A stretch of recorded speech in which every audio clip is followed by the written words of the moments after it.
Hello. Hello, everyone. How are we all doing?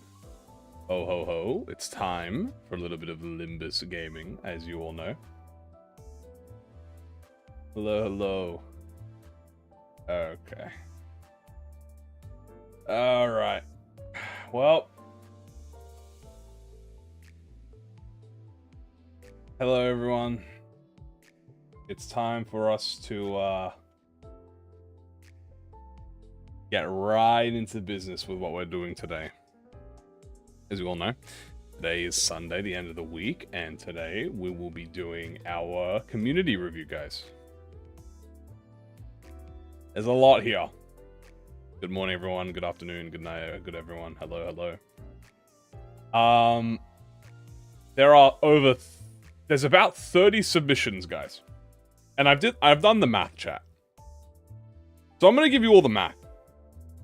If I spent 10 minutes reviewing every single 10 minutes, no more, every single one, it would take me 5 hours to get through this.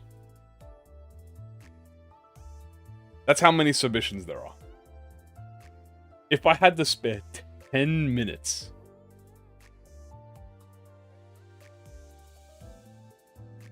that's a long time. So, I thought I could use a little bit of help.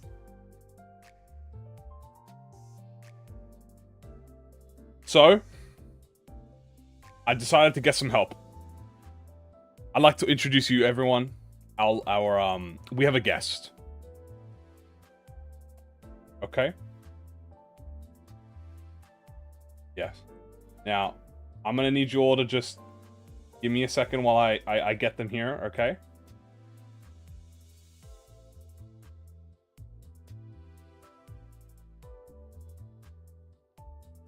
Alright, everyone. Please welcome Kim Ji-hoon. Welcome, everyone. Please, everyone, welcome. We brought Kim Ji-hoon from ProjectMoon right now, and he's our guest. Oh, unfortunately, he can't mic up. He can't mic up right now, but that's okay. He's working on some changes right now. He can't mic up, but don't worry. He's still here. He can't mic up, but he's texting me. He's DMing me, right? I can talk to him through DMs. It's our director, everyone. It is our director. Now, while we're here, I'm going to show you all the layout. Here is the layout. In this list, okay, all of the IDs submitted will be in one of these 5 tiers. Okay? We have the rule breaker, sad face. The rule breaker are for any IDs that have broken the rules. The valid ID but no lore is for any valid IDs that have been entered but did not follow one of the prompts that had to include lore. Number 2, the remakes. Oh, number 3, remakes. Now, I didn't necessarily say you can't do remakes, but I will be putting remakes in their own tier.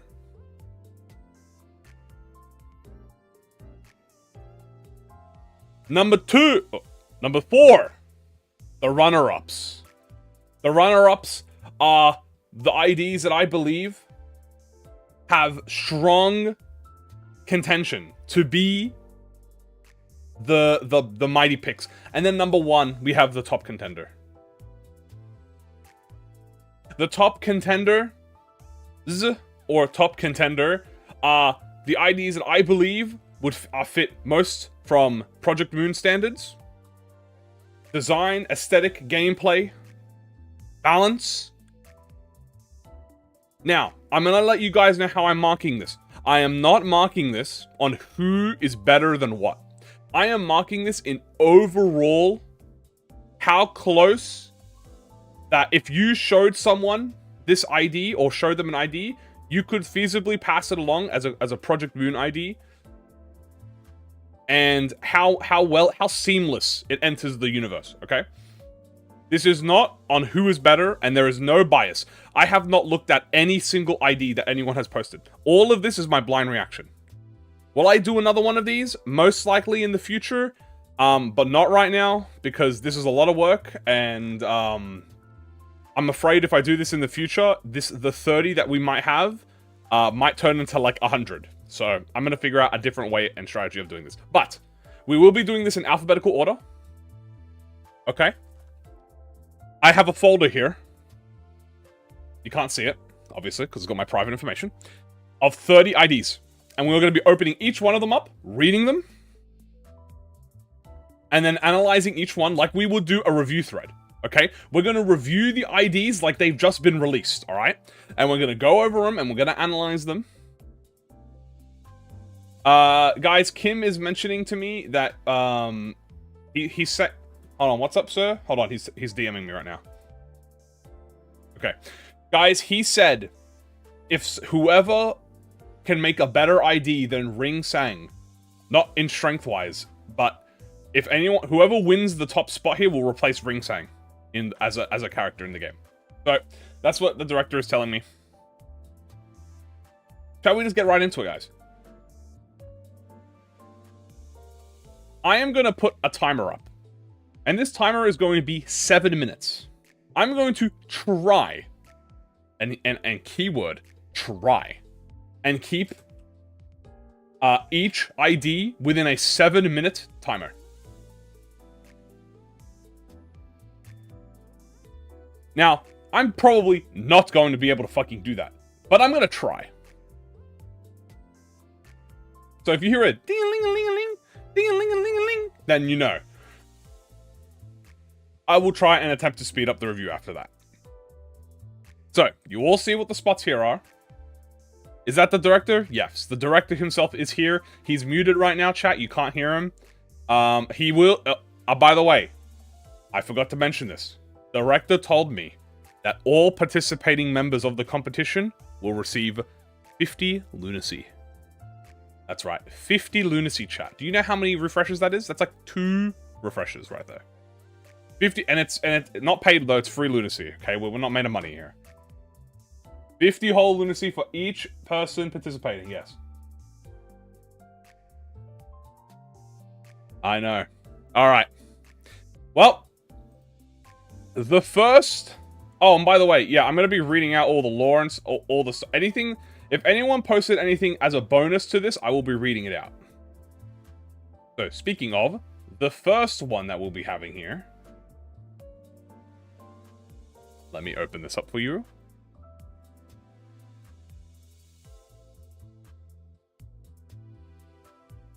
The suspicious Kim Ji-hoon cutout. Yeah, his thing's a bit broken, just ignore that. So, the first ID that we will be reviewing is Encorp 4th Pap Rabbit Captain Ryoshu. This is going in alphabetical order, by the way. So I don't control the order of this. So, obviously, the lore doesn't need to be explained. It's an Encorp 4th Captain Rabbit. Okay, so this is Encorp. It's an already existing, pre-existing. Also, I'm not gonna put the timer on when I'm explaining the ID. We're only gonna put the timer on when I review the ID. So, yes, for Corp 4 Pap. Ignore that. That's a spelling error. And yes, you'll see the person who's created it will be also up here. So, just ignore that. Myungus, potentially. So, this is a Rabbit Ryoshu. I'm going to put the timer on. Alright, let's review this. So, first things first, I'd like to see that Rabbit Ryoshu, she has 197 health, 48 speed. So, she's very fast. Myungus, she has ineffective, no weaknesses. Very interesting. 42% stagger threshold, 78. So she's pretty tanky, but she has a low stagger threshold. No weakness though, so it's a little bit OP. She's got a Lust skill, a Pride Envy. She has GTG. If this unit's speed is faster than the target, gain coin power based on speed difference. +1 speed difference, max 2. At 0 ammo, base power +1. Interesting. Gain charge, spend ammo. At 0 ammo, inflict 2 bleed. At 1, spend 1 ammo. At 0 ammo, inflict... So this is this like... Read the specific multipliers? Oh, you're right. It is 1.5 normal. Oh, you're right. Interesting. We're going to have to mark that, guys. We're going to have to mark that. We're going to have to mark that. So this is a 4-coin 2. So this is like Rabbit Heathcliff, 20 rolling S1. A bit interesting. We'll see how that goes. MB, a, Jesus, 14 base, 2 coin power. If these units basically gain coin power plus 2 speed, at 19 charge, gain coin power plus 2, 18 charge, deal 8 fixed damage, spend ammo, 5 rupture count. Holy shit. At 0 ammo, inflict 2 bleed count on reuse, inflict rupture. At 0, inflict 4 bleed count. Alright. This is a little OP, guys, no lie. We're looking a little OP right now, but that's alright. You know, Ring Sang's in the game. This might just need a little bit of a post-nerf chat. Skill, wait, are these all skill 3s? No, okay. Anyway, Envy skill. We have 9, 3.5. That's insane. Okay. Again, unit speed at 0 ammo and 20 charge. Activate Feral Knives instead. Gain 5 charge, win 5 charge. Okay. Spend up to 5 ammo, inflict 2 rupture count and 1 count for every ammo spent. Interesting. For every 2 ammo spent, inflict fragile. At 0 ammo, inflict pierce, inflict fragile. This coin's power is set to 2. Reuse this coin up to 4 times. Jesus Christ. Oh, this is a reuse. Oh, what the fuck? This is OP, guys. Okay, hold on. What's Feral Knives? This is a 6-7. My goodness, chat. Consume all charge. Deal charge consumed minus 20% more damage. Oh, sorry. We spoilers on that one. Gain 3% damage up next turn. Gain on kill. Gain 10 ammo. I like the kill ammo. I think gaining ammo on kill is pretty nice. Bleed, rupture, bleed, rupture. Till 25 to the main target. Rupture, bleed count, bleed count. My goodness gracious, guys. This is lore accurate Miongus. Savage mode, okay? Encounter start 20 ammo. Max charge count plus 10. When flipping a coin that consumes ammo, even when this unit is out of ammo, the attack does not get cancelled. At 0 ammo, gain attack power up. On kill, gain 2 ammo. At 15 charge, gain 2 haste. Okay, I like the on ammo kills. I like the 0 ammo conditionals. This is a little OP so far. And the support passive, also, this doesn't have a, this has no sin affinity. So we're gonna have to deduct some points there. No sin affinity. This has a sin affinity, though. This is a B. Fastest ally max charge count plus 5. If this effect is removed while the target has 20 charge, target is able to gain more charge count until the charge count drops below 20. I don't understand that. But what about the dodge? Charge up. It's an average dodge. If this unit speed is faster, gain coin power plus 1 for every speed. Max 5? Max of 5 coin power? Oh my god! It's OP! On evade, gain 2 charge count 3 times per turn. Okay, that sounds fine. Okay, so my overall thoughts on this. Number 1, the coin power's a little bit OP. Okay? A little bit OP.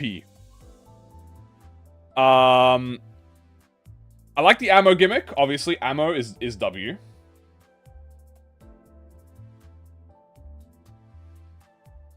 I like it's a blupture. I would not think Miongus would be a blupture ID, but I kind of like the idea of Miongus being a blupture ID. This is up type 5. This is up type 5. A little bit. This is up type 4. I like the idea of Blupture. I think Blupture being a rabbit ID similar to Heathcliff. I think that's really. I like that. I like that idea. But definitely some of the values here we can adjust them. We definitely also need to adjust this a little bit. I like the passive. I like the I like that when they run out of ammo, she like gets buffed. So it kind of like encourages you to have, what do you call it? This, I encourages you to use your ammo. Like, use all your ammo. If you enjoy, good luck, Doug. No worries.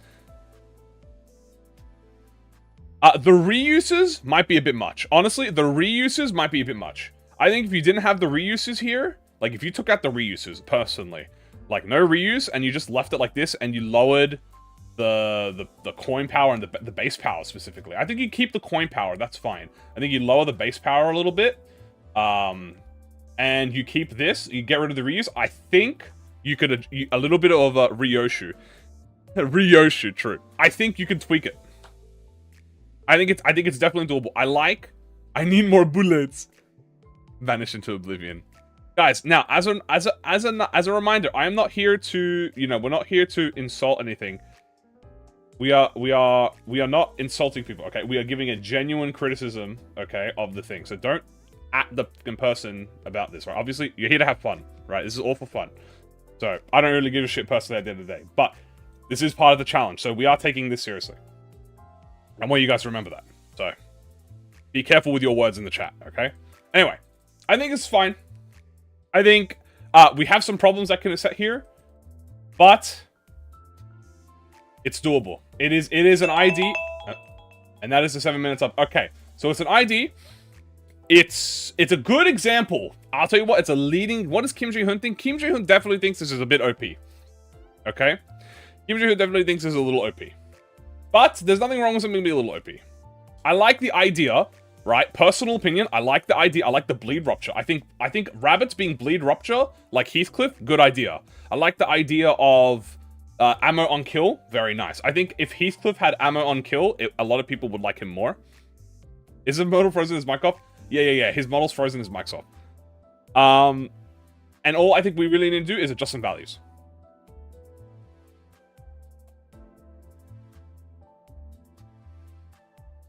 Okay. With that said, I'm going to put this ID now on the here. Now, I'm going to put it in... Let's see, if I had to put this... Really, I should make, like, a third section. To be honest with you. I should make an additional one.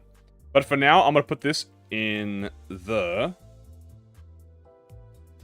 Nice and trigger. I'll put it in the runner-up for now. Because it technically didn't break any rules. There's no rules broken. It's not a remake of an ID. It's not. It has valid things. So we'll put it in the runner-up for now. The youngest is very tiny. Okay. All good, guys. We all love each other. All good. All W's. No one is saying anything. So we're all fine. All right. We'll put it in the runner-up for now, and we're gonna move on to the next one. Now, the next one. I missed the Ryongus puns. Oh, like here? No, I saw them. I feel like I need better categories. Maybe. But we'll worry about that for later. Now, the next one...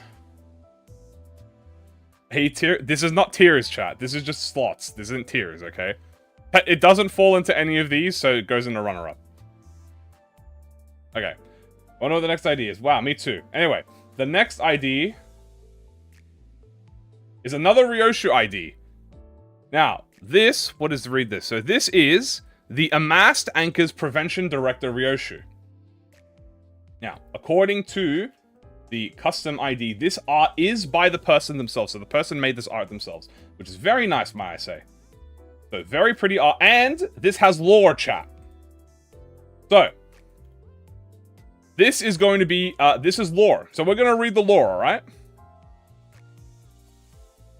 The Amassed Anchor Syndicate started with a Zweifixer surviving alone after facing the wrath of the Office. Straw Hat Office. Wait, that's me. Wait, what the fuck? They sought to be stronger, but found no motivation because of the unbearable loneliness. Another Cinq fixer was taking a stroll and had heard crying in an alleyway.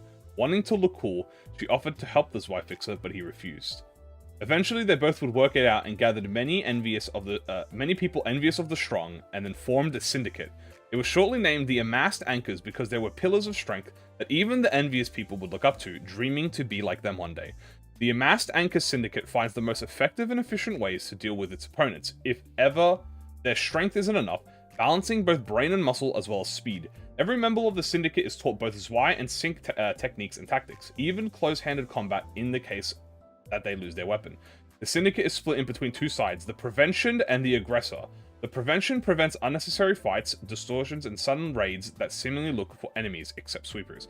The aggressors have too much freedom and end up fighting people, which the other side prevents, or try to. Surprisingly, the Cinq fixer leads the prevention, while the Zwei fixer leads the aggressor. Life will either beat you or eat you. The choice is yours. Alright, I like the lore. I like that. That's cool. So we have a mixture of a Zwei Cinq office. Okay. That's cool. I'm like that. So it's kind of like a... I like the idea of this, like, prevention and then, like, aggressor. Alright? So it's kind of this, like, defend... I defend and attack. So, I'm going to start the timer, and we're going to start looking at the skills here. So, Skill 1, Scale the Skies. It's a Lust 2 coin, which rolls at about 11. Okay, standard. If this unit's speed is faster than target by +2, a single coin power. Okay. If this target has ROR, coin power +1. Gain 3 aggro and 2 haste on use. Interesting. So an aggro haste ID, kind of like Cinq Otus. On hit, gain poise count. Inflict ROR, potency, and ROR count. So we're going to have to figure out what this ROR is. On hit, gain 2 poise. Okay. Decent skill 1 so far. I don't see any problems with that. Skill 2, this is Make It Pretty. If this unit speed is faster than targets by 2, gain coin power 1. If this unit speed is slower than the target's, clash power by 1. See, I kind of like that. I'll talk about that at the end of my things. If the target has 3 ROR, potency, coin power 1. Gain poise, potency, and aggro equal to the sum of potency and count of ROR on the target. Interesting. Okay. Gain attack weight equal to the number of enemies with ROR, max 2. Interesting. So this is going to be very interesting. I'm curious. There's a lot of on-use effects. Clash win poise count +1. Inflict ROR potency and ROR count. Gain 3 poise count. Gain aggro. Spend 4 ammo. So this has ammo as well. Inflict 1 ROR count, and then inflict heads equal to bind equal to target's haste next turn. Okay, this skill, we're going to have to come back to that. We're going to have to obviously figure out what ROR is, which we will figure that out in the passive. I also see... So this is another skill 2, or a secondary skill. What the hell? Keep quick. So it's a 16, +2 coin power of speed. Gain poise equal to the target's ROR. Gain count equal to target's ROR count. Okay. So you kind of want to... I see what you want here. You kind of want ROR fuels your poise count. Spend ammo. On kill, gain accept, and you may learn. At 8 speed, reuse this coin. If this unit you skill, you're useless last turn. Reuse this coin without spending 1 turn. Deal 10 plus ammo on cell plus sum of target's ROR as damage. So obviously then there's this you're useless. In a clash against an ally, the opponent has -30 clash power. Interesting. All allies gain ammo box. Inflict fragile, gain 2 count. If target is an ally, reuse this coin max 10 times. The fuck? Okay, very interesting. Then we have the distant silencing. Prioritizes enemies with ROR unclashable. Deal 4% damage for every critical hit with every ROR, potency, and count. Before attack, gain aggro. Next turn, spend ammo. On crit, gain count. On crit, ROR count. Spend 8 ammo. Jesus, how much ammo does this thing have?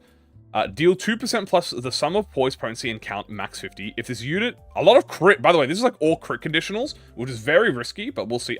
It looks like you're able to build a lot of this.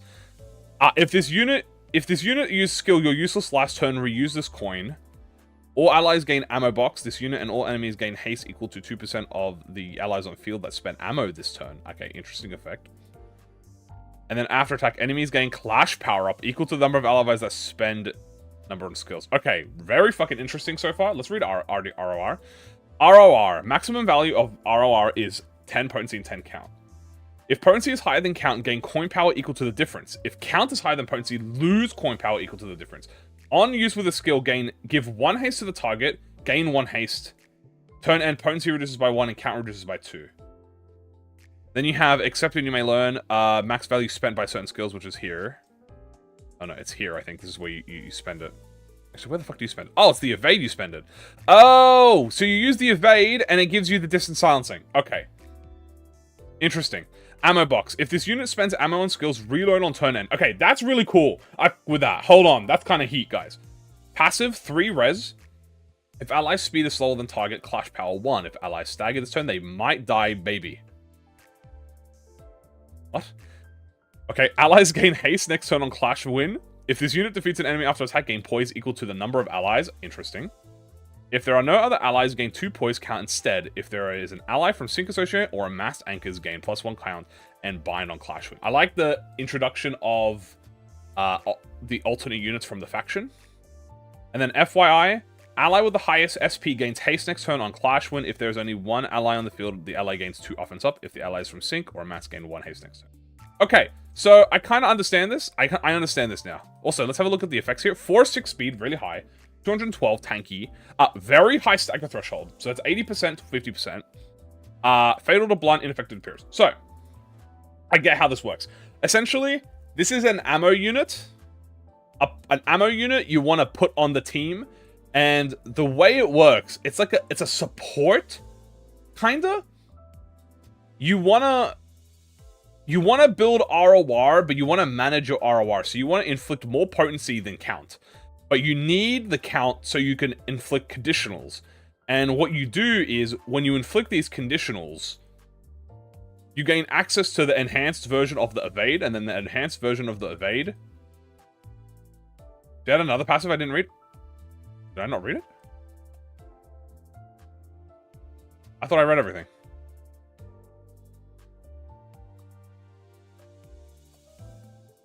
Am I missing something?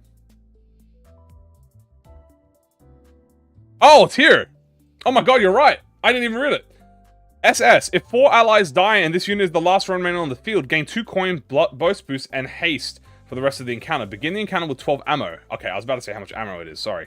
If the ally died during this encounter, skill the distance silencing and the skill you're useless, gain +1 coin power, max 4. Turn end, gain poise count equal to the ammo itself. Okay.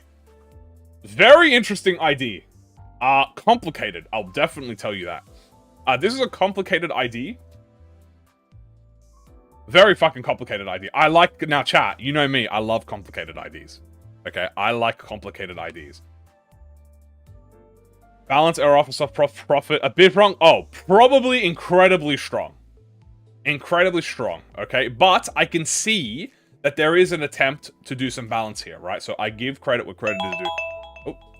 Okay. I give credit where credit is due. It's a bit much. I do think it's cool as fuck, though. It's cool as fuck. First of all, I like the lore. Second, I fuck with the art.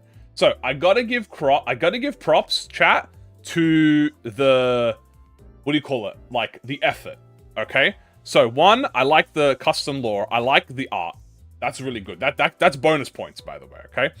I like the effects. I like the idea. Dude, ammo box, really sick idea. Like a support unit that benefits, that gives like other allies the ability to reload. That's really sick. I think the coin power and the clashes are fine. They look fine here. Like the values are fine. The effects, maybe the effects are a bit much. I feel like I should start with passives, Mr. Ever. I think I should probably do that, so yeah, I should probably do that. Alright, we'll start with passives from now on. I like this. I think it's cool. I like this a lot. Now, are you gonna win by just being Omega complicated? No, not entirely. But I can tell you what, chat, there's effort put into this. There's a lot of thought put into this, right? And I really respect that. I think that's fucking amazing. I think that's sick. A lot of effort is put into this. And I think because of that, go back in here. I think, chat, this might be a top contender. Also, I'm going to fix ryoshu here. I think this is pretty possible for a top contender. I really fuck with this. I like the lore. I like the thing. Is it a bit strong? Yes, but we can work with that. Also, I should probably add an additional thing here. I'm actually going to add one real quick. Hold on. We're going to make this bigger. Give me a second, chat.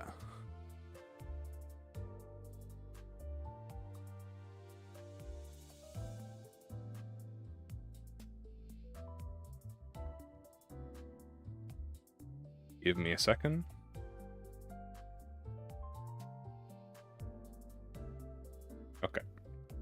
We're gonna add a new one here.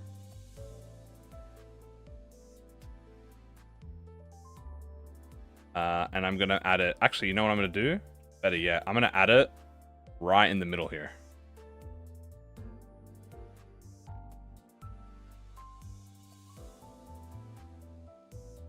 Give me just a quick second while I copy all this.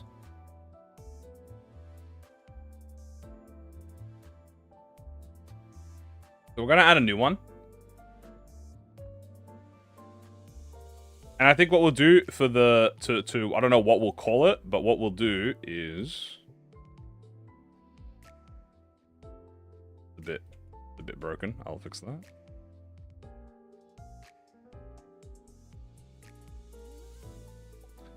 I think for this one we will. Where's my yellow marker? Solid? Yeah, I'm gonna call this one solid. I think this will be solid IDs.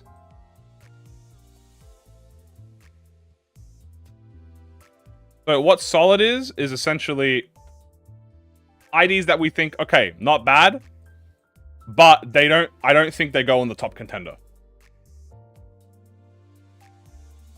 And so for this, I'm going to move ryoshu down to the solid. I don't think that it goes into top contender, but I will put it here.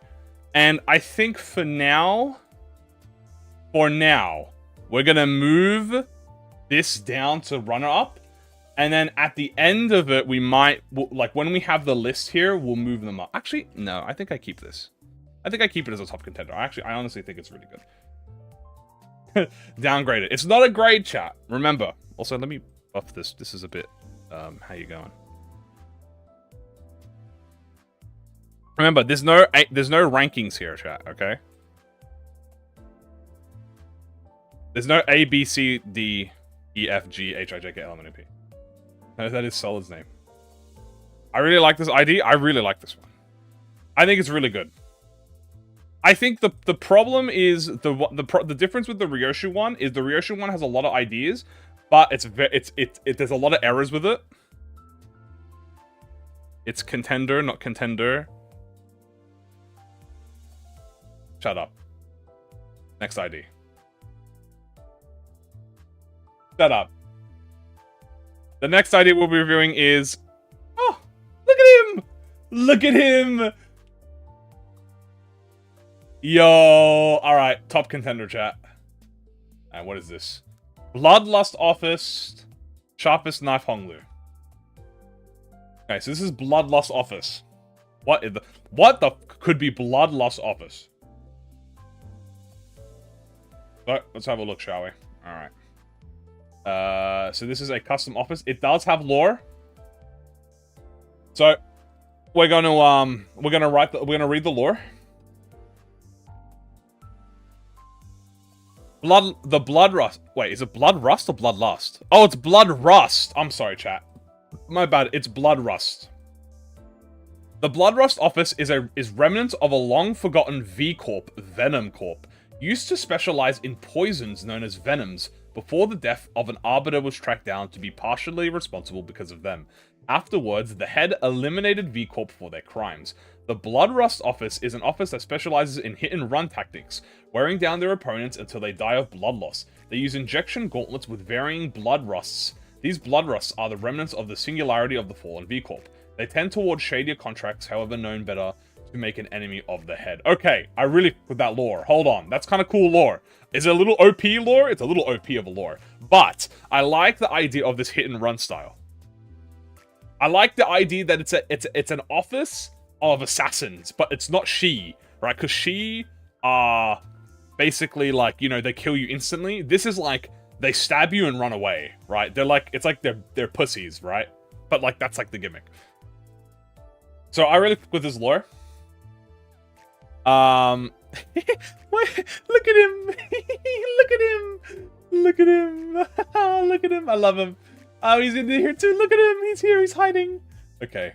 We just got the robbery office. Kind of. We got the robbery office. All right. So first things first, we're going to read the passives. Let me start the timer here. Boom. Okay. Don't I have him too? I did buy the Honglu plushie, chat. Yes. He will arrive soon.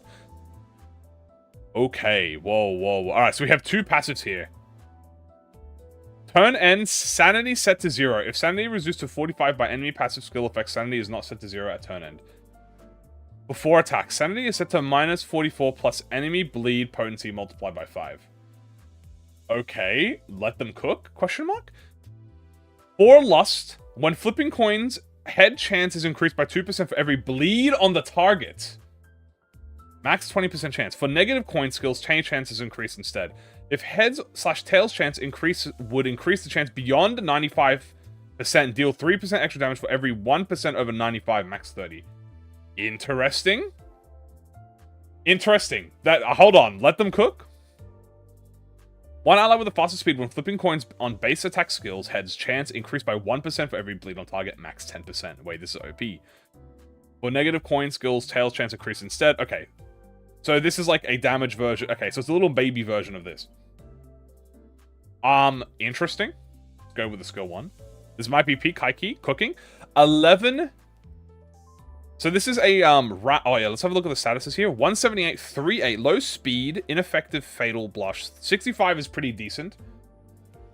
So this is a bit squishy. It's a very interesting, yeah, it's kind of OP, but you know what? Ting Tang Honglu exists, chat, so like, yeah, we're gonna read this, by the way. So this is a Wrath, Lust, Envy. We love a lot of Wrath, stuff, Envy. 1 coin. Base power for every 5 bleed on target, max 4. 1 coin power for every 10 bleed on target, max 2. On hit, inflict 2 bleed. On hit, inflict pink Bloodrust next turn. At 30 sanity, reuse coin once per skill. So I kind of get it. I get it's a 1 coiner, right? So 1 coins are always going to be weaker. So this kind of, it's bleed fierce charge. It kind of is just fierce charge, no? I kind of cook with this. Okay, hold up. Let them cook a little bit. Hold on. Lust S2. 466. So this is a 16 skill 2. Base power for every 10 bleed on the coin, max 2. Coin power for everything, max 2. Okay, a lot of base and coin power. So that could always get a little bit interesting here. Inflict 3 bleed, inflict 1 bleed, inflict 2 bleed count, inflict golden Bloodrust. Okay. So we have 2 types of Bloodrust. We have golden Bloodrust and pink Bloodrust. So I assume that's like the venom. This is Ring Sang so far. I mean, Ring Sang's in the game, chat, right? Alright, skill 3. 644, but it's an extra coin now. So it's kind of reversed. So now it's a, what? This is an 18 base. Base power, 5 bleed, 3. Jesus Christ. 1 coin back for every 19 bleed on target, max 5? What the fuck? 19 bleed. Inflict 3 bleed, inflict 2 bleed, inflict 2 bleed count twice per skill. I'm not sure what that means. Inflict 2 violet Bloodrust count once per skill. At 45 sanity, reuse coin twice per skill and halve the coin power rounded down. On 3, reuse inflict Bloodrust. Okay, so we're gonna have to figure out what this Bloodrust is. But first, clashable counter. Oh, negative coin. Hold on, chat. Negative coin power clash. Wait, that's kind of OP. 1460. That's 2 coiner. Okay, 2 coiner negative. So this is a 16 base. Base power for every 3 bleed on target, max 4. Oh my god, max 4 on a negative coin? Holy shit, that's like Fire Fist Gregor, chat. This is Fire Fist Gregor counter OP. Inflict bleed, inflict Bloodrust count next turn, inflict bleed. Okay, so let's read what these counts are, alright? This is interesting. Pink Bloodrust unique bleed. When getting bleed inflicted to this unit, times 2 the potency inflicted and 1.5 times the count rounded down. 2 times per turn for the count and potency individual reduced by 1 count turn. Holy shit, this is busted as fuck. Holy shit, chat. This is nutty as hell. Hold on. Okay. Golden Bloodlust. Unique bleed. Combat start gain paralysis for every 15 bleed potency plus... Oh, for every 15 bleed potency plus count. Okay, that's kind of cool. That's kind of sick. I like that. That's definitely strong, especially how easy it is to get 15. If that was like 30 or something, I would be like, okay. And then Violet Bloodrust. When bleed is triggered, deal bonus envy damage by half of bleed potency reduced by turnover. What? Bro, okay, hold on, chat. Okay, hold on. Let them cook. I fuck with this idea a lot. I really like this. Small problem, this is busted as hell. But is that bad? Not really. I mean, I really like... I like the idea that every skill inflicts its own... Like, did you notice that? Look, every skill inflicts its own version of the rusts. And then, now, personal opinion. Okay, first things first. Okay, first things first, chat. These coin power conditionals, they need to be toned the f*** down. They need to be toned the f*** down, personally. This is... I would get rid of the base power increase. Keep it for the skill 1. I think the skill 1 might be fine. But the skill 2, 3, you don't need the base power increase.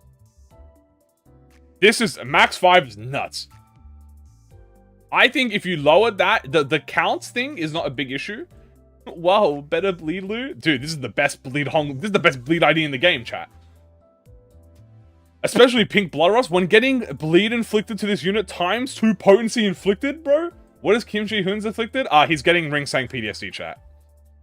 He's getting Ring Sang PTSD right now. So that's not a good sign from Kim Ji-hoon. But, I'm not gonna lie to you. So this bit interests me. I think the reason, chat, it has insane base power is because you can't have sanity. If sanity reduced to 45 by enemy skills, it is not set to 0. Sanity is set to 44. Minus... Okay, so you want a fuck ton of bleed potency. So how do you get to 0? How much bleed potency is that, chat? 5, 10, 15, 20, 25, 30, 35, 40, 45. So you need 7... You need 8 bleed on the target. Oh. You spam his counter. Oh, because you want the pink bloodlust. Okay, I see. Yeah, so this is you spam... So you need 9 bleed on them to reach 0. When am I planning to do another thing like this? I don't know. But, I will definitely do one in the future. Yeah, because you need 9 times 5 is 45. It's like 9 SP for 0 SP. So you need 18 bleed to reach... So this is... I'm not gonna lie to you. You could do away with this. You don't need this. I think you completely... I think you could just remove this. Personally, you can remove this. Right? I don't think this is like part of the thing. I get it, it's because of this. But I don't think you need this. I think you could just gut this and that's fine. I would definitely nerf this. This needs to be adjusted a little bit. Maybe 1.2 times potency inflicted would be fine. Truly a boss killer, truly ass on... The sanity makes it more fun. I mean, that's true. The problem I look at it, is that the rest of the kit doesn't interact with the sanity passive. That's the problem. So my only problem with the passive, chat, is the passive doesn't really interact with the rest of the kit except for the counter. But I do like this bit. Like, I like the gaining sanity on enemy bleed. That's cool. I think this is a runner-up, chat. I actually think this is a runner-up. I actually really like this. I like the concept. So first of all, what are my thoughts? I like the lore. Okay. I like the gimmick. I like the skills. Okay. I like the normal coin values are fine. But the conditionals need to be tuned. It was even more OP. Oh, word. Yeah. How the fuck was the old Ryushu even more OP? Yeah, so I think this is a genuine contender for a solid into the solid tier. No, not solid, sorry. I think this goes beyond solid. I think this goes for runner-up.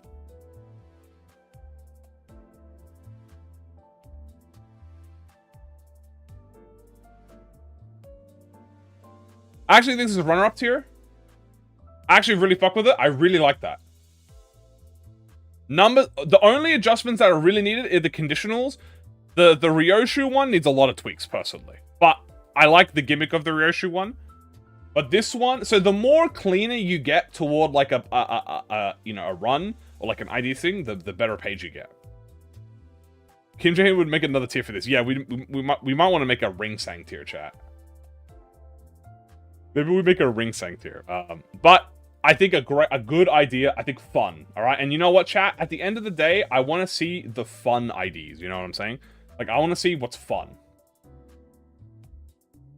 Speaking of fun, now this is a WID. I didn't read any of this, but a Brotherhood of Iron Sinclair, chat. Is that not a WID? Now, this is gonna be interesting. Okay? Because, the Brotherhood of Iron are fucking canard tier. So, in all options, this should be ass. Right? This should be ass, right? Because it's canard tier. Sinclair, but he's not a snitch on his parents. So, obviously, chat, this doesn't have lore to it because it's a Brotherhood. You know what the Brotherhood are. I'm gonna say, 10 out of 10 for the faction. I think Brotherhood of Iron is a super slept on. So I think having a Brotherhood ID is already 10 out of 10. Now, I'm gonna start the timer. First things first, we're gonna check the stats. 250, so insanely tanky. 2-4, insanely slow. He has 1 stagger threshold at 110, and he is ineffective to blunt and fatal to pierce. So, really fucking slow. So that we're gonna see how much that affects the ID. Right? Passive electric shock. We have a sloth own. On a successful attack, inflict paralysis at a 25% chance next round. Bro, it's the key page passive, bro. Once per target per round. If the target is an Encorp fanatic or has at least 3 paralyzed or more damage, it's just the key page, bro. It's the key page. Oh my god. Kim's headed out, bro. Support passive. ID with the slowest speed has a 25% chance to inflict paralyze at a 25% chance next scene. What the fuck? Wait, double percentages? This raises to 50% when attacking an Encorp fanatic. Wait, ID with the slowest speed has a 25% chance to inflict at a 25% next scene. What the fuck does that mean? So it's 225%?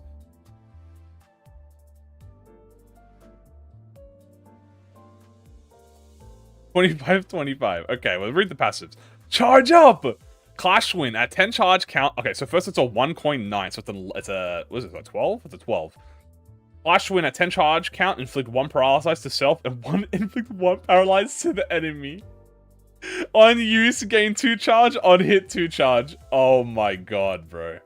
They inflict paralyze on a 6% chance. Yeah, I think that's what it's supposed to mean. Oh, it's only meant to be once? Oh, okay. No worries. That's just a spelling error. Okay, that's a spelling error. So it should just be 25% chance. Oh my god, I never started my timer. You're right. Shit, my bad, chat. I forgot to set the time. Okay, it's fine. Blow it up. It's a 2 coin, 4, 8. It's a 13, pretty low. If 10 charge or higher, ignore debuffs from paralyze on self. Gain 4 charge on use. Inflict paralysis. Gain 4 charge. If charge is at 10 or higher, deal 10% more damage to enemies afflicted with paralyze. Not capped, by the way, the support passive. Oh, I see. Oh, you're right. So it can hit multiple times. This gives charge potency. Yeah, so I think that's just a I think that might be just a spelling error, chat. This guy's yeah, he only gets charge potency. That's probably just a self-paralyzed? Alright. So we have the blow it up. So let me see the skulls 3 then. This is chop it off. This is a 15. First potency ID. Maybe it is. Is it on purpose? I don't see charge count anywhere. Anyway. This is a 5, 10, 15, 18 on use 10 charge or higher, ignore debuffs from paralyze on self. If the enemy is inflicted with paralyze, gain +1 clash power. Spend 2 charge to deal 10% to targets with paralyze. Spend 3 to deal 10%, 10%, and then 20% with paralyze. Okay, hold on. This is kind of fire. Skill 1 has charge count. Skill 1 has charge count as the... I feel like... Yeah, I think this is the error. I think the charge count is the error. I think this is supposed to be potency. I think this is supposed to be potency.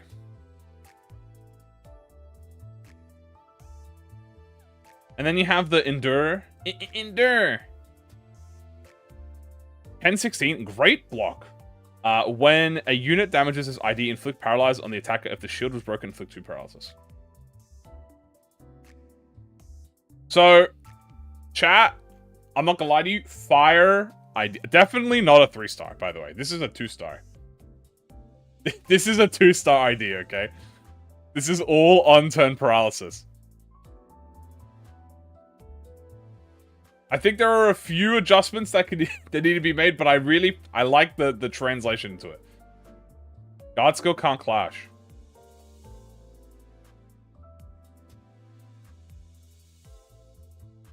He better be fast. He's not fast. He's 2-4. I fuck with the idea. I really like the idea. I think it's cool. I think there's a few problems that could be fixed. There's a few adjustments. Like, for instance, the paralyze. All the paralyze conditionals, they're all same turn. So it's like, how do I activate this? Right? But I think that's just an oversight. We need to add a paralyze count to this ID. The charge, I think this is an error. I think this is supposed to be potency. Right? But, so this is supposed to be charge potency. Paralyzes for the damage conditional. Yeah, this. So what you want to do is you want to, actually, I don't even know what you want to do. You want to inflict, paralyze. So, okay, so you're always going to get... Oh, I see how I want this. You want to activate the passive. You can't gain potency if his count stays at 1. No, you can gain potency if your count is 1. 12, 13, 18, yeah. This, chat... Okay. I'm going to say it like this. Presentation, massive W. Okay? You got to remember. This is a canard ID. So I feel like there's a few problems that need to get fixed here. More so a few clarifications and like a bit of double clarifications here. I uncapped my S3. This would be on release date. This is a season... Yeah, chat. This is a season 1 ID right now.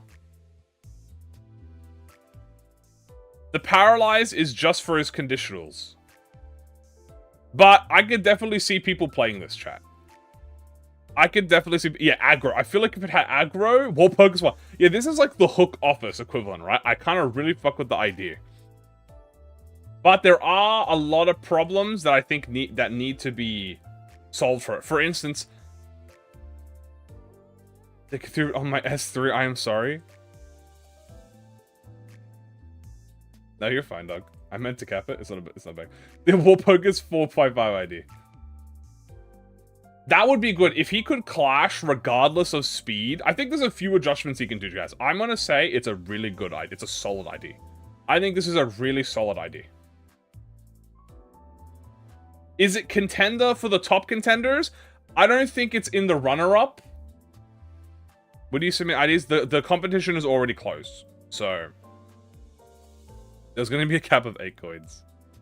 I'm actually torn. I actually don't know. I do think there are a bit of problems with it that prevent it from going into the runner-up tier. But I think if you cleaned it up a little bit, unironically, cleaned it up a little bit and expanded on it slightly, it would easily go in runner-up. I think there are some... I think it's a solid ID. Or if you don't know. What about remake? No, remake is only for IDs that are like already existing IDs. Fixing ID streams would be actually very interesting. If you guys are interested in that, we could definitely try that. I think it goes into the solid. Great work. I love the theme. Keep it up, chat. Keep it up. So it's a big W. The next ID we're going to be reviewing. Oh god. Oh god. Is Cinq, Gregor. Final form. Okay. Alright. Well. First things first, chat. We're gonna go into the Cinq Gregor. And, alright. So, I'm just gonna get right into it. I think that's fair. I think you all just want to get right into it. You all know the Cinq lore. We don't have to explain Cinq lore. I'm gonna start the timer. Timer's actually started. Alright. Start from the passives. Well, I want to start with the base effects. First of all, 4-8. Oh, sorry. 4-8. 196 health. Stagger threshold is at 70%. And 35, he's fatal to slash and infected pierce. W art, as per usual, chat. We love the art. Start with the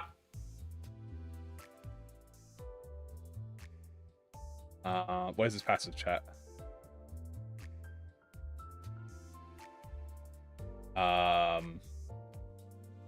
Chat, it looks like he might not have any passives. So we're gonna have to ignore that for now. No passive. Okay. Limit test. Alright, so this is the first passive-less ID. Let's ever see. This is a 1 Wrath 4 Pride? Does he have a separate page? He might have a separate page. 533. This is a... Oh my god, it's 11. Okay, so it's an 11. There is a second page. I didn't see a second page when looking at it. I think that's a meme. I don't think there's actually a second page.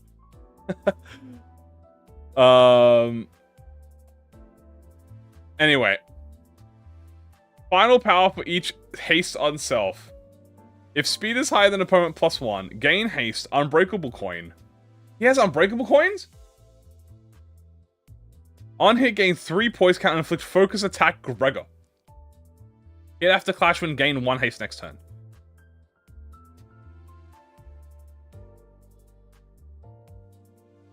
Second page? There's no second page. Is there a second page? Are you guys memeing me? I can't tell. There is a page on the Discord? Wait, really? I didn't see it. Hold on.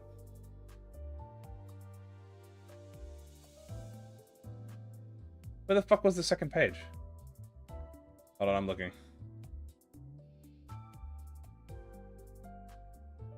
What the fuck? Okay, chat, give me a sec. There is indeed a second page. I see it. I see it. Hold on. God. Alright, hold on, chat.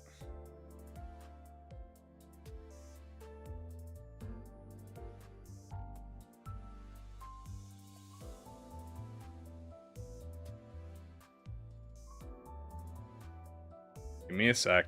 I gotta deal with this now. Where the fuck did I save it? I was already in here? I was already in here.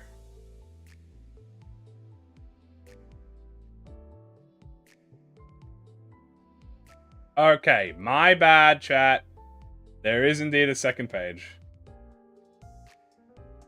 Jesus Christ, what is this, man? Alright, chat. Let's read this. You've got my attention. Whenever an ally, including this unit, gains an instance of haste, apply a protection to them as well. If the ally is a Cinq association, give them 2 poise as well. In a human encounter, if the speed of all allies is higher than the speed of all enemies, +1 haste on hit. Bro, what is it? Bananas! Focus attack Gregor. Focus encounters only 3. This unit that inflicted this focus attack gains the following effect based on the target's slot. When hit, the attacker gains haste. Same turn haste. 7 minutes is all I have. When hit, the attacker heals SP based on the attacker's haste. If the attacker has 35 SP, this unit takes 5% more damage. What? Based from the attacker's haste. Bro, what is this, bro? 3 attack. When hit, this unit gains 2 bind, and the attacker gains +1 base power. And if the unit that affected this successfully hit this unit, gains a stack of Gregor. Banana. Max potency and count 99. At the turn end, haste is randomly split between count and potency. Turn end, half potency rounded up and gain points. Potency equal to poise loss, half count, and gain poise equal to count. Every 5 sum of potency and count and gain 1 haste. At the end of the turn, gain banana, randomly to equal haste itself. If there are 3 Cinq association IDs in the encounter, start the encounter with 5 bananas. 2 potency and 3 count, and deal 7.5 for each haste on self. Apply protection 1 to all allies. I hate it. Chat. I'm already gone up through like 8. I've already gone up through 5 minutes of my time, and it was just at the fucking passives. Alright. Now that we know what this works, not worth my time. This is a 7-1-1-1. Gain power base for every sum of banana, potency, and count on self for every speed diff. Max 6. Holy crap. If at 4 resin, gain resin base power, and at 4 absolute resonance, gain point class boosters. At 6 Rhine, use an unopposed skill 3 on the target. Does not generate resource. On hit, gain haste. On 2, gain poise equal to haste. Gain 2 poise. count. If poise is at 20, spend up to 10 potency to deal more damage. 3% per potency will not spend under 20. Gain 3 haste. If unit has 20 summer potency, if the target has, reuse it. On kill, give 3 souls to allies 3 haste. What the fuck, bro? Okay, skill 3. So many weak points. At 4 absolute pride resonance, all coins on this skill become unbreakable. At 6 pride resonance, gain 1 final clash power and coin power for every 8 poison self. Clash win, gain haste. On hit, gain haste. And inflict defense out. Inflict weakness allies if the focus has Gregor, or if any of the user has 12 summer bananas. Potency and inflict pride and reuse the coin. My turn evade. On evade plus coin power. 14. Jesus Christ. Hold on. At 4 prize, if this unit took no damage from this turn, activate the my turn counter on the skill slot. This skill does not generate sin resources. On hit, focus attack Gregor. Gain 1 haste with skill and coin effects. 6, 7. Okay.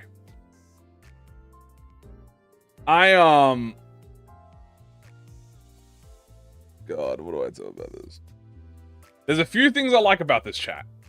Okay? There's a few things I like. One of the things I like the focused attack Gregor. The same turn haste actually the same turn haste actually has an effect on the focus attack. Number 2, I really like the idea that if you perfect the evade, you actually get a counter. Like, that's sick. If you perfect the evade, you get a counter. That's a cool idea. Wait until next encounter he gains haste.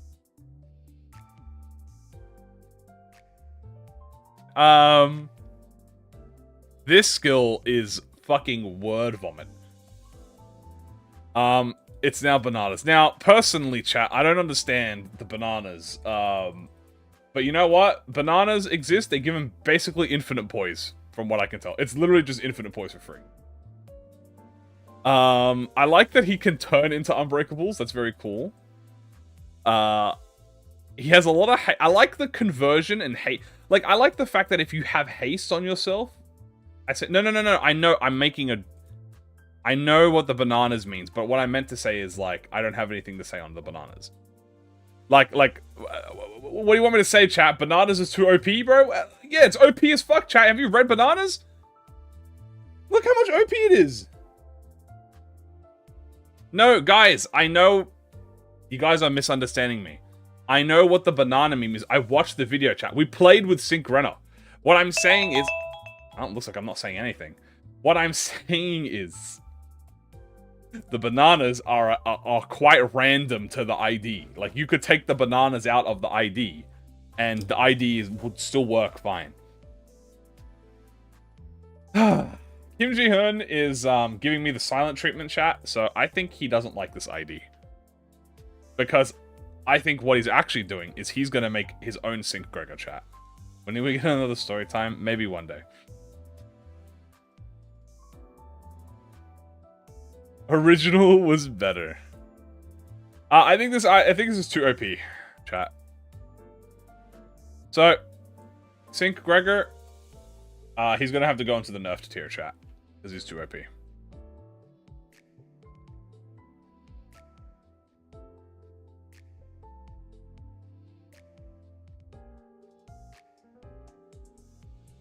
Technically, this is a remake ID. You're lucky I can't make a 3rd tier.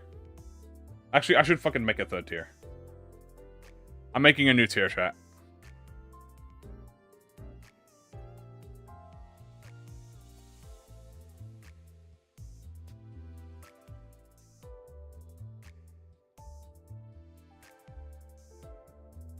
I'm making a new tier just for this.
Give me a sec.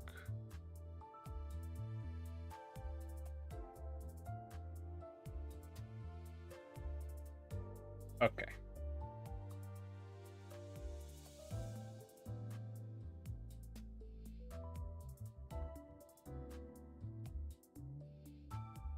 Anyway,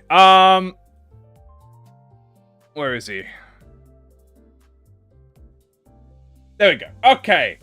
Good idea, chat. Like the idea of it. Next ID. Okay, let's see what we're up against. I'm kidding. I won't name it I Hate You.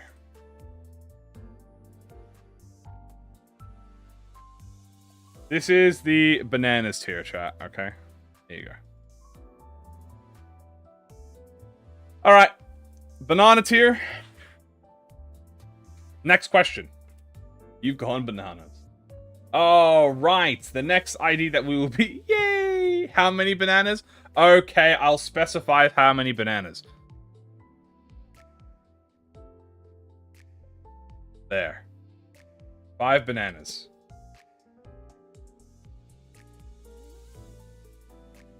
The next ID that we'll be reviewing on the list is City Sweeper Gregor. Okay. So this is a City Sweeper Gregor. It is a sweeper. We don't have to have lore for that. I like the idea of a Gregor sweeper, obviously. So Gregor sweeper, great idea already. We're gonna put this timer on. Timer has started. First things first, let's have a look at the base values. It is a 3-7 speed, 195 HP, fatal to... Here's very low stagger threshold. I really like that already. Ineffective to slash. First, we're gonna look at the passive, which is down here. For Lust, whenever any unit dies, heal 5% of your max HP.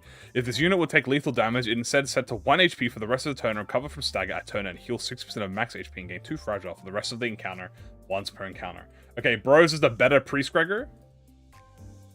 Okay. He also has a unique sanity, it looks like. Increase after winning a clash. Values versus by 20%. Increase 10 after this unit defeats an enemy. Increases by 5 after an ally defeats an enemy. Okay, nice. That's a standard. It is Wrath, Pride, Lust. Too Fragile is big. That is fair. It's 20% more damage. This is a 4-3, 2 coiner. So this is a 10. Very low. On hit with the skill, heal 10% of the damage dealt. Coin power for every 3 bleed on target, max 2. Okay, that's pretty fair. That's balanced. Deal 10% damage for every 50 blood feast. Blood feast! Inflict bleed, inflict count on head roll. Okay, hold on. Let them cook? Wait a minute, let them cook. The sweeper kit and the priest is similar revive mechanic. Bro is not a blood fiend, but wait, let them cook. 9 in the back streets. A 8-4-4. Okay, that's a 16. On hit with the skill, heal equal to 20% of damage dealt. If target has 6 bleed, coin power 1. If target has paralyzed, till 20% more damage. Interesting. Deal 10% damage for every blood fiend. Dude, this guy does damage, dude. Consume 20... Okay, wait, so this doesn't... Consume 20 blood feasts to convert the second coin into an unbreakable coin. Hold on. Okay, wait. This is our 9 in the back streets. So this is inflict 2 count, inflict 3 bleed, inflict 3 paralyze. So the 3 bleed becomes a... Wait, no. Oh, the third coin is guaranteed paralyze. A convenient getting a job as a blood fiend. True. I think kept the heal on hit. Bro is gonna heal 100 HP, chat. Skill 3, the legendary trash disposal. Alright, let's see how this works. 666. No, it's not a third coin. This procs on the 2 of the same coin. So this is a 618. If target has paralyze, coin power plus 1. Deal 5% for every bleed on the target. Consume up to 50 blood feasts and heal 3 HP on hit for every 10 blood feasts consumed. That also doesn't have a max, by the way. But I assume it's max 50.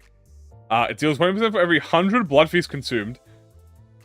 Also, I assume what this means is the blood feast consumed shared. Convert all coins on this skill to unbreakable coins if the target has 10 bleed potency, or if this skill consumed a minimum of 20 blood feast. Activate bleed on target and reduce by count. Inflict 1 bleed count, reuse this coin 3 times. That's nuts, man. That's nuts, man. That's crazy. He consumes blood feast on his own, yeah. For the family, 15. Consume up to 20 blood feast and give 1 protection to a number of random allies equal to every 10 blood feast consumed. Okay, that's cool. I like this. Wait, this is sick. It gives 1 protection to at least 2 other allies. When hit, activate bleed on the attacker and reduce count by 1. Once per enemy per turn. Okay. Wait. I like this block. I really like this block. It procs bleed on... It's like a punishment for hitting you. No, I actually think the status... No, I think the status... I actually think the status is perfectly fine. I actually think the status application... I'm not even... Wait, guys. I'm not even gonna lie to you. This is, like, kind of balanced. Hold on. This is kind of... This is kind of balanced. I'm not gonna lie to you. Now, are there a few things you can adjust here? Obviously, you can adjust the healing. Probably make that more consistent. The blood feast consumed is very funny. The damage is definitely going to be a lot of damage. It's going to be a lot of damage. Is it balanced? It's kind of... Yeah, it's strong. Ew, balance. I like the idea of the blood feast. I think the values are a little low on the blood feast. This is definitely a top contender. I'm not even going to lie to you guys. Lowest. Ally with the lowest max AE takes % damage from skills. Don't do that. I'm not gonna lie to you guys. This is a top... This might be a top contender. This is pretty... This is like 90% balanced. Which is... If it's like 90% balanced, or if there's a very solid, like, big chunk... I actually really... This a lot. I actually really like this. I like the use of Blood Feast. Now, if you wanted to go ahead and convert it to your own unique type, like you could say Sweeper Juice or something, like maybe have it be like Fuel or something, like Sweeper Fuel. Or if you want to keep it as a Blood Feast, you know, for the family. Make it a 2-star. This is definitely a 3-star coin set. These are all community. I would love to make myself. Yes, this is community. This is from a little event we had. I really like this. I really like the block, dude. The block in this and trash disposal. I think the blood feast consumed might be a bit low. I think you might want to up the blood feast, especially on trash disposal, by the way. Especially trash disposal. I think you might want to up this for the reuse. 3 times, by the way, is nuts. This is a bit strong. I will admit, the trash disposal reuse 3 times. Chat, 3 times. That makes us a 5 coin skill, chat. This is nuts. But I genuinely think this is absolute W. I actually think this is a massive W. And you know what we do here? I think genuinely that Sweeper Gregor, City Sweeper Gregor,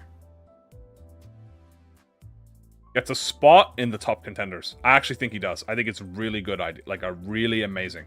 Pretty closely balanced. I really like the gimmick. I like the use of Blood Feast consumed. I like the block. I like all the skills. Did you know the Big Church of Gideon can reuse coins for a total of 6 coins? Yeah, and they have 10 HP. It totally works with the theming. It works well. Oh, there we go. Totally works with the theming, works lore-wise, could use a little bit of adjustment, but I'm not gonna lie to you, a little bit of adjustment and you're big W. A little bit of an adjustment, obviously, chat, but that's a big W. Thank you, Mr. Kim Ji. Kim Ji-hoon is giving a big thumbs up, by the way, guys. He didn't mention that. You have to read a lot for yours? Yes, I will. The next one that we are doing, chat. I love this one. This is creator of the Geschaft. I don't know how to fucking speak German. This is the Faust one. This is Faust's one. The creator of Geschaft. Whatever. Creator.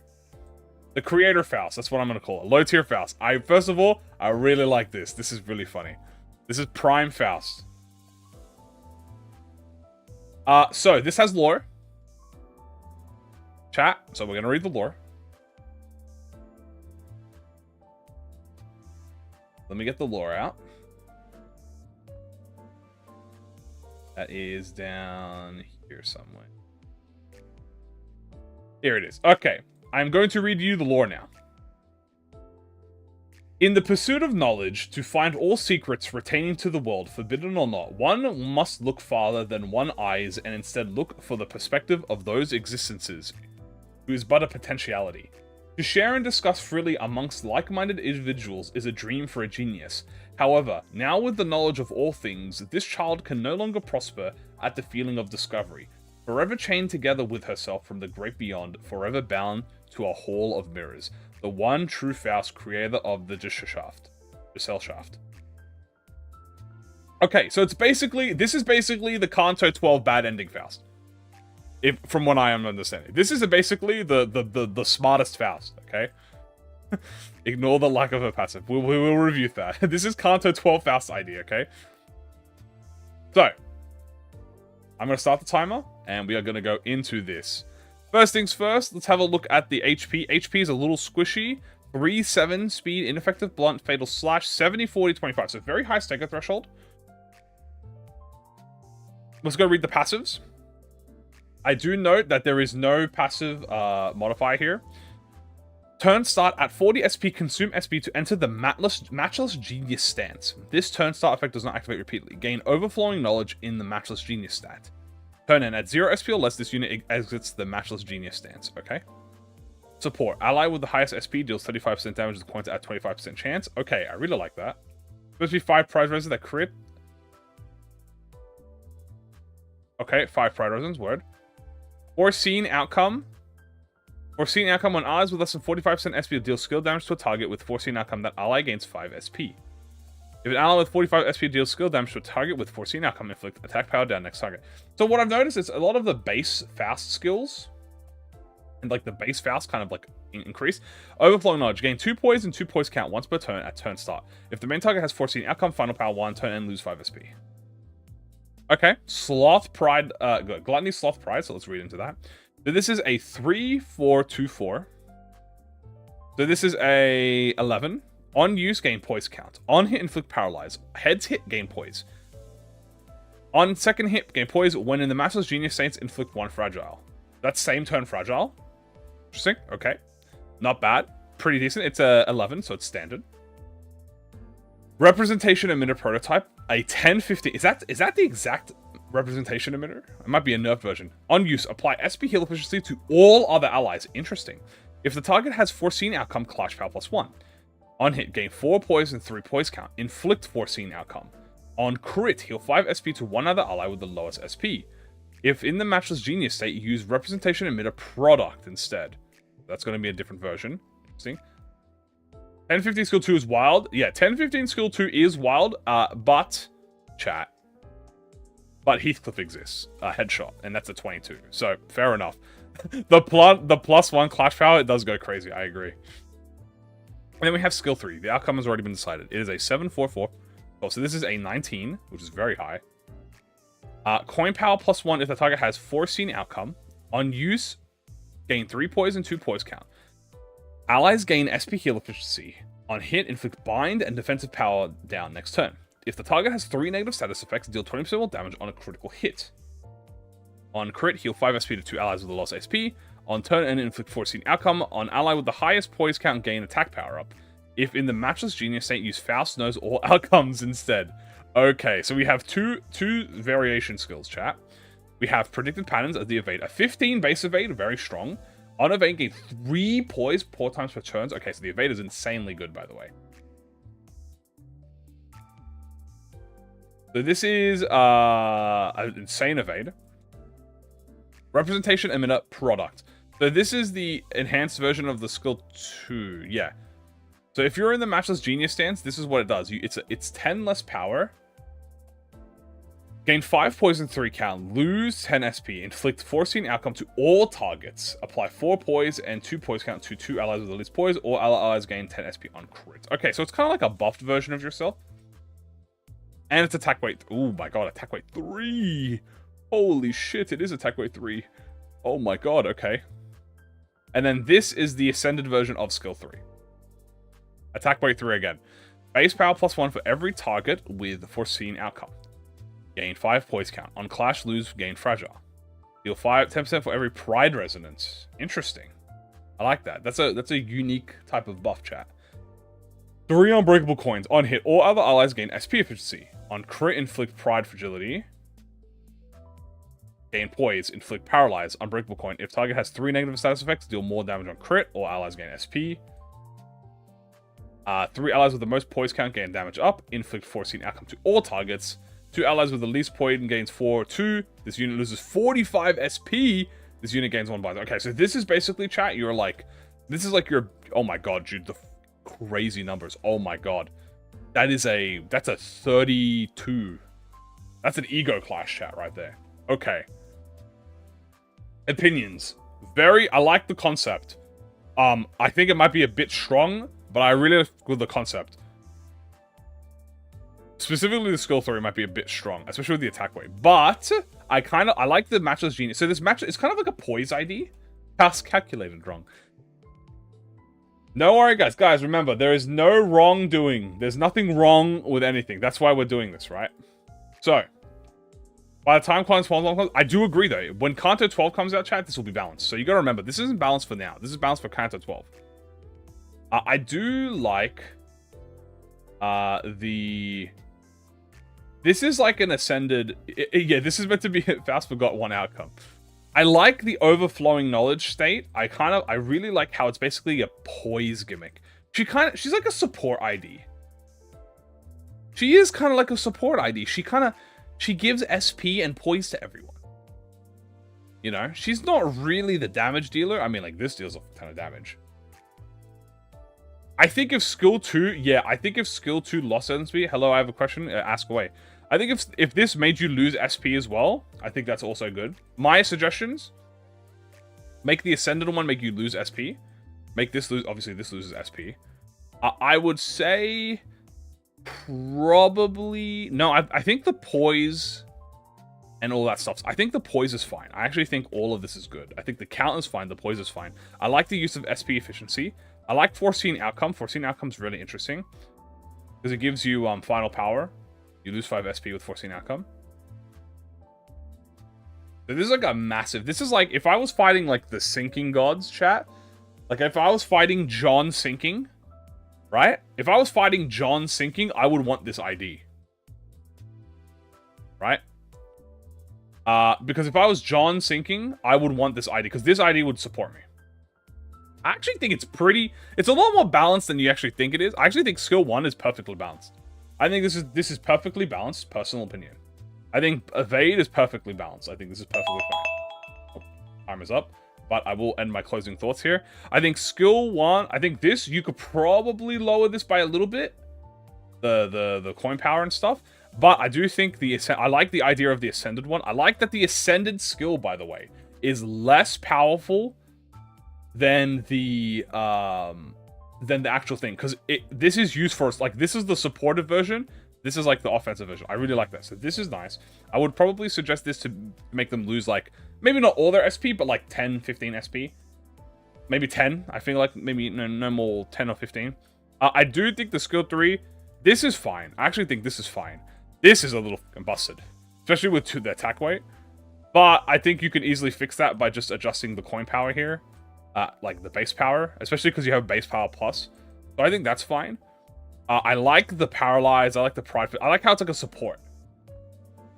This is a really good support ID. I actually really like this ID. I think there's a few tweaks with it, but pretty much I want to give this like an 80%. Right? Like I say an 80%. Obviously, there's a little bit of an error here with that, but I like it. How much coin power? 32 finale. I don't get it.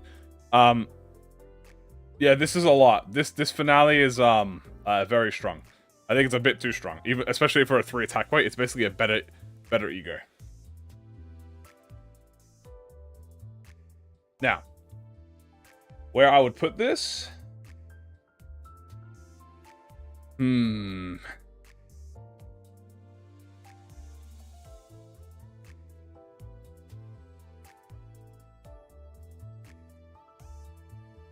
I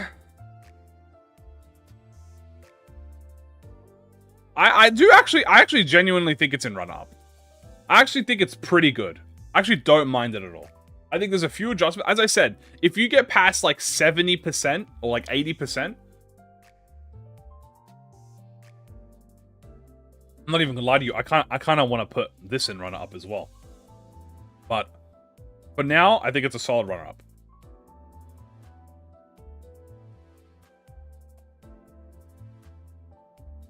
All right. The next ID. By the way, guys, it's been an hour and a half, and we've only done 1, 2, 3, 4, 5, 6, 7 IDs. We have 30. That lets you know how many we have today. Okay. Guys, links don't work in the YouTube chat, remember. Links don't work in YouTube chat. Alright, the next ID... Oh, look at that! Another sweeper ID, chat. This time, it is District 7 Sweeper Mersault. So this is a different district sweeper. This is a sweeper as max conditional blazing strike. Well, there you go. We got a lot of sweepers. I see persistence there. Okay. John Sweeper chat. All right, I'm gonna put the timer on and go. So first things first, let's check the stats. 225 HP, so tanky. 3-6 speed, decently average speed. 75% stagger threshold, which is not bad. It's a little bit high, but it's a tank, so you wanted that. I've noted that this is 075, by the way. So this is not 05 endure and ×2 fatal. So this is like super tanky, but like not as endurance. We have 2 passives. This is a repeat offense. 2 wrath thing. Each reused coin does 2% more damage. Not bad. Second pass. This is the support passive. Each successful hit lowers the health an ally does. Wait, each successful hit the lowest health ally does. That's a bit funky to read. Heal 2 HP. And then you have the other passive. On hit with all skills, heal 30% of damage dealt. Max 15, 30, 50, 80. Those are some expensive passives. Yeah, those are some expensive passives. That's pretty much health hauler. So which max is it? Yeah, that I don't understand this bit, but I'm sure we'll figure that out. Number 1, sweep of the back streets. We have a lust, wrath, wrath. So it's a dual affinity. This is this is an 11 with a -3. At 10 bleed potency, clash power 1. Gain coin power for each 75% damage taken. Oh, so if you have damage, I assume this is mean like if you have lost HP. Gain persistence for each 3 bleed on target, max 2. Persistence skill 1, Jesus Christ, okay. Inflict 2 bleed count, okay, not bad. Skill 2, 832 coiner. Okay, that is going to be a 14. On use, gain persistent. On coin, inflict 5 bleed potency. -1 on enemies, there you go. And then you have the final coin, which is a 4 coin +2. If target has 4 bleed, gain 2 coin power +2. Gain persistence. On hit, bleed count. Bleed potency, bleed count. And then liquefied flesh. On use, gain 3 protection. Oh, but 2 fragile next turn. Unbreakable coin, lower own stagger threshold by 5%. Interesting. Okay, so it lowers your stagger threshold. And then what's this? This is skill 3-1. There's an ascended version of this? How do you activate this ascended version? Maybe it's up here. Hold on. For each stack, gain 20% recovery. For each stack, gain 20% to recover from fatal damage. Heal 60 HP and use skill 1 once before turn end. Lose 1 stack after recovery. If staggered, skill 1 will still be used, but other skills won't. Oh! Lose 1 stack if stack reaches 0 stagger. If stack reaches 0 stagger... Ooh. Okay, it's a very high risk, high reward ID. Gain coin power for each 75 damage taken. On use, gain persistence. Gain pierce damage up, inflict bleed potency, reuse coin for each persistent, max 5. After you gain max persistent?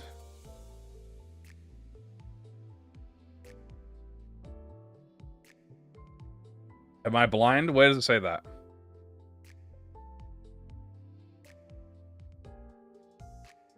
I didn't write that. So basically you want to really ramp up persistence for the 3-1 passive. Tiny whips you on my part. Oh, okay. So this is supposed to activate into this. Okay. Trash disposal. All right. First thoughts.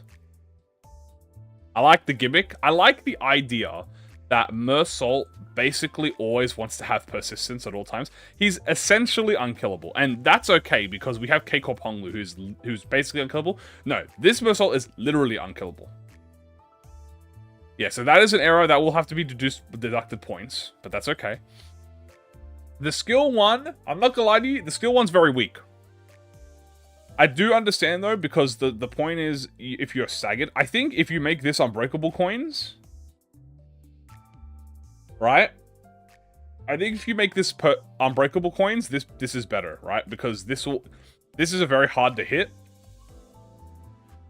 But I think that's fine. Skill 2 is also fine. It's a little low on the damage, but you get 5 potency, so it's a lot of potency to be fair. Plus 2 persistence. Skill 3, coin power plus 2, so that turns into a what? 4, 8, 12, 16. This is a 21.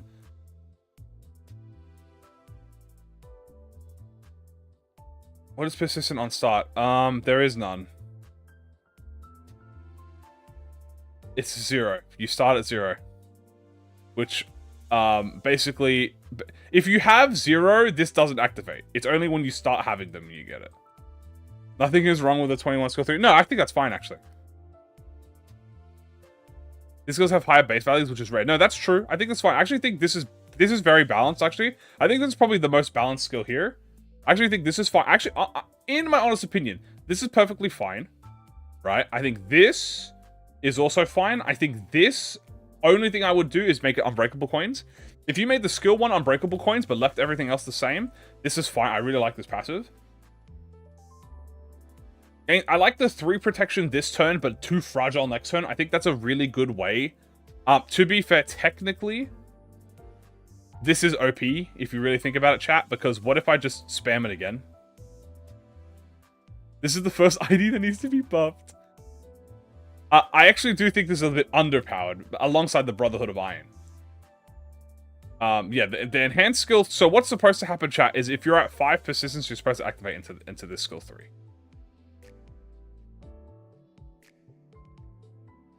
But I think this is a bit OP. Not because it's, yeah, this is one... Yeah, I was going to say, if you spam this, you get 1 protection, which... You also lower your guard, which is fine. But remember, if you're using this chat... So the reason it's not OP, if you think about it, the reason it's not OP is because you're not gaining persistence. Oh, that's the alarm. So, you don't gain persistent with the guard. I have to go to my Magic's Wiki. Good luck. And there's only one Is there actually... Where's the Reus? It's here. So, this is supposed to be inflicting bleed. So this is less of a damage. So how much is this? This is this is a 7 coin. So this turns into a 20... What? 14, 21... 28?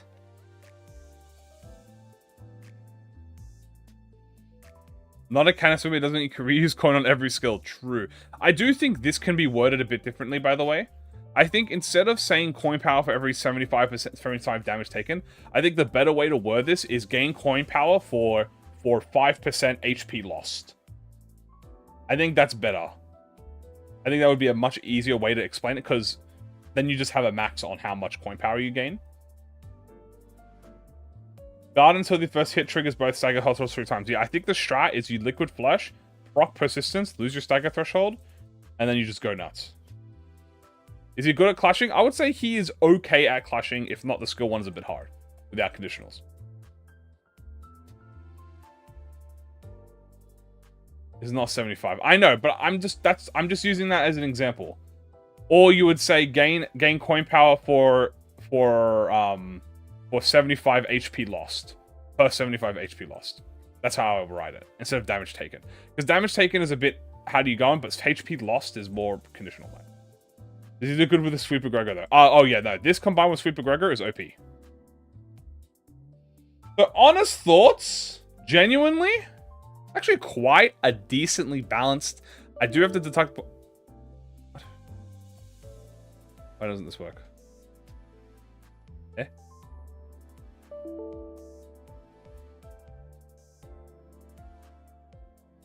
Internal error? What the fuck you mean internal error? What? Why does it say internal error? Hold on. Hold on. Bug fixing.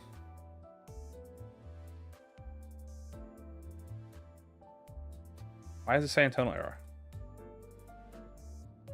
Okay, hold on. We're gonna have to do a little bit of a... We're gonna have to,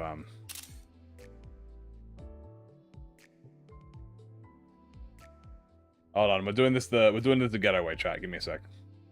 This is a solid tier. I actually think this is... I mean, I actually think this could be runner-up. Actually, I do think this could be runner-up, but I'm not gonna put it on runner-up. The only reason I'm not going to put it on runner-up, chat, is because there is an error with it. If there are some major errors with the ID, I can't put it in runner-up. So I will put this in solid. But I think if it had a few of its things fixed, I think it would fix. Is it closed now? Yes, it's closed. It's a remake. It's all Cinq Gregor's fault. Yeah, you're lucky I don't put it in the bananas tier. Where is Bear Heathcliff? Great question. A few fixes and it goes into runner-up. Actually, a few fixes, it goes into top. You know what? No, I gotta stick by my rules. If there's a major problem with the ID, it can't be in runner-up. When will this happen again? I can't give you an answer, good sir. I apologize. It might be, you know, a while. Could happen, you know. The fault does lie with Gregor. I do agree.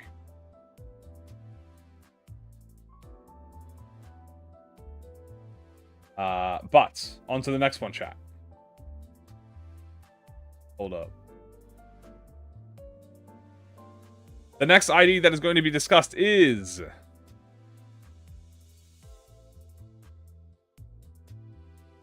Efflorescent Ego Has Harpoon. Now, I'm not gonna lie to y'all. This is the most gorgeous fucking thing I've ever seen in my life. If I had to give pure points to just visual, this is the best ID. This is the best visual custom ID that we have in the game. I have to say that. This is the prettiest skill set in the game. I have to give it to that. This legitimately is the closest thing. It even has an in-game model. It even has an in-game model. It has the in-game model. It has the art. It has the background art. It has the like traditional like background. This is insane. But is it balanced? That's what we're gonna find out today.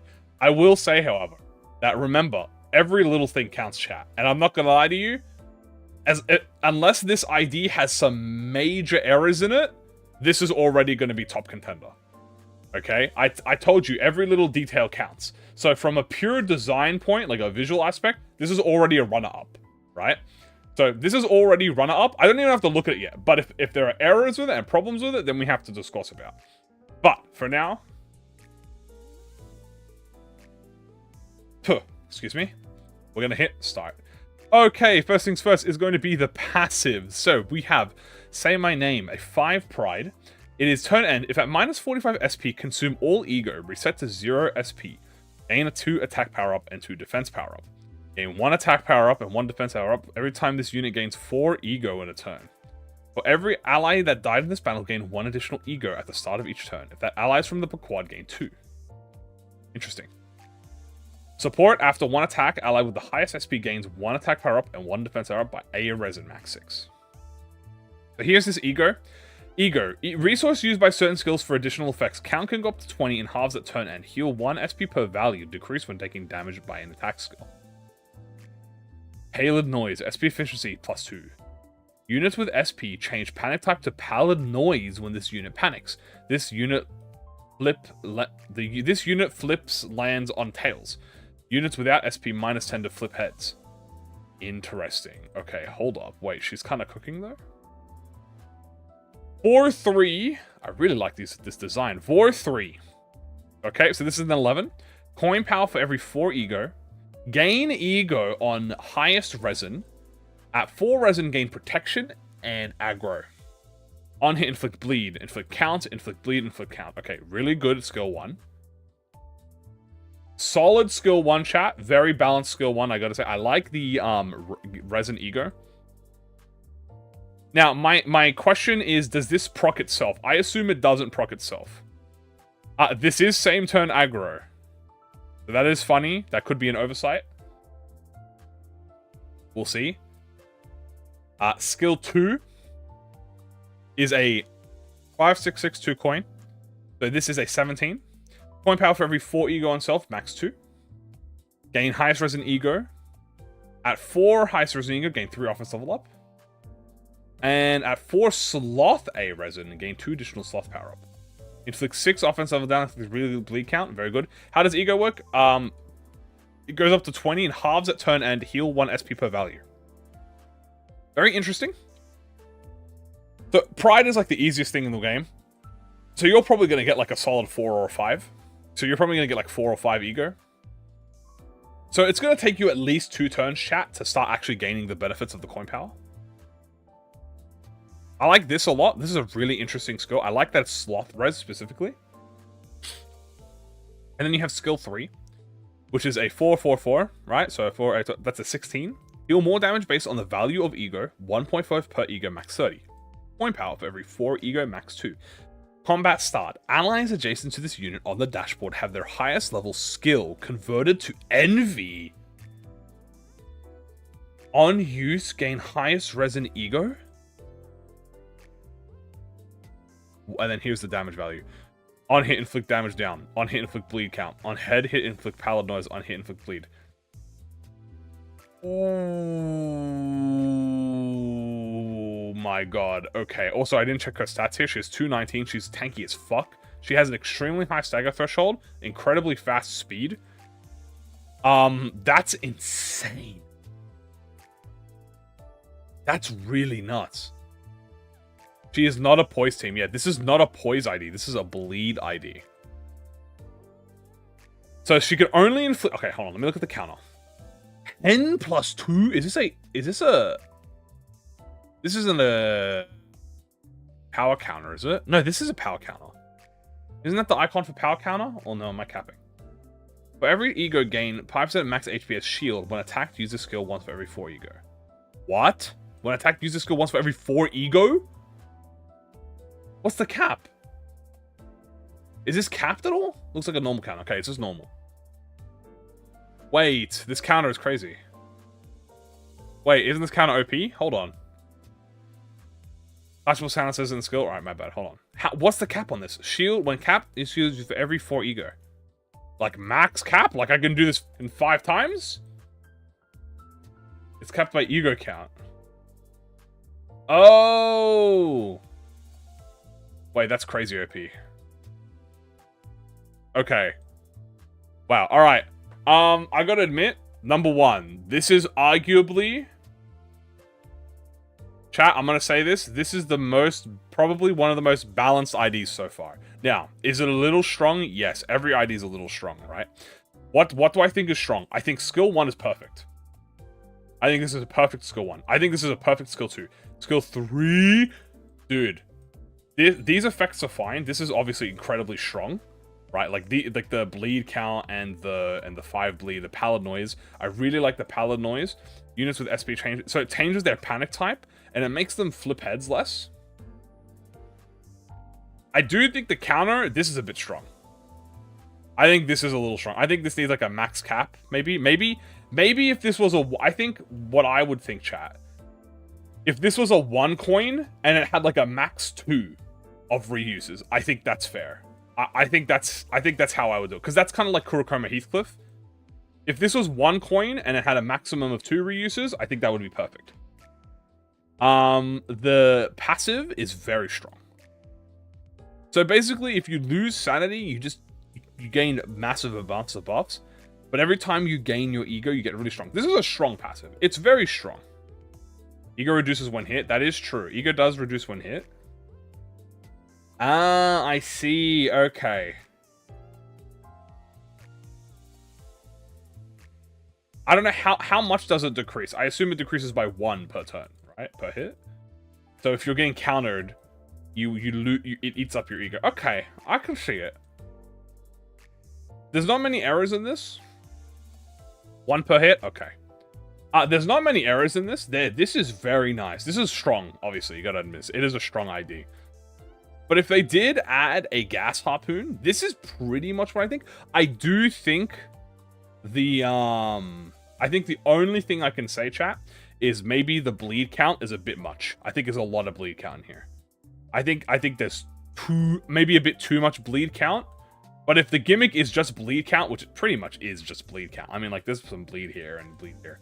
But sorry, let me cut the timer off. Yeah, no, the skill 3 changing all allies to envy once per turn is nuts. It's a really insane one. I think what I would do personally, chat, what I would do is, instead of being a combat start, okay, what I would do is I would have this be a combat start on a resin. I think that's what I would do. I think this was combat start. If a resin, like 4+, all allies have their highest level skill converted to envy. That's what I would think, because that lets you control it more, personally, I think. So if it was an A-res, you could kind of control it, and then that lets you, like, you know, play it around, because maybe you might not want every skill to be envy, right? But that's a personal thing. That's a personal thing. I don't think that you can change it. I think this is pretty fucking top-notch. So you gotta understand, this ID from a visual standpoint was already a runner-up, but this is definitely top contender. How can it not?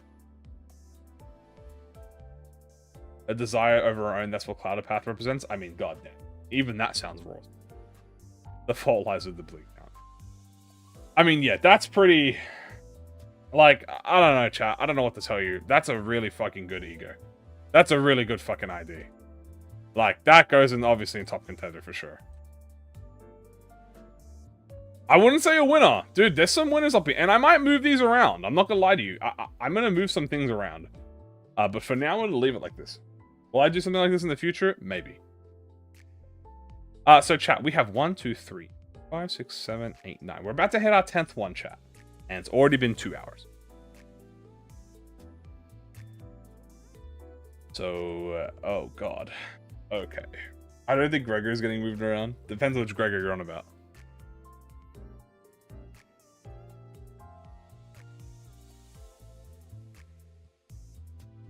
Okay.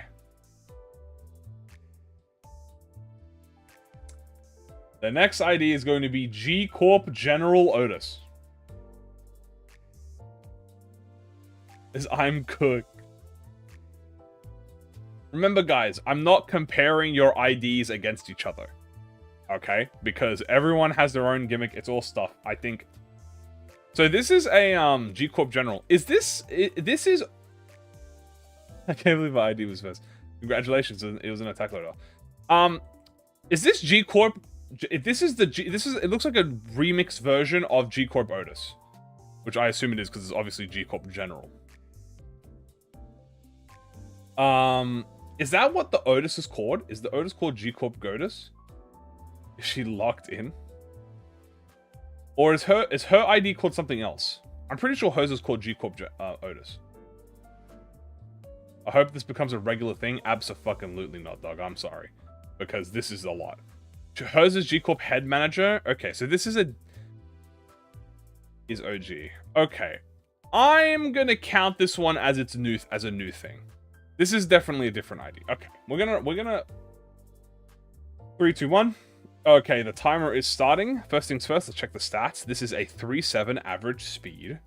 184, pretty squishy. 70 stagger, really high stagger threshold. Pierce, ineffective, face, blunt, fatal. Let's read the passive.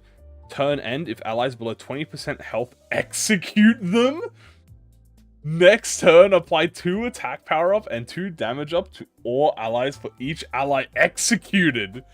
Gain attack power up for the rest of the encounter per execution. Okay, this is raw as fuck. Hold on. Dude, it's just 2 pride for that? Oh, there's March on. Combat start. Give all G-Corp members other than this unit 1 clash power. Unopposed attack. On unopposed attack, a random G-Corp ally follows up with skill 1.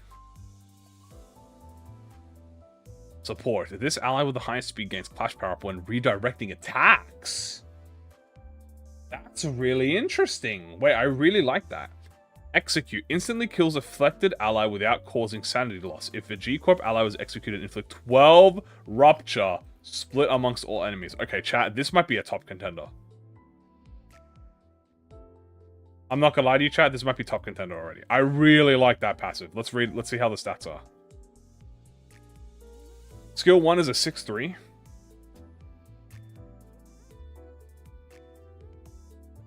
This is a 12. If target has 5 rupture, coin power +1. Inflict 2 rupture next turn. Inflict 2 rupture next turn. Rupture next turn. Interesting. Skill end. Apply 1 haste to self and all allies next turn. Prioritize G-Corp. If ally is G-Corp, instead apply 2 haste. Really like that. Really cool. Big fan of that. Good skill 1. Skill 2. Flank them. So this is a gluttony, pride, gluttony, pride. Okay. Then we have flank them. So this is a combat start. Apply 2 clash power, 1 clash power up to self and 2 allies. Prioritize G-Corp. If ally is G-Corp, instead apply 2 pack power up. Really fucking with this ID. This is really sick. This is a 3, 6, 9. This is a 16. Inflict 3 rupture next turn. Inflict 3 rupture next turn. Inflict 3 rupture next turn. So the 3 rupture next turn is very strong because that lets you. It's kind of like cheating a little bit if you think about it. You know, if you think about it, next turn rupture is really cheating. But I really like this so far because there's no count. So far there hasn't been any count. This is a countless ID so far. Skill 3, 11 plus 3, 14, 17. And this is Pierce as well, so this does affect rupture. Combat start. This turn, the target's rupture count does not lower when hit by G-Corp members. Oh. If the target has 8 rupture plus 1 coin power, inflict 2 rupture, heads hit, on use. Reuse coin for each ally that has been executed. If target's health is below 40%, a random G-Corp ally uses skill 3 on the target. Turn and clear target's rupture. What? What is this crazy ID, dude? Wait, but like, why is it balanced though, chat? Hold on, like, let me cook a little bit. Why is it actually kind of balanced? Why is it actually kind of balanced though? Hold on, this is banger. Hunker down, combat start. It's a 10-15 gluttony. Gain 1 protection for each enemy targeting this unit, max 3. A lot's very strong. If G-Corp ally is on the field, use my soldiers fight instead. Clashable counter. 0-0. 0-0. Combat start. Redirect attack to a random G-Corp ally, and they clash with skill 2? If the enemy was defeated or staggered, next turn apply plus point burst to the enemy. What? Okay, chat. Wait a minute. Okay, hold on. I gotta back out here for a second. This is arguably the most unique. This is probably the most unique gimmick so far in the entire stream. YouTube layout drives me crazy. This is arguably the most unique ID that we've encountered so far. Maybe next to like a few others. This is crazy. It's a random G-Corp ally. Now, my curiosity... See, this only activates if there is a G-Corp ally on the field. This is insanely nuts. I don't even know how you coded this. But it's assist attack. It's basically converts to assist attack. This is the... I really like this execute mechanic. This execute mechanic is crazy, by the way. She just actually kills them. Redirection can't do that yet. Yeah, no, that's nuts. Works like I have assists, maybe? Yeah, but this is... The thing is, it's mid... It's combat begins. Like, it starts at combat. My soldiers scream. Anyway, wow. I don't really have much more to say about this ID. I think it's actually incredibly balanced. I think the first of all, coin powers, like the coins, I think the coins are pretty balanced. I think that's great. The rupture, there's no count in this, by the way. This is a non-count ID.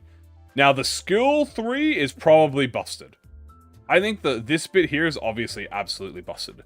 Not consuming the rupture by G-Corp members is pretty busted. Now, what considers a G-Corp member? The only person that you can do that for at the moment is like Gregor. But it's kind of outweighed by the fact that you just lose the rupture. Like, the rupture's gone, chat. That's what I'm saying, right? Like, this is busted, but this is also detrimental. So it clears all the rupture. The reuse coin for every execution is cool, because you're killing people. And then this bit here, if target's health is below 40, a random G-Corp ally uses 30%. This is an execute attack. This is so sick. This might be top contender, chat. I'm not even gonna lie to you. This is probably top contender. This is such an insane idea. I really have nothing to say about it in like a negative light. One, I love the gimmick. First of all, it's a reimagining of it's a new G-Corp ID, so it's not a remake. The passive's insane. I really like the gimmick. I like the idea... Oh, sorry. I like the idea that she is basically sending the soldiers to die. She is not saving rupture. Yeah, but unfortunately, chat, because she has no rupture count, she is, she's mid. You all understand that, right? You will get it. Alright, because she has no rupture count, she's getting put in the bananas tier.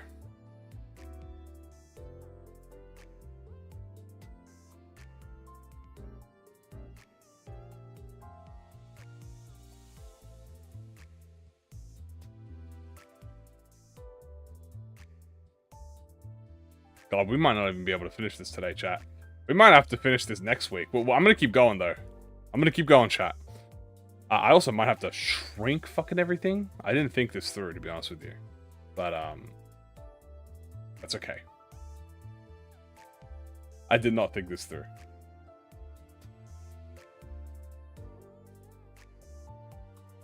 Okay. Make the template bigger. I might... Actually, let me do something real quick, chat. Hold on.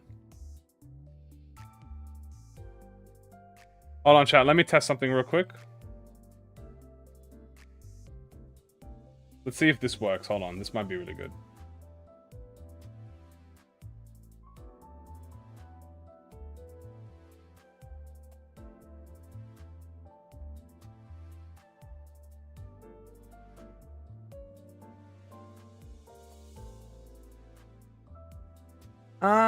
This could work. Hold on, chat. I might just make a template instead.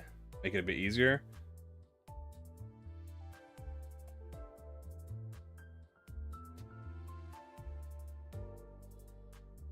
Oh, wrong button.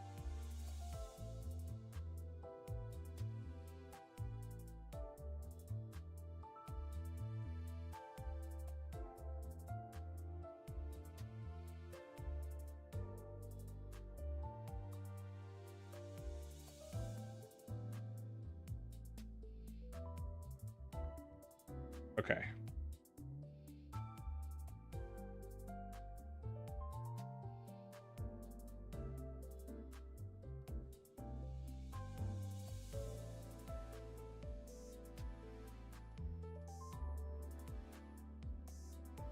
Let me see if this works, chat.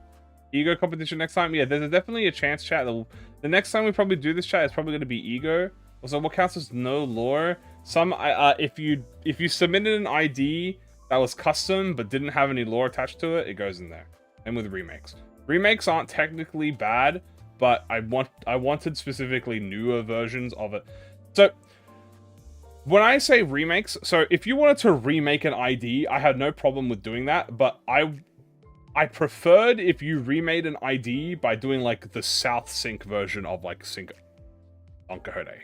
Like you make a new, like the G Corp Gregor healer. Like this is not head manager. This is an entirely new G Corp one. Also, we're going to be doing this. Give me a sec. I'm going to be changing this. Yeah, this is much better. Okay, chat, give me a sec. I apologize for making you wait. Yeah, we're going to use this instead, because this is way better. So let me translate everything real quick here, first of all. Oh, wait, where's my bananas? Hold on. Now, you go down here. Go down here. I'm going to add a row.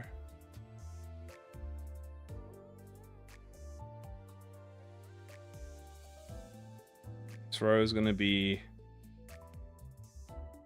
5 bananas.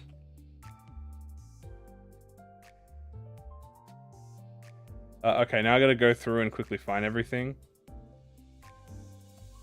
What is this? I don't know what this is. Solid ID goes here. This was in top contender. Is this no cropped? Okay, G Corp Otus goes up here. Yeah, you can see all the IDs we have here, by the way. We still have a lot to go here. G Corp Gregor goes up here. Who else was there? There was the effervescent gas harpoon. This went in solid. Then we needed the runner-ups were... I need the Mersault, which was here. Beautiful. Then we needed honglu and mouse. Here's the honglu. Why am I doing it in Photoshop to start with? Because I didn't think this would look good. I'm not gonna lie to you. But I was completely wrong. Okay. Ignore that. That's all me. Okay. Now, I'm not gonna lie to you. I'm actually gonna adjust this a little bit. Do I want to adjust this a little bit? Actually, I'm gonna keep it the same. I'm gonna adjust my opinions until after. So, we're gonna move on, chat. I apologize for the delay. The next ID that we will be talking about. Oh my Jesus Christ, what is this? LCE Ego Bind Sinclair. Speaking of, I think this is your ID, by the way. Yes, this is Sovereign. Okay. Fucking Christ, what is this? This one is peak? Okay. This ain't no way 2-page ID. This is a 3-page ID. Alright.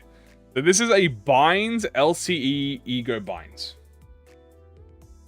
Alright, I'm interested to see what this LCE Ego binds is. And so is Kim Ji-hun. I got the uptime story? Right, yes, this has lore. Hold on, I'm gonna get the lore chat.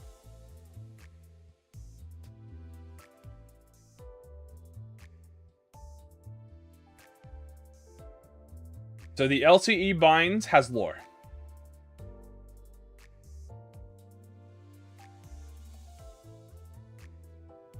Okay. I'm going to read you the lore now. The child was not prepared for the turn that his life would take, as his body and mind corrupt alongside the vestiges of a once-known monarch. Sinclair, I don't think I can do this. A WoW 07? That's the most dangerous thing in this facility. S. Do you really think I can handle it? So that's Sinclair speaking. Is this ryoshu? I assume. Yeah, ryoshu. If I didn't, I wouldn't have asked you. Sinclair. But why? Why me? Aren't there... ryoshu. SU. I am not saying it again. I wouldn't have asked you otherwise. The glare in her eyes through her glasses, despite how thick they were, her pupils were barely even visible through them. Ryoshu, IDNC. Regarding what you believe about yourself, everybody else has already been settled with their gear. There's nothing else left to note. GYA in that suit, or you may as well be dead weight in this company. Every word from her prior never felt like this before. Despite her nasty way with words, this time felt genuine. Sinclair. Isn't it too much for me? It isn't too much for me. I swear I can synchronize further. The woman in her room above glares with the same vicious scorn as before, her demeanor both mocking yet beaming in pride. Sinclair. Ah! To be a ruler, do you understand what that takes? Time and time again, every action could have consequences, one that will leave you with nothing. Enjoy the luxuries, enjoy the power you hold while you can. The sword continues to dangle by nothing but a thread. Though he cannot see it, the phantom pain sears as blade presses against its spine. It's only a matter of time before his head is cut off entirely. Ryushu. Enough. WYD. WDW. Take the suit off, your trial is complete. The child's eyes darted back to their boss, the same venomous stare. That woman wants me dead. The child wields his newfound binds with haste, tearing the door off the chamber. Warning, employee gone rogue. Block off all exits. Wow. Alright, we got a little bit of lore there. Okay. I like it. I like that one.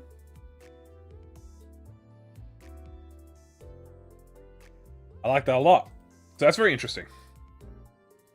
Wields his new blind finds with what?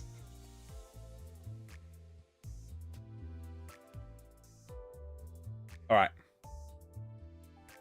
We are going to start the counter in 3, 2, 1, boom! First things first, let's have a look at the stats. We are looking at a 3-6 speed average, tanky, 253 HP, fatal to slash, ineffective 2 pierce, incredibly high 80% stagger threshold. Interesting. Let's have a look at the 8D passives. 2 gloom, 2 sloth, unceasing tyranny. Combat started 80% plus missing HP and at less than 20 tremor count and gain up to 20 tremor count and lose 30 SP once per encounter. When this unit triggers tremor burst, lose SP equal to tremor count. On death, activate the following effects. Inflict tremor on all enemies. Inflict tremor count on self times 2 potency between all enemies. Gain 5 ego resources for the least earned ego resource. If this unit died due to the KIB max attunement, down with the king, skill enhance the effect. On death, activate the following. Inflict 5 tremor on all enemies. Inflict tremor count on self times 2 potency between all enemies, max 10. Gain 5 ego resources for the least earned ego source. And if this unit had 20 tremor count, apply. I think that's... There's no support passive. Then we have Foreboding Audience. Apply what? Apply what, man? Bananas? Foreboding Audience. Max value 5. At turn end, gain 1 offense level up next turn for every 15 SP below 0 for every value. Gain 1 damage up next turn for every value. Gain 1 bind next turn for every value. When triggering Tremor Burst, lower target's SP by value times 2. Interesting. Skill 1. 3, 4, 4. So this is an 11. If unit speed is slower than the target, gain base power based on speed difference. Base power plus 2. Every 2 speed difference, max 4. Fuck. Plus 4! If this unit had less than 0 SP, base power plus 7, all coins become negative. What? Like, pardon me? Gain tremor count. Gain tremor count. Inflict tremor, inflict 1 tremor count. On tails, inflict sinking. It's a what? But now it's just apply. Inflict tremor count at 4, let's speed, inflict 2 sinking. Trigger tremor burst, then reduce target's tail by 1. Reduce tremor count by 2. Okay, wow. Next one here. Tremor sinking ID. So this is a 633 coiner. This is a 15. If unit speed is slower, gain more coin power for every difference. Max 2. Okay, so that seems more reasonable. It's shrinking. If this skill has negative coins, coin power is lowered instead of raised. Okay, that's really cool. I really like that. If this unit has less than 0 SP base power, plus 10, all coins become negative coins. That's I'm not even gonna lie to you. That in itself is in tier for runner-up. That's such a unique idea. Deal 5% damage for every 4 tremor count on self, max 30. Clash win, inflict 3 sinking count. On head, gain tremor count. Heads hit, inflict tremor. On hit, inflict sinking. On hit at 3 or less speed, inflict 2 tremor. So you really want to be slow with this. At 3 plus speed, gain bind next turn. Inflict tremor on hit, inflict sinking on tails, and then inflict tremor count on head's hit. Then you have Sword of the Damocles. Sword of Damocles. It is a 17. If this unit had 2 or less speed, base power plus 5. Before use, at 20 KB, activate Down with the King. If this unit has less than 0, base power plus 15, all coins come negative. Deal 10% damage for every 3 tremor count on self. Deal 10% more damage for every foreboding audience on self. On use, gain 1 foreboding audience after attack. If this unit kills a target, gain foreboding audience. That was mostly unexplored. The entire ID is based off it. Interesting. Now I know. On hit, gain tremor count. On hit, inflict sinking count. On hit, inflict tremor count. On hit, trigger amplitude conversion, tremor fracture. On hit, trigger tremor burst. Reduce tremor count by 3. Reduce target SP by tremor count on potency. And then you have the, if you have 20 tremor count on yourself, 25 minus 10. After using this skill, dies. Alright, we have an F tier ID chat. If unit HP drops to 1 while using this skill, maintain 1 HP for the duration of the skill. If this unit has 1 or less speed, base power plus 10. What? What? What? 35? Lose 30 SP. Deal 25% damage for every foreboding audience on self. When at less than 0, deal more damage. Further, this unit's SP is from 0. For every missing SP, 70%. Deal 20% more damage for every 30% missing on self, max 60. Before weight, attack weight plus 1 for every foreboding audience. Bro, what? When target has less than 0 SP, inflict gloom affinity damage equal to the further this unit's SP value from 1. Gloom affinity damage for every missing SP 45 max. Bro, my throat is getting tired reading these fucking vomits, man. It's incredibly strong. Bro, the key second form cell. Unbreakable coin. Inflict sinking, tremor count, apply tremor fracture, tremor burst. Tails hit, inflict sinking, tremor. Bind. On kill, inflict sinking on 4 random enemies. On kill, inflict. I mean, it's certainly, definitely worth dying for. Turn end passive, retrieve the throne. Gain 1 attack power down. Turn end, gain +1 attack power down. Gain 1 additional attack power down for every turn that passes. When the passive is cancelled, all additional attack power down is reset. Wait, what? Wait, what? Turn start, lose SP equal to attack power down times 5. Gain 1 foreboding audience when killing the target. Wait, what? He gains attack power down. Defensive skill. Oh, right. I should look at this. I forgot. Gain attack power. A clashable guard. 6/6. Gain attack power up, bind, damage up, and 5 SP next turn equal to attack power down. Oh! Cancels the effect of reprieve the throne passive until next turn. Okay.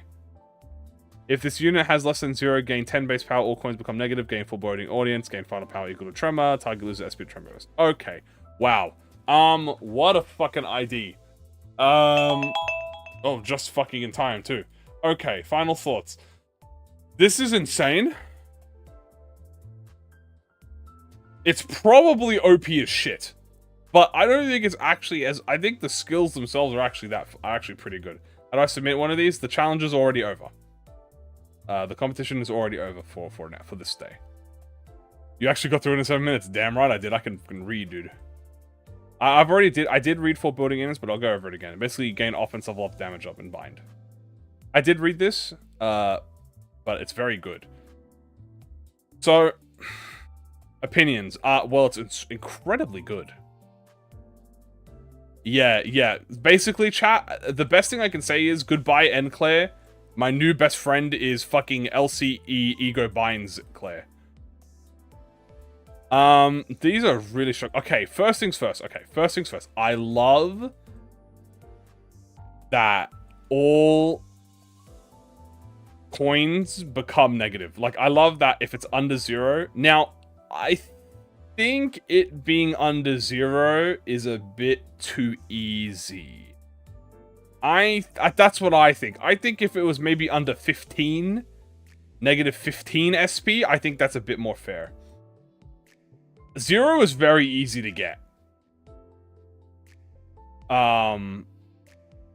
But there's a lot going on in this, and as I said, chat, I fucking love complicated IDs, chat. I'm not gonna lie to you, chat. If you want to make me bias, here's what you do, chat. If you want to be biased against me, either like do a faithful recreation of like of a character and then like convert it into Limbus, or you make a complicated as fuck ID and you balance it to the best of your capabilities.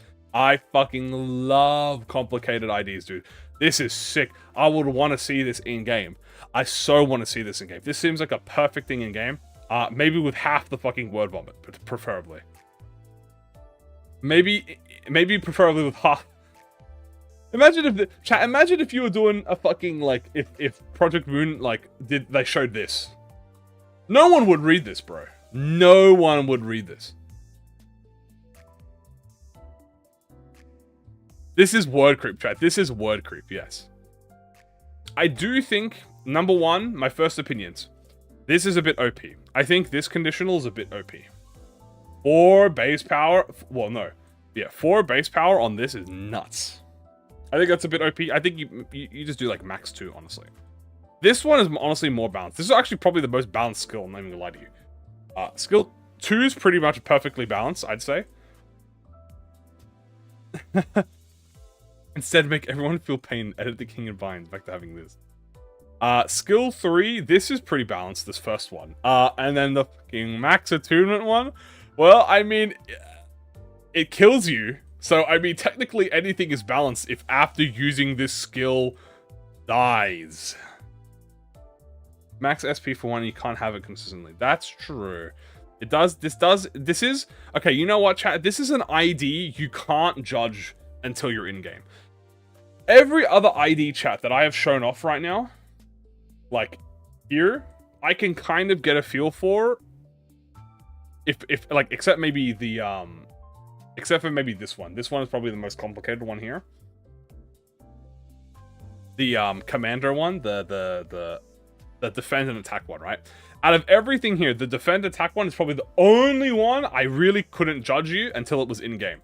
This other one right now, this ID has surpassed it. Because unless this is in-game, I have no fucking way to tell you how balanced it is. This could either be the most dog shit skill, like, ID in the game, which it obviously wouldn't be. Or it could be the most OP-ass thing. Or it could be perfectly balanced. I think it's pretty confident, say, chat, that this goes into,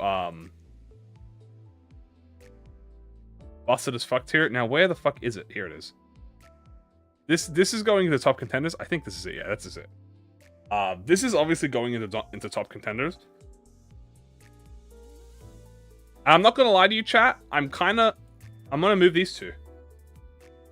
I'm actually gonna move these two into top contenders, into roundups. I actually really like these two, and I'm gonna change this to a bit OP. So some like slightly OP. No, I'm gonna say like OP / busted. I'm actually gonna so to whoever did the these two IDs, they're getting buffed. I do think, however, that the ryoshu one is staying here because the ryoshu one is insanely busted. The ryoshu one, this is too OP. Everything else here, though, has been pretty balanced. I mean, honestly, this might even be fucking too OP. I'm not even gonna lie to you. But the fact that you do die.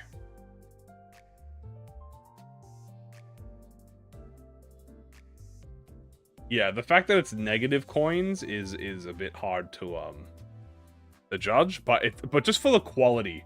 So like, eventually you got to look past about like the balance of it, and you got to just look at the quality of it. It's insane quality.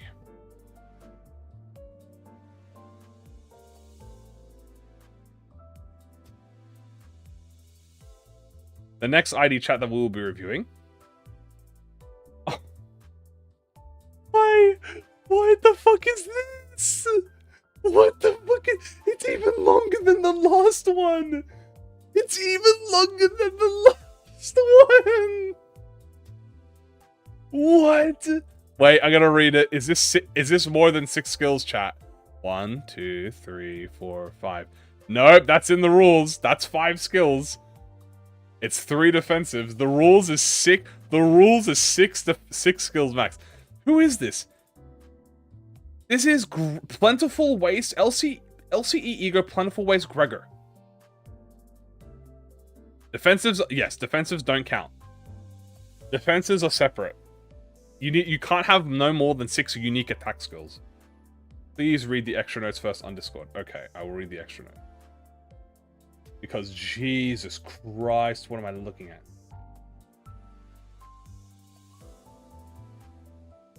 Okay, extra notes. I think I managed to iron out any minor wording or format errors that were presented in the skills, so Plentiful Ways based on drunken abnormality. For how skill S3-1 is formatted, but the coin effects were getting cut off from the bottom. If it was all one skill bracket, I had to split the general effects of skills into skill 3.1 and coin effects into skill 0.2. Okay. So, chat, what I'm hearing is, these are all the same skills. Why the f is there so much words? Holy shit. Holy fuck. There is no way I can review it in 7 minutes. Can bet. Alright. I gotta prepare. Alright. 3, 2, 1. Okay, let's review first. First. Oh, I'm already throwing. No. Number 1. 3-6 speed, which is average. You have 221 HP, which is pretty alright. 70 is a high stagger threshold. Ineffective blunt fatal slash. A lot of fatal blunt splashes. Let's go immediately into the passives, because Jesus Christ, there's a lot of passives. When using an attack skill or flipping an attack coins that consume Barrel of Liquor, even when this unit is out of Barrel of Liquor, this attack does not get cancelled. Barrel of Liquor, however, the skills that require consumption of Barrel of Liquor do not activate. When this unit has Tremor, Sobering, or Clear Head, this unit does not gain Tremor from skills.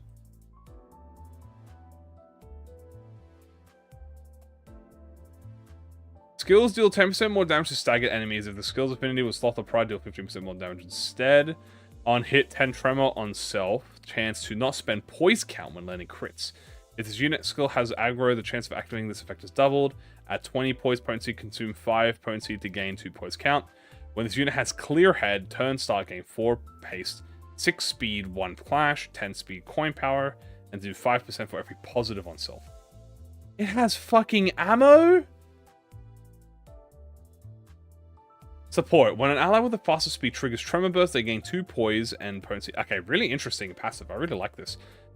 Support. If the ally has 2 minus coin skills, or if they have 2 blunt skills, gain 4 Potency instead. Unique Sanity. The Drunkening. If SP is brought to 45 by this unit's skill effects, enter a Unique Panic instead of Panic or Ego Corrosion. Unique Panic. Does not act for this turn. Turn start. If this unit has Tremor Boozing, gain 10 Potency. OP as fuck. Oh my god, dude. Holy shit. Barrel of Liquor. Unique Ammo. Max 3. Consume for certain skills. If no Barrel of Liquor was consumed or gained by turn end at 3 barrel on self, heal 10 SP. This ammo count cannot be gained or lost due to external effects. Tremor Boozing. Jesus Christ. Turn start. Lose SP by Tremor Potency on self divided by 2. Rounded down. When hit by skills that trigger Tremor Burst, take fixed damage. Take fixed SP damage by Tremor on self, so it lowers your SP. Raise stagger threshold. Turn and reduce the count by 1. LCE Gregor only. When recovering from stagger, trigger amplitude conversion into sobering on self. What the fuck If at 60 tremoring potency on self, gain clash power for 3 turns, and trigger amplitude conversion sobering on self. Interacts the same way as normal tremor does not affect... Then what the fuck is sobering? Sobering, if at 60 tremor potency and on self, gain clear head. Okay. Gain potency on self, poise. Okay, so it turns into a poise ID? When hit by skills that trigger tremor burst, gain tremor potency offense up. Oh, I skipped the punishing bird. I'm sorry. Hold on.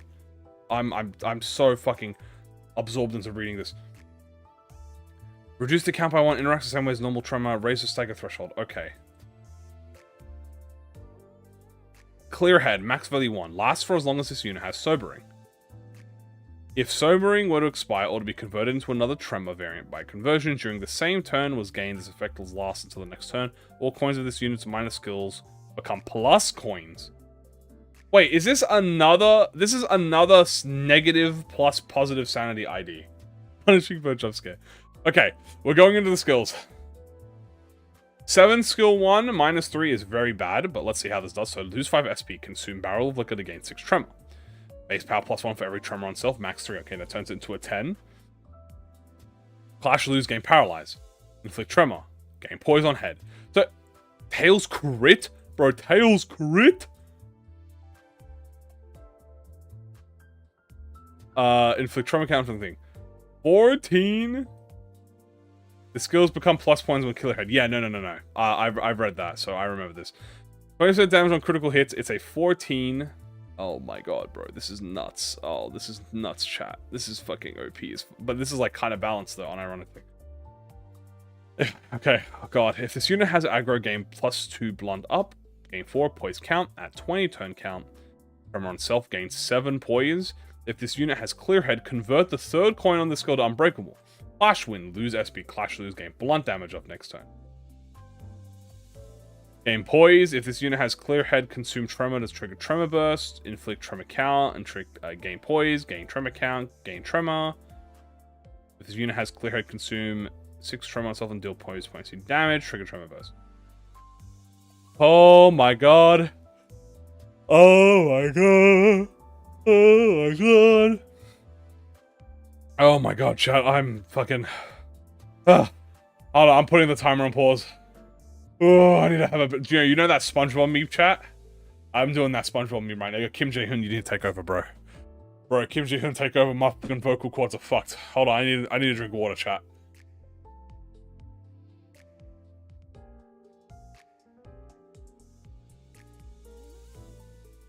Oh my god. I feel like I need to take a drink, dude. I feel like this needs me to take... I actually need to take a drink while listening to it. Like, and doing this. Holy fuck. Oh. Dude, yeah, I need to borrow a barrel of liquor reading this, dude. Unironically.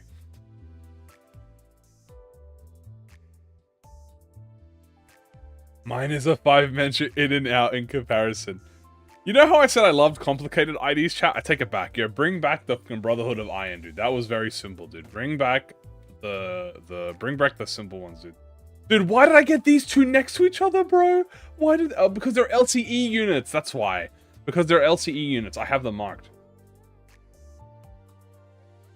Okay. Slow down, take my time. Okay, don't worry. I'm locking in, okay. Alright. At 30 tremor on self, convert the 2nd coin of the skill to unbreakable. If this unit is being targeted by 3 skills, gain 6 poise once per turn. If this unit is being targeted by 6 skills, gain 2 protection once per turn. Lose 15 SP, gain aggro, base power for every barrel of liquor missing.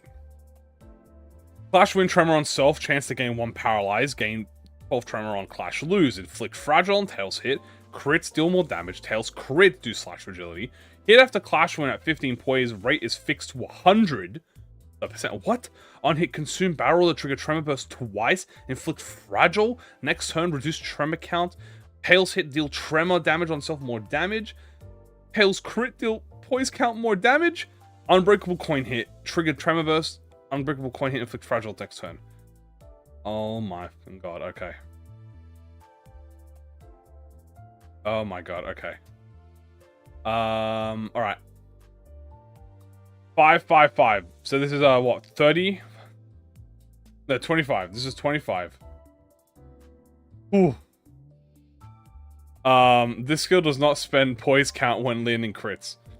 This unit's speed is higher than the target's, deal more damage. For every speed difference, max 40%. You're through now, pal. At 60 tremor, critical rate for this skill is fixed to 100. If this unit is being targeted by skills that belong to only one enemy or a part, the skill targeting that enemy gain 1 protection, deal 50% more damage.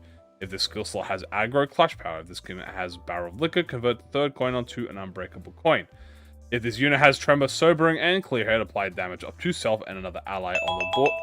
Shut up! I'm not done yet. And to another ally on the board. Base power up for every poise. Clash power for every tremor. At more than 20 points, consume 5 points to gain attack power. At 15 points count, this HP does not drop below 1. After attack, this skill attack kills the top. If this attack skills target, apply plus coin plus to a random ally adjacent to the board. On hit, consume 10 tremor on self to inflict fragile. On crit, the final kill does more damage. On hit, consume 10 tremor to inflict bronze fragility. The final coin does more damage. Consume 10 to inflict wrath fragility. If this skill is activated as a power count, inflict floss. I'm stuttering. I'm fucking stuttering. I can't even speak anymore. Kim Jae-hyun. I'm crying over here. Trigger Tremor Burst, Barrel of Logic, 25 more damage, 50 more damage. Consume 10 tremor on self to trigger Tremor Burst. Heads hit a 9 tremor count, consume up to 6 tremor count. At heads fucking hit, do 10 more poise count, consume up to 10 poise, every deal more damage. Oh my god, it's unbreakable too. Okay. 14 plus 10 at 0 barrel of the dang, I need a refill of that one instead. Turn starts, this unit has slobbering or clear head, not this time, but instead. Okay, so it activates a counter. Clashable guard, consume barrel liquor to gain potency. Okay. Gain tremor count.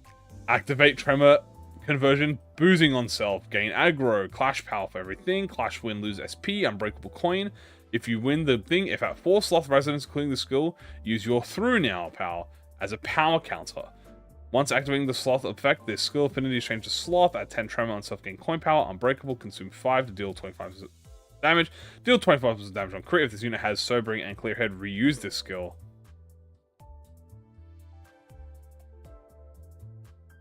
And then, dang, I need a refill. Heal, SP, base power, gain barrel of liquor.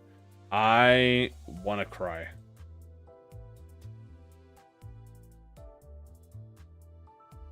I wanna cry. There's a unit. I'm gonna cry, dude. I wanna cry. I physically cannot rank this ID. What do I fucking do with this? I could barely rank the I could barely rank this one. And then I got hit with this. You know what? I agree.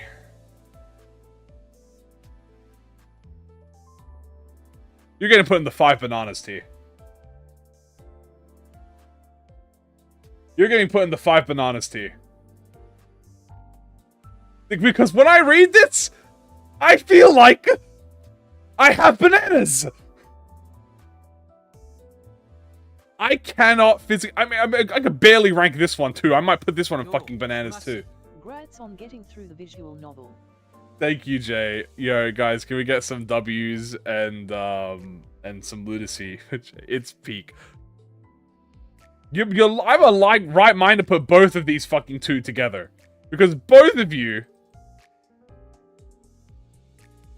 But this one is more readable than this one.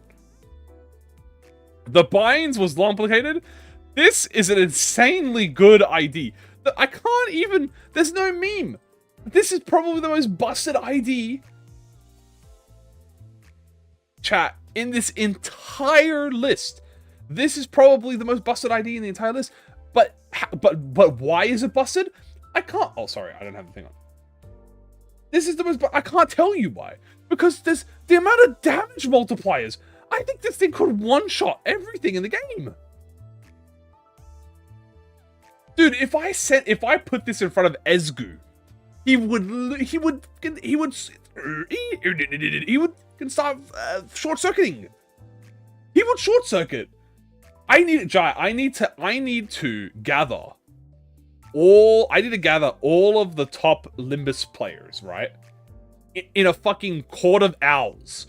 I need to summon them into a fucking room, okay? And make them all review this ID at once.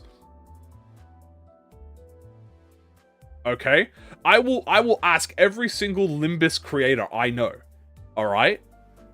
To get to, and see if any of them are available to do a fucking group chat. Right? And to sit down, and I want them to draw me a diagram of how this fucking ID works. The Council of fucking Faust or something, you know, the fucking Mephistopheles. The fucking round table of Limbus to solve a single ID. I'm not gonna lie to you. Amazing fucking work, by the way. Okay? Insane quality. Absolutely, I'm so happy that this is the level of, like, quality that I am receiving in this competition, right? Like, the fact that this is even possible. Everyone, by the way, who has done an ID so far, guys, every single one of them in this list so far has done insane work. Even if there have been errors and stuff, it doesn't matter.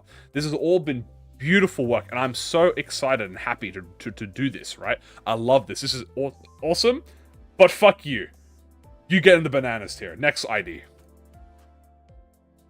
The next ID is, thankfully, Lobotomy Ego Beak Don Cahote. Now, this one is gonna make me happy. You can't possibly pick this one up. It's a sweet little bird.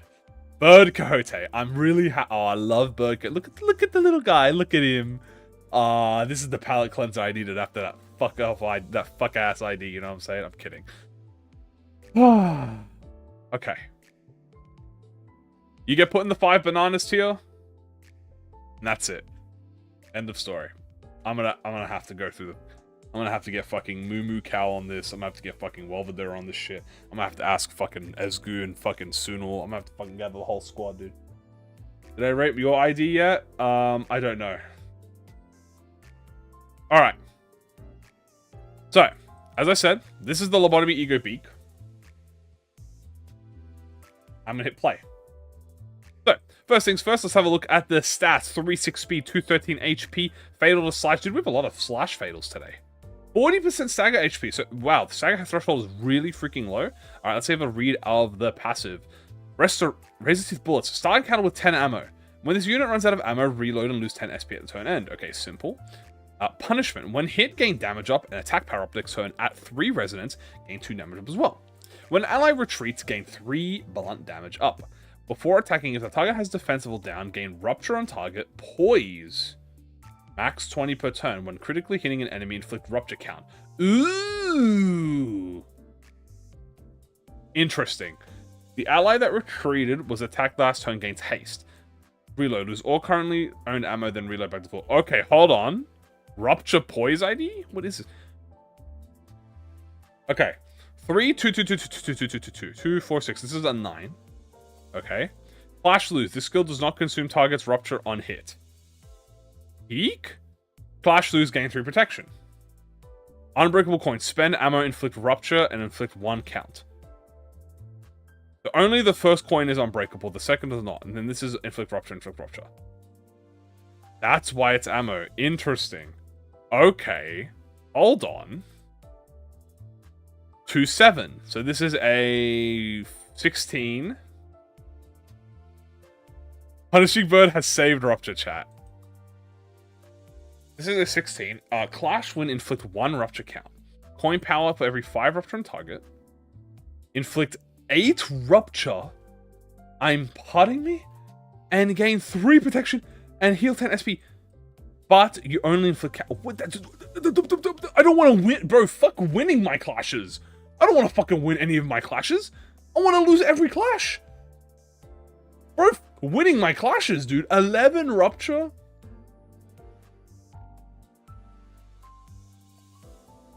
Holy shit. No, this is if you lose, you want to lose the clash. You don't want to win the clash. You want to lose the clash. If you win the clash, it's more like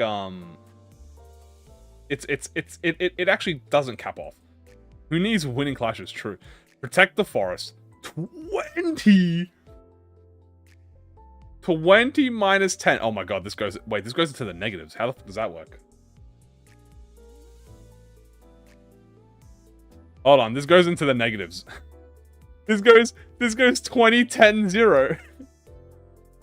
No, it could go 10, 10, 0. You could have 2 zeros. It'd stop at 0. That's funny. Okay, on use. Gain damage up for every 10 rupture. I assume that's on target. 10 damage for every rupture on the enemy. Max. Wait, no? Is it self-rupture? Clash lose. After getting hit, use punishment. So this is if you win this. Inflict rupture count, inflict rupture. Spend ammo and spend ammo. See what punishment does. That's going to be interesting. 20 plus 10 on until this skill ends. This unit cannot be staggered from taking damage. Deal 10 damage for every rupture opponent on target. Deal 1 point for every 1% missing HP on self. 100 damage on critical. But how do you get critical? Hold on. How do you get crits? There's no poise. Inflict 2 rupture count on hit. Activate rupture on target 4 times the passive. Did I read it wrong? I didn't see anything here about... Oh, you're right! No, it is. Yeah, you gain rupture on target poise. Never mind. Wait, also, fucking pardon me? Excuse me? Hold on. Activate rupture on target 4 times. Reduce count by 4. Ugh. There's natural crit. Heal 50% of damage dealt. There's natural. It's from rupture. But how do you get defense down? Hold on. Is it from the evade, maybe? Let's see evades. 14. Coin power for every 4 max 2. And if target has 5 rupture count, the skill does not inflict any rupture. Inflict rupture count max 2. Heal 5. Dude, hold on. An evade that inflicts rupture count with a rupture deluge? Okay, chat. This is Peem. This is Peem as hell. I really like this. This is insanely good. I've put this a lot. This is such a simple... This is Beak, chat. This is such a simple ID, especially after the last two. The incredibly complicated. I really like this. There are a few issues, I will say. For instance, I don't think the passive works. Literally, before attacking, if the target has 3 defense level down, but there's no defense level, you can't inflict defense level down. So I'm a bit confused on where that's supposed, like, unless this is on purpose. Like, you can't gain poise on your own. But that would be, I'm not sure if that's intentional or not. I do like the when critically hit inflict rupture count. I like that you're not, it's like MB Otus. I guess so, right? It's like she's not, maybe this is supposed to be used with another ID. If this is from Rodion. Yes, whoever has the burned on. True. So...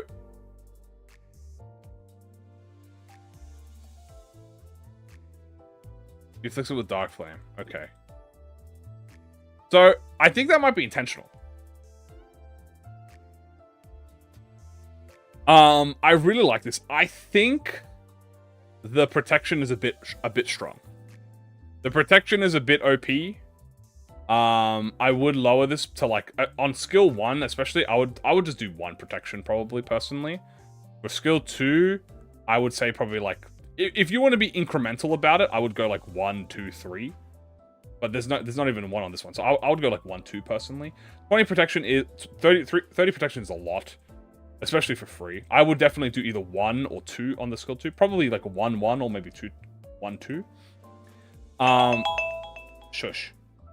I really like this. No gluttony skills. Yeah, that is the only downside, technically. This is a rupture that has no gluttony. Maybe it comes with Judgment Bird, Big Bird. That is true. I did mention, chat, that if you have an ID, you can have it combined with other IDs that don't exist. So now this doesn't have any gluttony on it, which obviously in a rupture thing, but to be honest with you, it has its own sustainable rupture. Really, it does kind of have its own sustainable rupture, especially if you get some crit. This is a really well-made ID. I really like this ID. The ammo is interesting. I'm very curious as to why it's ammo.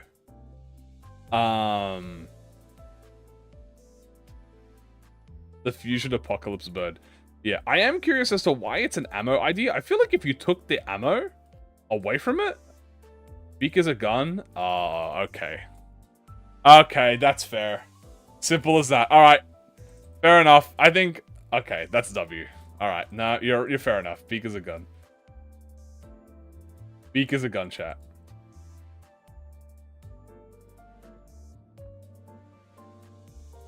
That's a massive W. We recently to LCE drunk record. No, please, God, don't make me read that again. Please, God. Okay. Personal opinion. I really like this idea. Call it bias because it's Don Quixote, but this goes in top contender to me. And also for those who have just gotten here, I have moved up Brotherhood of Iron, Mersault, and Brotherhood of Iron, Sinclair, and Sweeper Mersault. They have both been moved up to runner-ups. So these are the runner-ups so far. I'm gonna redo this, and I'm just gonna say like bust. Like I'm gonna rename this one to just like unbalancedly.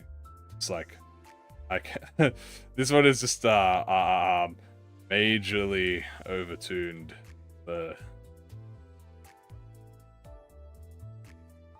do you spell overtuned? I'm gonna say majorly OP. Now, why this isn't in there? Because this deserves 5 bananas. So these have been pushed up. Alright. There's one more person who has the gun. Alright, chat. The next character who is going to be reviewed is... Lobotomy, Ego, Capo, and Mimicry Ryoshu. A lot of ryoshus today, chat. A lot of ryoshus. I guess it's because she's kind of the ego equipment queen, so it makes sense. But let's have a review of this. So we're gonna do 3, 2, 1 on the countdown. Boom. All right, right into it. First things first. Let's check out the passives. This is a 3/7 speed, 200. No weaknesses, interesting. No resistances, but fatal the blunt, 70 stagger threshold. The passive is movement, special charge. Gain effects based on how many stacks of movement this unit has. Movement 1, deal 1 SP on hit. Movement 2, gain SP on hit clutch power. Movement 3, combat style, gain offense for each movement. Movement 4, gain movement times 10 shield. Movement 5, coin power. Interesting. Yeah, this is phase 2 red mist. I really like that. FA. Wait, what am I doing? Wait, everything's all over the place. Where's the passive? Sorry. When gaining charge count, gain imitation instead. Imitation is unaffected by charge potency. Support. Combat style. Ally with the lowest HP heals 2 HP, 50% to gain 2 protection. Ally with the least SP heals 2 SP, 50% chance to get SP heal efficiency. And then you have FA. SP loss efficiency -+1. If this effect is on a unit without sanity, reduce the chance for that unit to hit heads by 2%. At 5 FA, attack indiscriminately if this is a human encounter. Otherwise, at turn start, gain sinking fragility equal to the amount of FA. Sinking fragility. Interesting. Okay. There's a lot of buffs on here. Imitation. Special charge. Base skill coins affect +1 more bleed. Resources used by certain skills for additional effects. At 10+, attacks... inflict +1 bleed count. At 20, all enemies gain flash power down. Terror.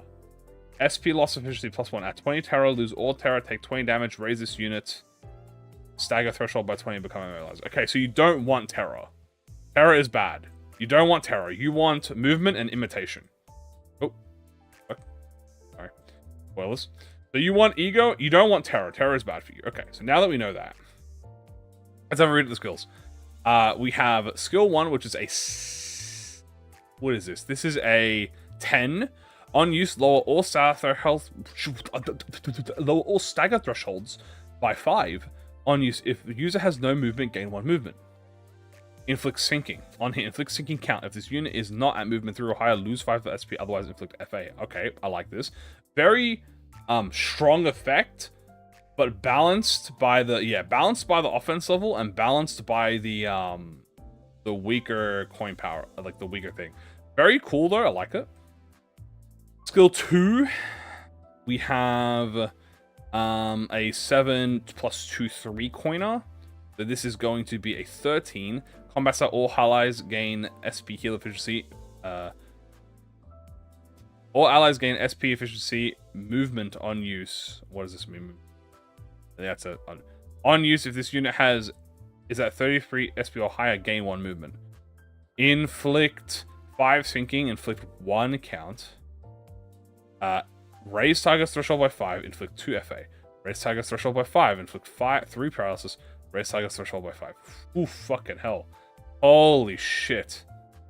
I used the ryushu for this. Okay, yeah, that's fair. This is incredibly powerful skill. A little bit too strong, I think, so far. But let's see here. What is this? 10-10, curtain core CC.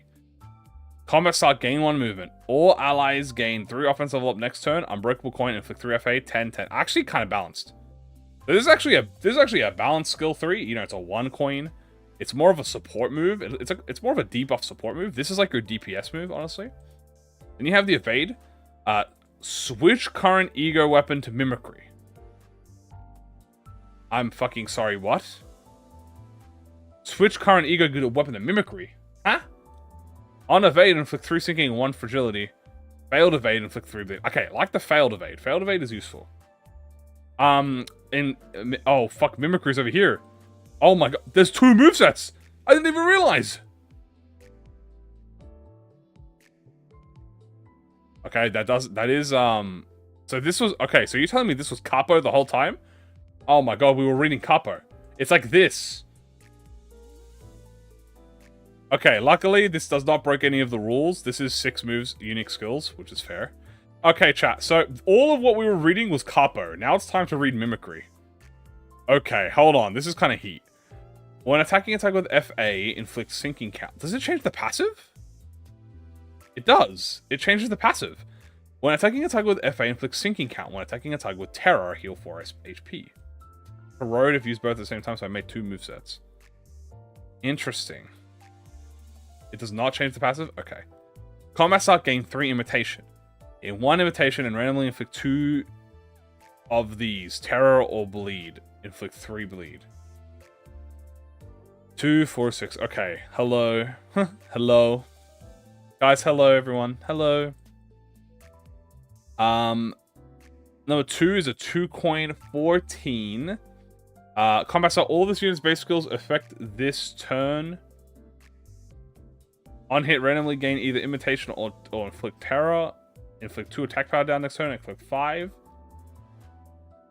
And then we have GSM, which is a, oh my god, only use this skill if the user has 20 imitation. Spend all imitation, inflict 5 bleed, user is staggered next turn.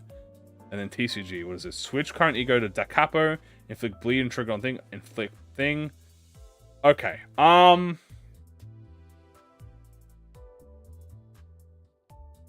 Greater slash horizontal jump scare. So, wow. Okay, honest opinions. Wait, attack weight 6. Oh my god, you're right. It's attack weight 6. Holy shit. It's horizontal. I didn't even realize. Okay, chat. Wait, you're gonna call me crazy for this. But this is actually kind of balanced.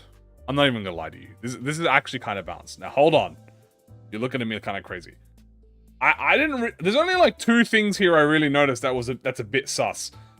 But actually pretty balanced. Decently, but I actually really like this. I actually really like this a lot. The base attack skill that clears the 6 enemies in 1 skill. Goodbye.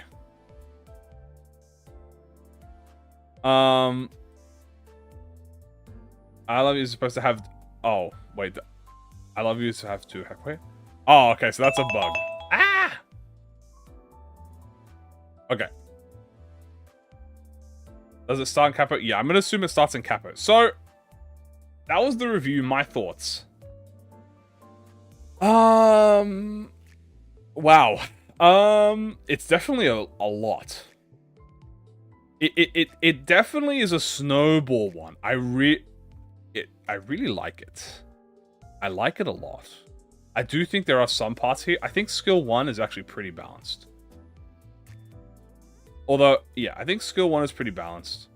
This is the only thing that could be a bit sussy because the stagger, but it's only by 5, so it's not that big of a deal. Skill 2 is probably the strongest skill here. But it's also got, like, no clash power, even though it does have +5 offense. This is insanely good. Because it's basically free 15 damage, if you think about it. Sinking count. It gets consumed instantly, basically. Paralyze. Curtain Call, this is fine. I actually think this is a very good move. I actually think this is perfectly fine. This dodge I really like. I really like the gimmick how it swaps between them. And it has like a failed evade. When gaining charge count, gain Imitation instead. Imitation is unaffected by charge. Yep, so she gains that. Combat style ally with the lowest HP heals. Movement. The move. I really like how minor. I think what makes this ID really work, chat, is that all of the little mini buffs are very minor. They're all little very minor buffs that all stack up. Noticing. You have nothing there, and then you have the Silent Orchestra. Yeah, that's really sick. So what I really like about this is that, like, for movement, for example, it's all tiny buffs. It's really tiny compared to other buffs. Movement 1 is just SP. Movement 2 is SP. Movement 1 is deal SP. Movement 2 is gain a little bit of SP clash power. Movement 3 is offense up. Movement 4 is shield, and then movement 5 is coin power. Like Focus Strikes Mersault does more than this, but like I really like that. I like the FA. I think that's really cool because it has like sinking fragility, which you don't see a lot of sinking fragility. This might be very strong, but I mean, to be fair with you, it literally says user is staggered next turn. So this staggers you, to be honest with you. So like, yeah, you hit a 6 attack weight move, but like, so you get staggered. It's like the same thing as like dying after. I actually really like this. I like this a lot, actually, chat. I'm not gonna lie to you. Maybe, have I been putting too many people in the, am I just too nice of a person, chat? I don't know. I kind of want to put this in top contender. I kind of want to put this in, I'm gonna put this in top contender. I actually really like this a lot.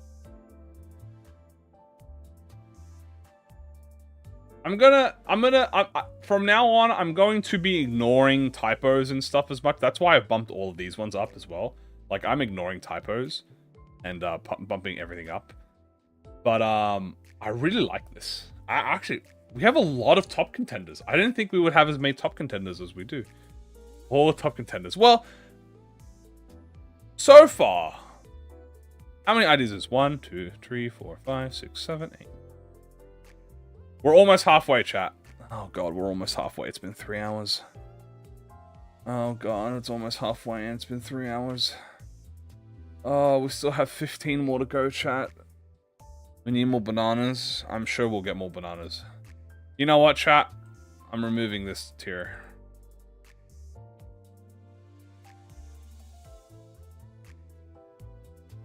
There's no more OP, chat. It's just bananas. And I'm putting this one... Yeah, this stays here. From now on, chat, if your ID is too if your IT is too OB or too complicated for me to read, it goes in the 5 bananas, chat. So far, we haven't had any rule breakers, and we haven't had any remakes or lore, but there will be some remakes / lore IDs. So, on to the next ID. Speaking of, it is Lobotomy, Ego, Censored, Gregor.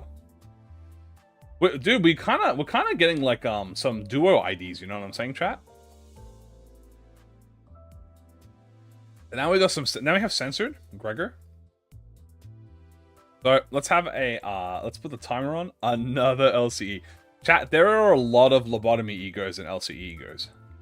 There was like 7 LCE and like 7 Lobotomy egos. A lot of you guys did a lot of them. Yeah, this is Lobotomy. What are those offensive stats? I'm not even gonna lie to you. I don't ignore them. I guess we'll see. Why the... Is it plus 80? I guess we'll figure that out. Anyway, 3, 2, 1, start. Alright, first things first. 3-7 speed average, 190 HP low, 130 stagger threshold, so that's pretty high. Normal, ineffective, fatal. Okay. Passive. All enemies lose 5 SP. Enemies without SP gain 2 bind. Okay. So this is that's actually pretty alright for a res. Support. Ally with the fastest speed. Remove 1 removable debuff and add a buff that is the opposite of the remove buff. Example, the Almighty based on has 4 844 bind. Bind will be removed and will gain 1 haste. This is very this is very hard to code, but I get what you're going with. There's a unique buff called censored, unique syncing. When hit by this effect, active, lose 1 SP. When at 9 censored, this unit SP is capped to 35. For enemies without SP, gain 10% chance to roll tails per 2 stacks, max 30. Wait, capping the SP is such a unique mechanic. Wait, capping it at 35 is nuts? Wait, that's sick. Okay. Ooh, another passive. When an ally dies, have a 10% chance to summon a censored minion. Censored minion. 50 HP, no SP. Dies on next turn after it was spawned. Use censored Gregor skill 1 on a random target. Prior to this target was censored. Hold on. Let this man cook. Wait a minute. Someone cooked. Dude, I need the soundbite of Walter White. Someone cooked here. Wait a minute. Censor target. 3, 3. This is a 12. Inflict sinking. On hit, inflict sinking count. On hit, if sinking has... Target has 4 sinking count, inflict 2 censored. This is the summoner class, guys. That is what someone asked for it. Decent skill 1. So what I assume, chat, for the offense levels, I assume this is what the offense level is supposed to be, not what the plus bonus is. So I'm just gonna... We might have access to summoners. Well, hell yeah. 3, 6, 9. So this is a 17. If target has more than 35 SP, reduce target SP by 10. On clash, when inflict 3 count, inflicts 5 sinking. Inflict 5 bleed. Inflict 2 sinking, count. Oh my god, that's a lot of count for skill 2. Massive rate rolls, but that should be fine. There's no conditionals, so to be honest with you, high base rolls, but no conditionals is fine. Inflict 3 censored. And then incomprehensible grasp, which is a 4 coin 4, so this is a 25. Target has 15 censored, activate censored instead. Inflict 4 sinking count, inflict 1 censored. Inflict 4 bleed count on hit if target has 8 sinking, inflict 5 censored. Okay. Where is... okay, so here's the evade. It is a 14 evade coin power per 3 sinking, max 6. 6 coin power? What the fuck? This is like a 21 evade. That's a bit OP. That's a bit OP right there. We'll have to adjust that. Censored. 5, 4 coin, 6 base power. 5 plus. Now. I know, yeah, don't worry. I'm ignoring the offensive. This is very high. On Clash, when inflict 4 count. Inflict 8 sinking. Inflict 6 bleed. Trigger sinking an additional time. Inflict 8 sinking. Summon 1 censored minion once per turn. Well, this is a very simple ID. I do think there are some problems with this, though. I will admit there are a few problems with this chat. But I think this is a really good idea. Number one problem I have so far. The application is too much. It's so much. Especially the sinking count here. Dude, that's so much sinking count. Now, to be fair, to be honest with you, it goes neutral. But there's a lot of count on this. I think the first skill is fine. This skill is probably a bit too strong. But, like, I don't think... Like, I would unironically... If you removed, like... This... and replaced it with like bleed count, I think that's fine. But I do think this is very strong. I think the coin powers are fine. I don't think there's anything wrong with the coin powers. This is also incredibly good. 4 count, 4 bleed. I think the censored is gimmick. I think the censored's cool. I don't have any problem with that. These are probably a bit too high, but to be honest with you, you consume like all of them. I think because it goes neutral. If this was like +2 or +2, I think that would be fine. Like if this was just +2 or something, or +3. Like make this go neutral, make this -1. I do think that this is a bit too neutral of itself. Swiftburn does roll 21, yeah. There is no conditionals though, and then this is the one that does it. Like this is a 26, but obviously this is the big move, right? So this I don't mind this being strong, right? The channel's closed. The channel is closed, chat. The submissions for this review, this competition, are closed. I don't mind this being strong because you need to have censored on them, right? You need to get 15 censored, which it isn't easy to get 15 censored on them. It takes a while. Like from what I'm reading here, it'll take you, like bare minimum, it takes you 3 S3s, which I feel like is pretty worth. And that's assuming you have the conditional on it. So I don't mind that this is strong. I think this is fine. You can keep this being strong. I love the censored minion gimmick. I do think this is really sick. When an ally dies, I have a 10% chance to summon as a censored. I don't really like the gambling on this. I love gambling. I think what you do to fix this, chat, what you do to fix this is you get rid of the 10%. Remove the 10%. Make it an A resin. Say, and have it be like when an ally dies, if you had like a 6+ A resin or something, then it would spawn a censored minion. I think that's fair. Oh, thank you. That's what I would probably change. Honestly, I would remove the RNG on this because, you know, when you have the RNG in this game, it's already pretty hard. So make this something like a gloom resin or something, because you obviously want syncing on them. So make it a gloom resin. Make this a 6A gloom resin, absolute resin. Boom, I'm a censored minion. And I think that's cool. I love the censored effect. I think this is fine. I think it's simple. I really like that it caps to 35. Honestly, big WID. I think it's a bit strong, a bit OP, but I mean, like, have you seen what we fucking put on here? Have you seen what we fucking put? Yeah, you're gonna be fine, buddy. You're gonna be just fine. Also, I think I forgot to put the passives here. And where the fuck is it? It's somewhere around here. I'm gonna have to ask for pictures next time because I can't see shit. Is that it? Oh no, is that it? No, that's not it. I'm looking for gloom. I think that's it. No, that's not it either. Is that it? Hold on, I think I found it. Yeah, this is it. Okay. Do I put this in top contender or runner-up? I think I'm gonna put this in runner-up. Each image should have just been the title. Yeah, well, I did have to do this fast. I think I'm gonna put this in runner-up. Or do I put this in top contender? I mean, I really like this. I don't actually think there's many problems with it. I actually think it's really good.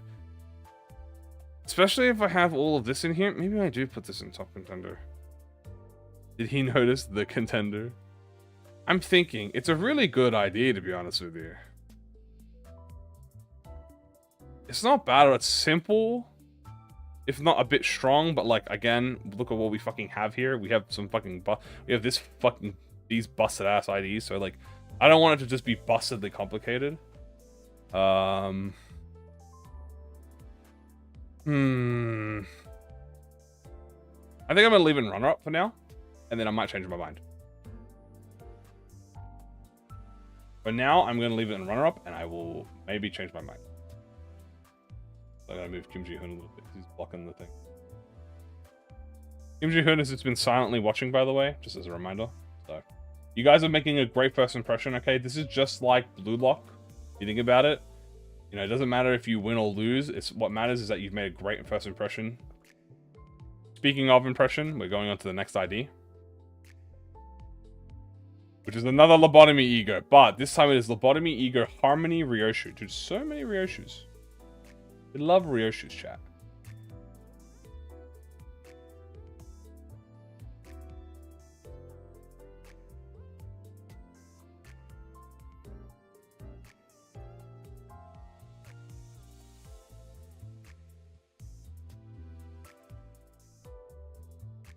Okay.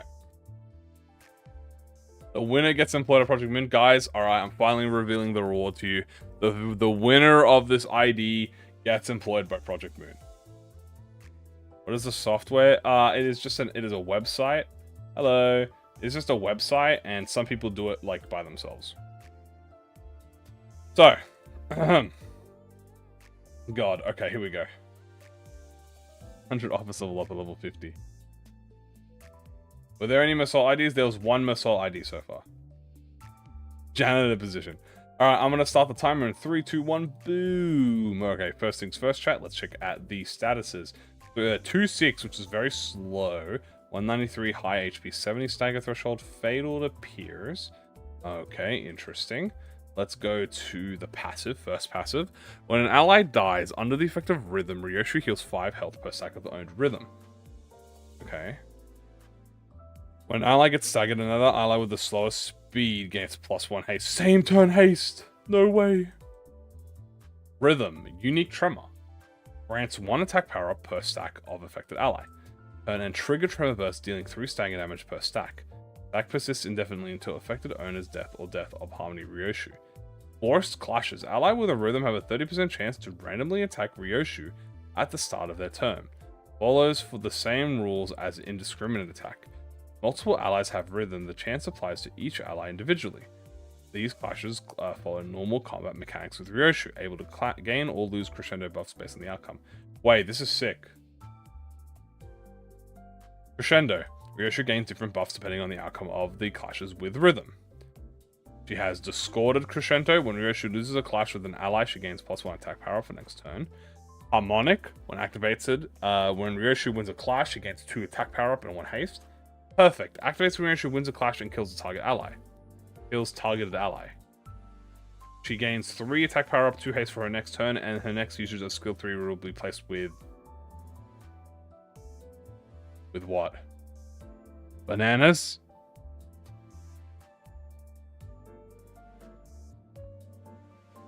Skill 1.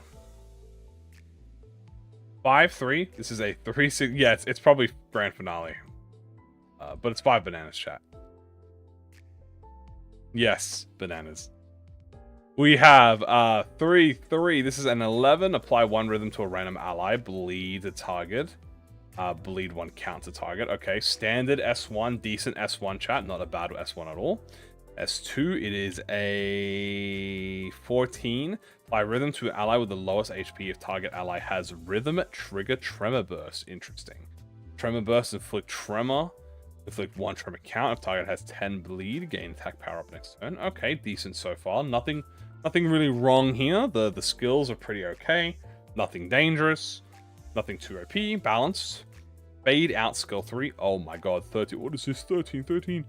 On use, damage scales with the total number of rhythm on allies. 10 per sec. After attack, triggered tremor burst and inflict tremor decay.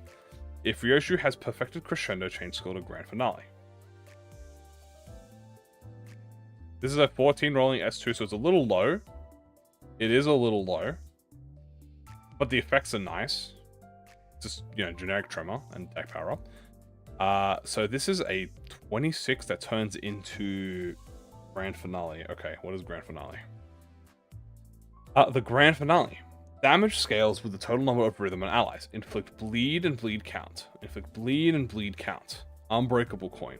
If any targets died while the skill was being used, gain 3 attack power up and 1 clash power. The skills are weighted, it is attack weight. The skills weighted attackers will target all combatants in play and will target specifically the combatants with the least amount of health. Any combatants targeted by any part of this attack are counted as being in clash and thus receive any benefits or downsides from such conditions.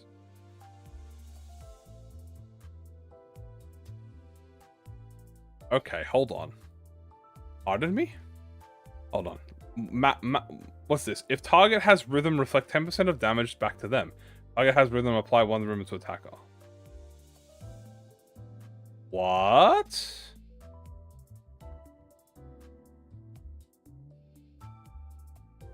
This is the win MDH with no solo give. True. Hold on.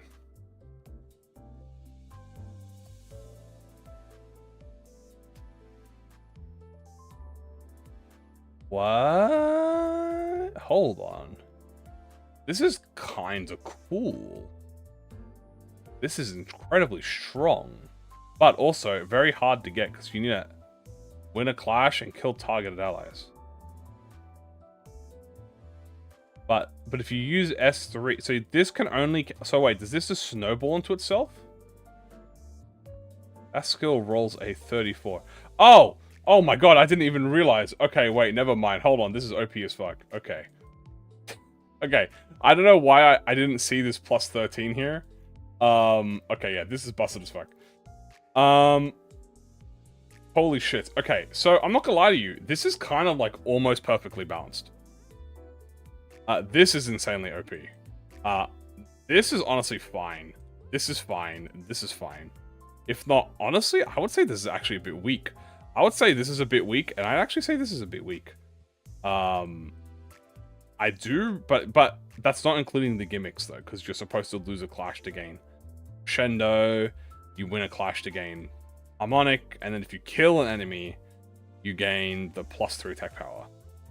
This is a little insane. I would tone this down. What I would do, keep the 15 base power if you want, but I would make it like +4 or something.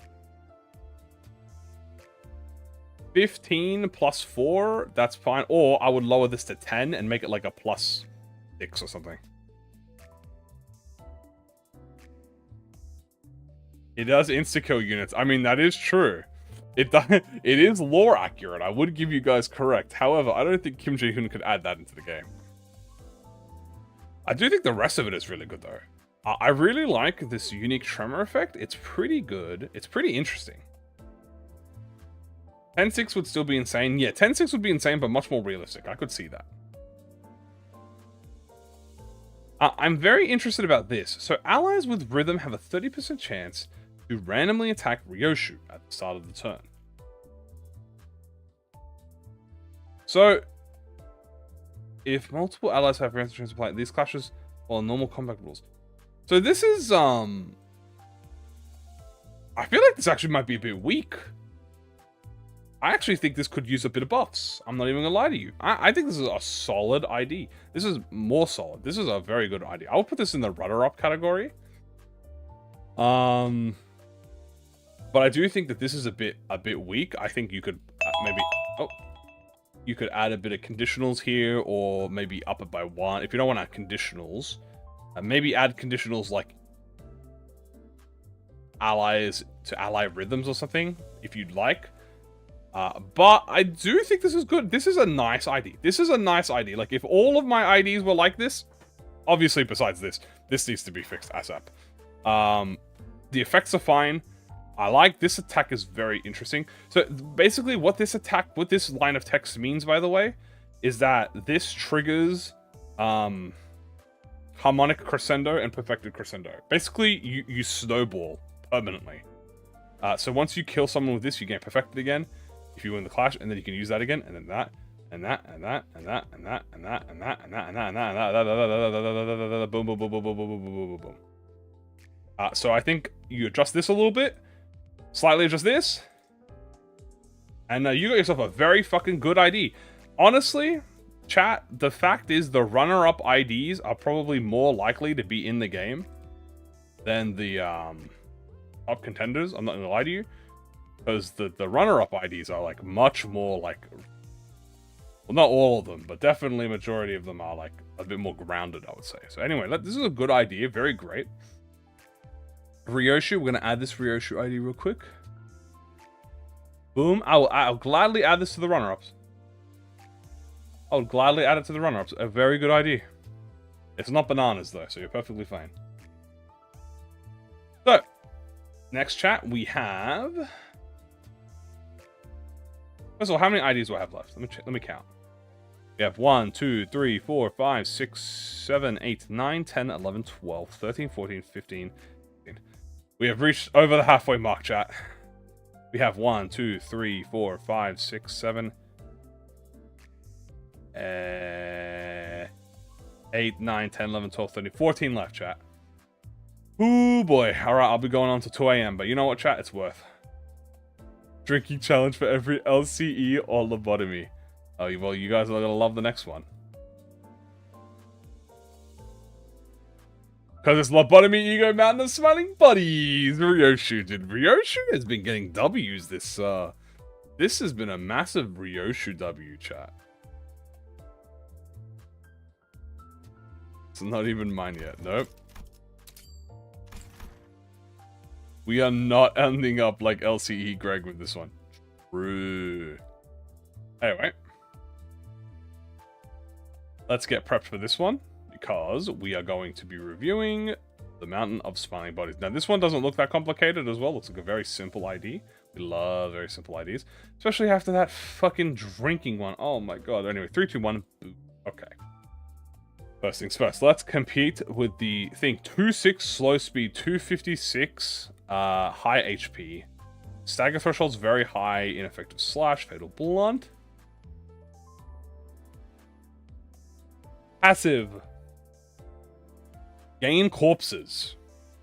The unit loses 10 SP after every turn. After using ISOC, lose corpse passive for 1 turn. Corpse limit capped at 17. SP efficiently loss. At 13 corpse, upon losing ISOC, consume all corpses and replace attack with Mountain of Corpses permanent passive. Okay, so this is a permanent passive, so this is just always active. Then you have the support passive. 2 units with the least HP heal 15 HP, give 1 to the slowest HP, 4 to 2. Interesting. Corpse. Unique charge used by Lobotomy, Ego, Mountain of Smiling Bodies, Ryoshu. Heal more HP depending on how much corpses count this unit has. 5 corpses increase the hit HP cap by 5%. 10 corpses count increase the HP cap by 10. 15 corpses increase the hit cap by 15. We'll be writing this down the impending text vomit that is Smile and Justice Ryoshu. Yay. So this is a charge unit. This is another charge unit. Bro, the charge unit Ryoshu is going crazy. Okay, let's have a read how the skills work. So this is a 2+4. Oh, this is a 14 skill 1. So a 14 skill 1 is pretty good. It does heal 10% of damage dealt by the skill. Inflicts bleed, gain corpse. You inflict count, paralyze, corpse. And the third hit is unbreakable coin, which deals more damage depending on the corpse count divided by bleed potency the target has. This is a very loaded skill 1. It does bleed count, and corpse and heal. So this is a very loaded skill 1. Not bad necessarily, but definitely loaded. Skill 2, let's have a read of that. For a 12, this is a 17. Clash win, gain corpse, cool. At a corpse, gain coin power. If this target has 6 bleed potency, gain coin power. On hit with the skill, deal 15% of damage dealt by the skill, max 10.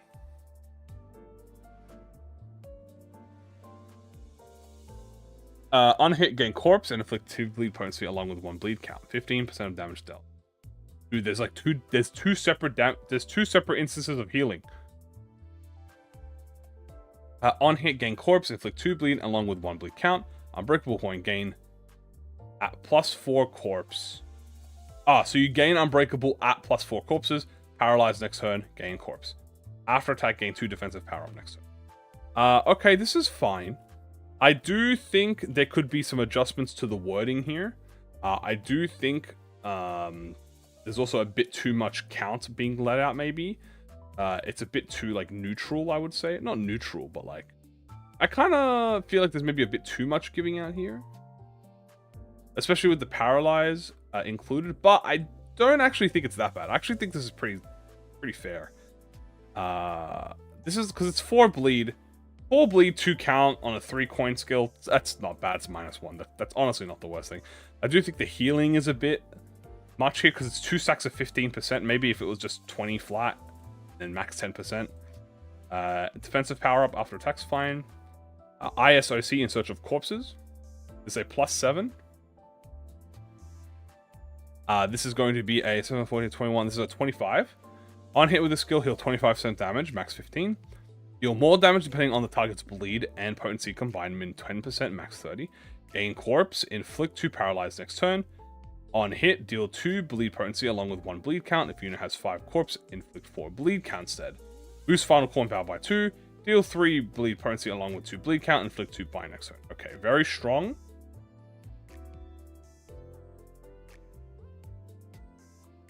Tank Eater that steals up all your HP. Yeah, this is a lot of bleed count. It's not bad, to be honest with you. This is a strong skill. This is probably the strongest skill so far, but then we're going to obviously Mountain of Corpses. Consume. So this is a 3 attack weight. 3 attack weight, 5/18, but it's at -5 offense level. But really it's 4/8, so it's A, 16, 24. It's like a 28. Excuse my idiocy. No. I think you have a very good concept going on here. I think all it is maybe some stat adjustments, and you're perfectly fine. This is the skill you want to consume here. MOC.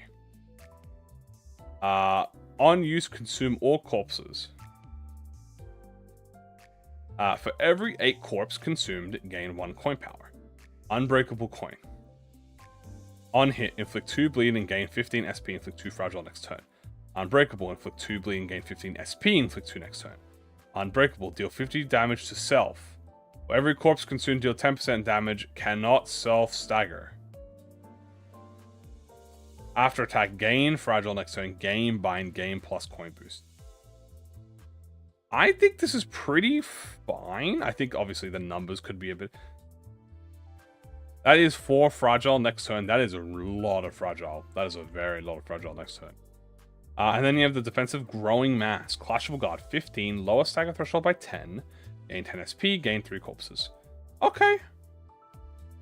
And then the way you do the S3, by the way, if you're at 13 corpses, you automatically use the enhanced version. I actually really like this. This is a good ID.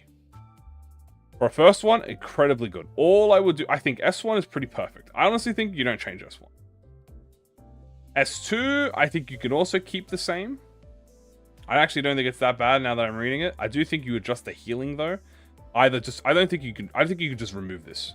Remove this line here and be like, boom, you don't need that. I like the idea at 4 corpses, like it becomes an unbreakable coin. I think that's good. This is stacked, I say, with the 4 exclusive stances. I missed apply bananas? Yeah, no, sorry, my bad. Oh, hold on, did I miss this passive? I actually did miss the passive here. At 6 corpses, apply haste to 2 random allies. Earn 3 corpses upon killing an enemy. This is also a bit strong. I think this is a bit strong. I do think the debuffs to yourself are good. I think maybe that's too much fragile. Head up. I do think this is maybe a bit too much fragile. I think the bleed's fine. I like the effects of gaining SP. I think that's cool. And the damage to yourself is cool. I assume what this means is deal damage to self, right? So I assume this hurts you. For every corpse consumed, this will deal like 177 damage. So actually, maybe it's balanced. Actually, think about it. Because if you apply 4 fragile next turn, and you lose all of your HP, and you have 4 bind, 2 fragile, you're basically like about to get 1 shot. Maybe it is pretty fine. Maybe just adjust this a little bit, or maybe like just 1 or 2 fragile. But if you're feeling making this, I think this is pretty good. I'm pretty happy with this actually. I'm quite happy with this. It goes perfectly into the runner-up IDs.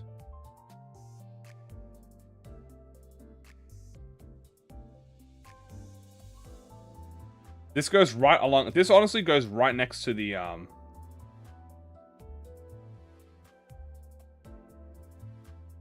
Oh yeah, sorry. No, it is too fragile. Okay, never mind. I misread it. I'll check my phone buzz. Let me check my phone real quick. This is PayPal. Don't worry about that. This is PayPal, boys. Sorry, I misread that. It's just too fragile. Okay. No, okay. I like this. Yeah, it goes nice, comfortably in the runner-up tier. I think it goes right here in the runner-up tier. I think it's a good ID. Very, very well played. Next one we are reviewing is going to be Sinclair. This is a LCE Ego 0-point divergence Sinclair. What the f did they do to Sinclair, bro? What did they do to my boy? What did they do to my baby boy, bro? They turned him into a machine, bro. They turned him into Bender in that one episode of Futurama. This is that episode of fucking Futurama where Bender turned into a wooden robot.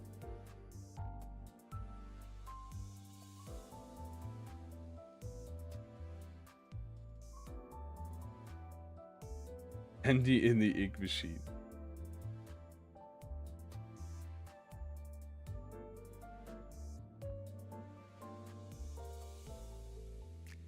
Okay. 1, 2, 3. Time to review. First things first, guys. This we always check the stats. 3, 6 speed, good speed. 219 is very tanky. 60% stagger head roll is decent. Ineffective to slash, fatal to blunt, pretty good. Now let's have a look at the passive. We have passive number 1. This unit starts the encounter with 3 tremor, 3 tremor count. This unit cannot be staggered by tremor burst or effects caused by tremor burst. Example, tremor burst reverb. Very strong. Okay. Upon hitting a target, deal 5% damage for every 3 tremor count on this unit. Upon hitting a target at 10 tremor count, trigger tremor burst on self and the target. Okay. Upon critically hitting a target, inflict tremor potency and tremor count equal to the amount of poison count this unit has. Alright, good passive. And so res 2. Effectively applies to the first and 2 units deployed. Turn start. If this unit has poise, deal 50% more damage if their speed is an odd number. Take 15% less if their speed is an even number. Okay, I really like this. This is really good so far. Really big W's. We're going to move on to the skill 1. Skill 1 is a 12. Before use at 6 tremor count, gain clash power. Okay, clash power is always good. On use, gain 4 tremor and tremor. Clash win, gain poise equal to the tremor count on self. Okay, so this is going to give you 1 poise count from the start. Inflict 2 tremor count. Hit after clash win, inflict 3 paralysis. 3 paralysis on this skill is very strong. This is a good skill. Clash power is always fine to have. Clash power is like never really an issue. You can have as much clash power as you want because it doesn't affect your damage. So this is nice. Siphoning exhaustion. It is an unbreakable negative coin. Gain final power for every 6 tremor. Gain base power for every 6 tremor count. Lose tremor X SP. Max 65. On a clash win, inflict tremor. On clash lose, take 50% of damage from the skill to which the clash lost to. After attack, deal 30 S5 SP and gain 5 tremor count. On crit kill, gain plus coin boost. Unbreakable. On hit without cracking, deal 5 bonus damage for every tremor count consumed on self. On crit at 20 poise, deal 100% more crit damage. Okay. Incredibly balanced skill 2. I actually have no issues with this skill 2. Maybe the fact that the base power and final power can go up to like 24. Maybe that's really the only thing, but that requires a lot of tremor. Tremor SXP. So if I had like what? If I had like 10 SP on myself, be minus 30. Maybe it's not that bad. I do think it's maybe only like one of them, per chance. I would probably remove the base power and keep the final power. But I think this is good. Actually, incredibly balanced skills so far, guys. Using that skill turn 1 is strong. Yeah, using this turn 1 is good, but you don't have the much tremor count consumed, so it's not you don't generate any tremor from it. It's valid. Yeah, no, to be fair, yeah. It's always balanced because of that. For single coins. Anyway, skill 3 is a 10-3-3. Okay, 19. Before use, gain tremor and tremor count. On use, gain clash power for every 5 tremor on self. So immediately you give yourself 5 tremor, so you get 1 clash power. Gain coin power for every 5 tremor count on self, so you also get a coin power. Clash win, if this unit has 10 count, gain poise and poise count. On kill, gain tremor and tremor count. Inflict tremor, inflict paralyze.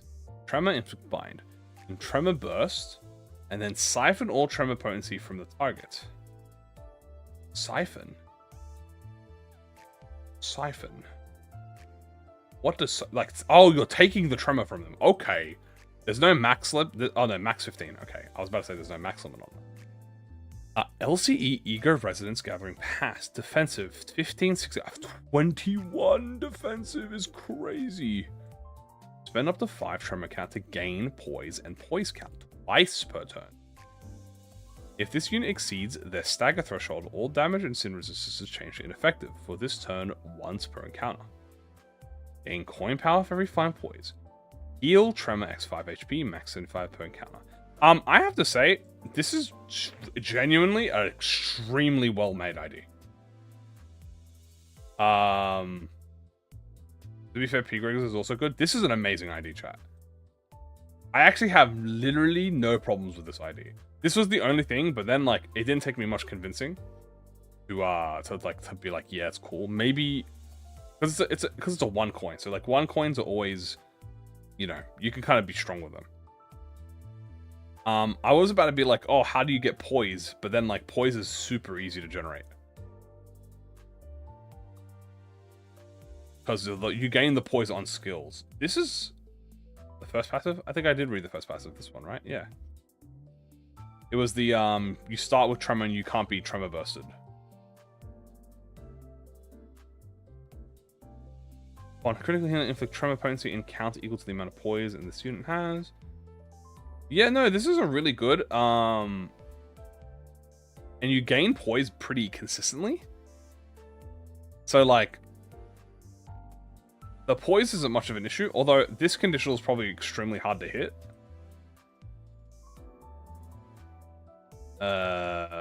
Yeah, this 20 poise conditional is probably extremely hard, but to be honest with you, 100% more crit damage. You can achieve that by like 1 turn of skill 3, 1 turn of LCE offensive. Yeah, I'm not gonna lie to you. This is we haven't had this in a bit, chat, but I will admit I think LCE, this ego goes into top contender. I think it's a really well balanced ID. It's incredibly balanced. I don't see any problems with it. I could see it in the game. It's got a nice sprite. It's got good gimmick. I really like it. I think it's incredibly well. And the Pride S1, I feel honored. Well, congrats. Alright, on to the next ID, chat. The next ID that we'll be talking about is Mirage Office Sinclair. Interesting. Mirage Office Sinclair. Well, let's have a look to see if this Mirage Office has any lore real quick.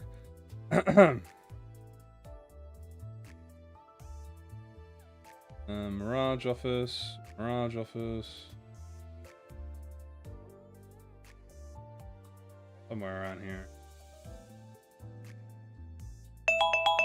Oh, there. Alright. This Mirage Office has some lore. Okay. Here's the lore. It is a 2-star, so this is a 2-star. Mirage Office, an urban plague class office who creates mirages to defend and fight. They're quite the ego type and not the gear. Their leader is rumored to have beaten the Zhong office before, but they didn't even show up. They specialize in confusion tactics and trickery to win fights. For the defense skill, there was no on defense, so I had to use on evader does the same. Okay. I do not see a support passive here. Yep, so that is points taken away. But let's have a read chat on how the ID does. Boom. Okay, very simple ID. Let's have a look.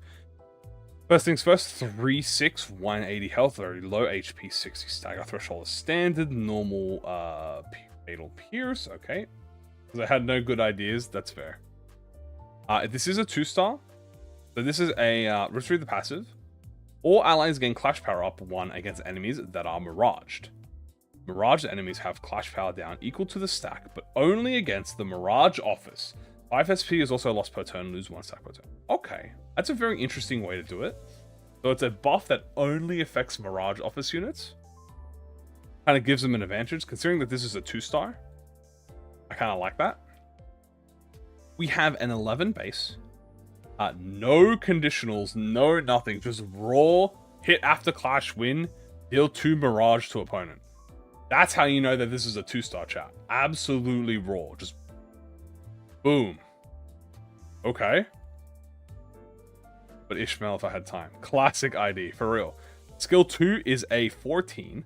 Heads hit, inflict Mirage 2 onto the target. Clash when inflict paralyze 2 onto the target. That's same turn paralysis, I assume.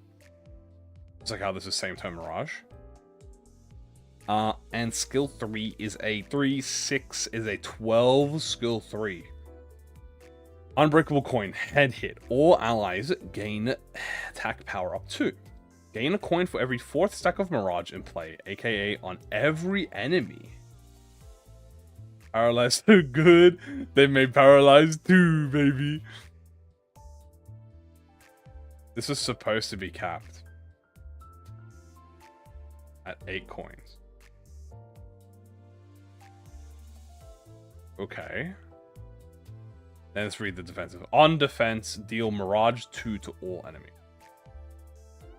What the fuck? Holy shit! It's a 50? No, it's a 60! Oh my god!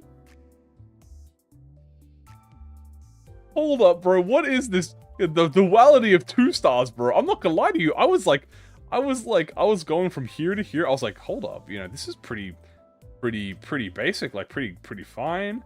Pretty everything. The undefeatable 2-star.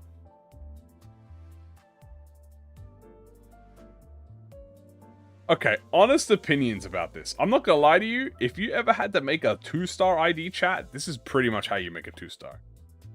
I'm not gonna lie to you. This is such a simple concept. I can't even...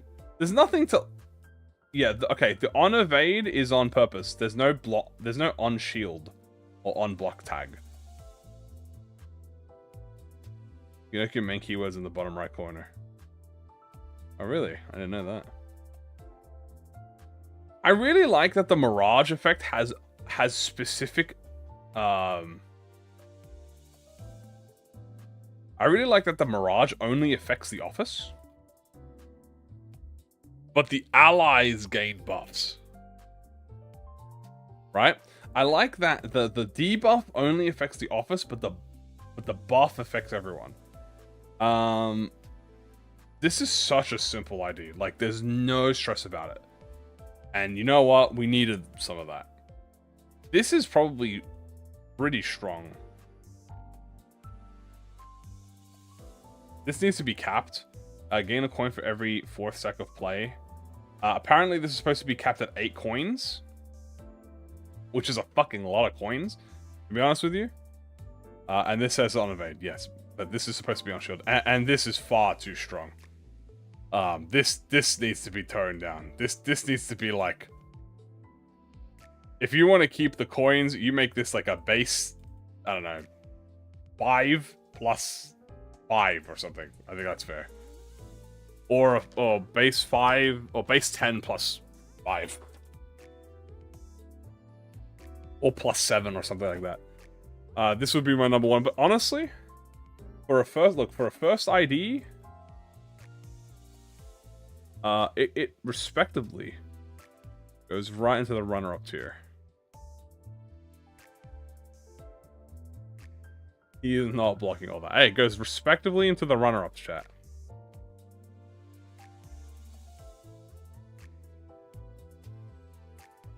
Alright, next one. This is Night Owl's leader, Gregor. Okay, Bugman's got a little bit of a new ID. The Night Owl leader from Library of Ruina. Alright, let's go right into this one, chat. Right into this one we go. Boom. First things first, we always check the bottom stats. 3-7 is pretty decent speed. 196 is average HP, if not a little bit higher. Fatal Blunt, 65 stagger threshold. Okay. First, let's check the passive. When attacking an enemy with lower speed, deal speed difference more damage. Very good. Okay. Support. When the slowest ally crits, they gain haste next turn and inflict with +1 bind. Okay. Passive. Combat start. Gain 9 times haste on self. Crit chance.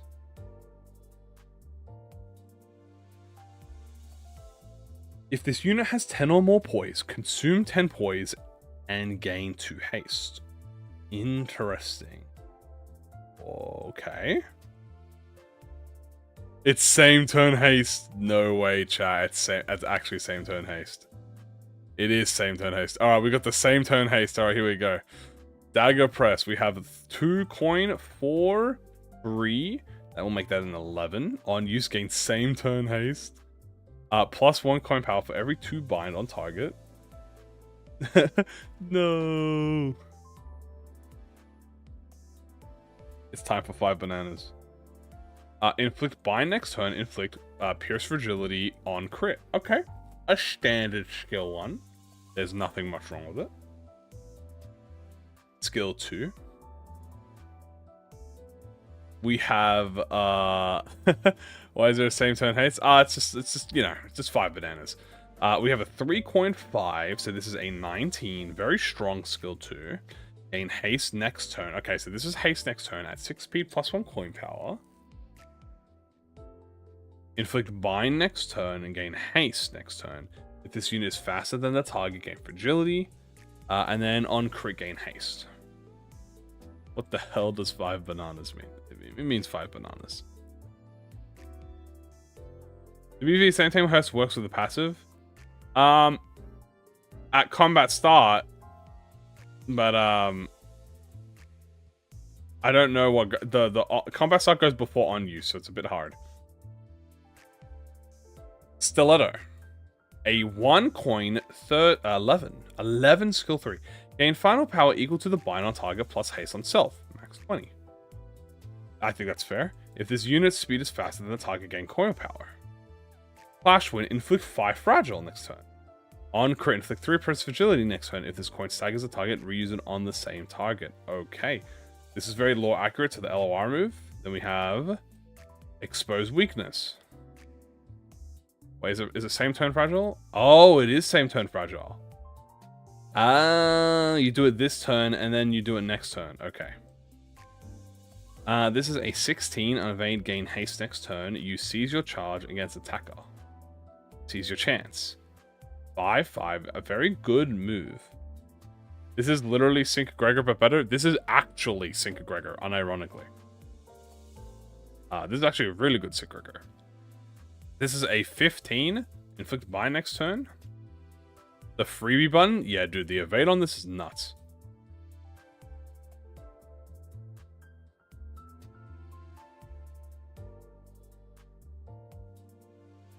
So, from what I'm seeing here, the best way to gain this passive is going to be from feint and the evade. The feint and evade gives you the crit. Although, I honestly think this is actually kind of bad. This ID is actually, I feel like, a bit underpowered. This is actually a bit underpowered. I also don't really like this consume the poise. Because poise is really hard to get. Especially on this ID, it's kind of hard to get. Because from what I'm seeing, the only way to get poise, the only way to crit is through this. Stiletto is weaker than so many weak spots. I actually think this is, yeah, I think this is a good idea. I think it's just a bit underpowered. Where would I recommend buffing it? I'd recommend probably buffing the skill 1 a little bit. This is honestly fine. I think this is actually pretty good. I would honestly make this give you more haste next turn. And Stiletto is honestly fine. He generates poise out of thin air. Yeah, see, the problem is he has crit, but he has no poise generation. The only time he he has literal no poise generation. Yeah, we definitely need some poise in here. I think I would rework the passive. I would rework the passives. Here's what I would do. Gain 9. What I would do is I would rework both of these. So first of all, remove this bit. Because I think the consuming poise is very bad for him. You want him to crit, right? What I would do is I would remove this passive, and then I would rework this top passive. Combat start, what you would do is combat start, you say gain, like, 2 times, like, haste poise on self. Or something like that. So if you have 3 haste, you gain 6 poise or something. Or if you have, you know, whatever the calculation is. Yeah, this is supposed to be a speed unit. And then maybe you buff this a little bit as well. And that's it, really. Yeah. He does literally get points, but I do think it is just a few errors. And I'm not going to lie to you, the few errors aren't really that bad. I actually think it's a bit underpowered. And generally a good idea. A good translation, because you got to remember, it is a translation from the Night Owls, from Library of Ruina. So a faithful recreation, I would definitely say. Yo, thank you for the follow, dog. Appreciate it. Thank you. We're going to put this one... This one deserves a runner-up. Because it's not 5 bananas. Which is good, because we don't want 5 bananas. Preferably I want no bananas, but, you know, in this world we can't really pick or choose our bananas, chat, so...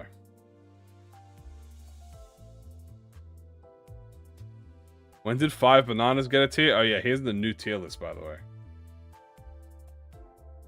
The 5 bananas tier is, what are bananas? Well, bananas are a fruit.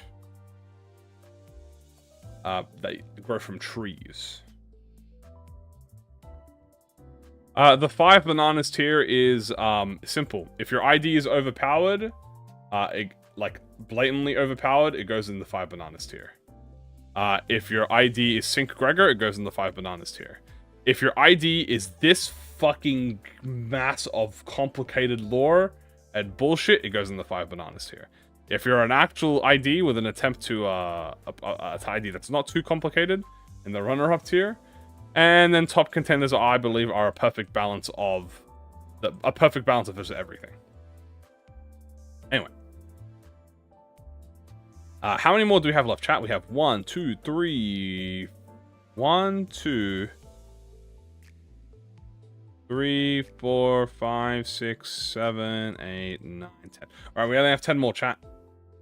And let's see if I can speedrun this. Well, not speedrun, but I'm going to give everything a fair shot. Next ID. I do see a bit of a Warcliffe. This is the Prince of La Mancha Land. Interesting. The Prince of La Mancha Land, Heathcliff. Okay. Did Kim Jong-un forget to unmute? Nah, he's just mic'd up. So this is the Prince of La Mancha Land, Heathcliff. Obviously we don't need any lore for this. I don't think there's any lore here.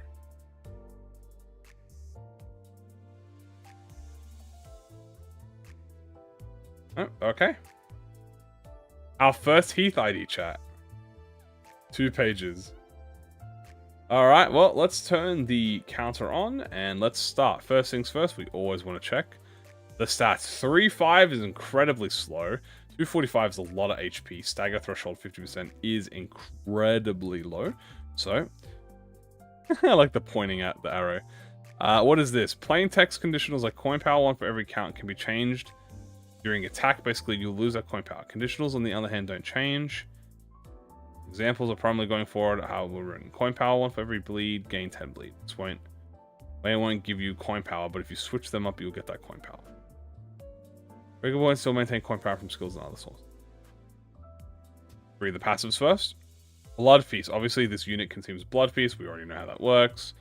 Sanguivore Coagulation. When this unit has bleed, take 50% less from bleed rounded down. If the unit is about to fall HP due to bleed, prevent that from happening. Halve bleed potency and count from other effects during clashes. If bleed or count was lost during the Prince of La Mancha Land Rodion, double the amount of Blooming Thorn gained. Okay. The Parade Prince. Always active. When this unit took 10 total bleed damage, immediately consume Blood Feast generated by the bleed to gain stored blood. Oh, dude, this is sick. It's actually like its own Blood Fiend. Turn in, activate Stored Blood effect. If any of the unit had Festive Fever, apply half of it onto the next turn. Apply 1 aggro to self to Festive Fever rounded down. At 6 Stored Blood, spend 1 Stored Blood for each La Mancha Land to generate 20 Blood Feast. And said allies consume it to gain 2 Blooming Thorn, Hard Blood, Scissors, and Hands respectively. Prioritize Princess, Manager, Barber, Priest. Dude, this is sick. This is an ID that buffs the Princess. This unit doesn't spend Stored Blood if the said ally is at the final stage and max value with respect to statuses. Oh my god, it is a 2-star. I didn't even realize. Stored Blood. Max value turn end. Gain 1 min-max value for every 2 Stored Blood. Max 2. Gain offense power up and defense power up for every 3 Stored Blood. At 10, gain plus coin. At 5, gain on hit heal 1 of this unit's HP. Hello, hi everyone, welcome. Princess ship. How is this a 2-star? I guess it's a blood fiend, that's why. I forgot, how dare you. 10,000 lashes. Anyway, skill 1 is a 1 coin. On hit with the skill, heal 50% of damage, dealt max 20. If target has bleed, coin power. This is an 11. No, this is 12. On use, gain bleed and bleed count. Consume blood feast against store blood. If this unit failed to consume blood feast, all the Lamasha land rodion is on the field. Gain bleed count. Inflict bleed and bleed count. Inflict rupture. Dude, Blupture is back, chat. The last 2-star ID if it was made. This is a 2 coin 5. This is a 15 on hit with a skill heal. Flash power for every bleed count on the target.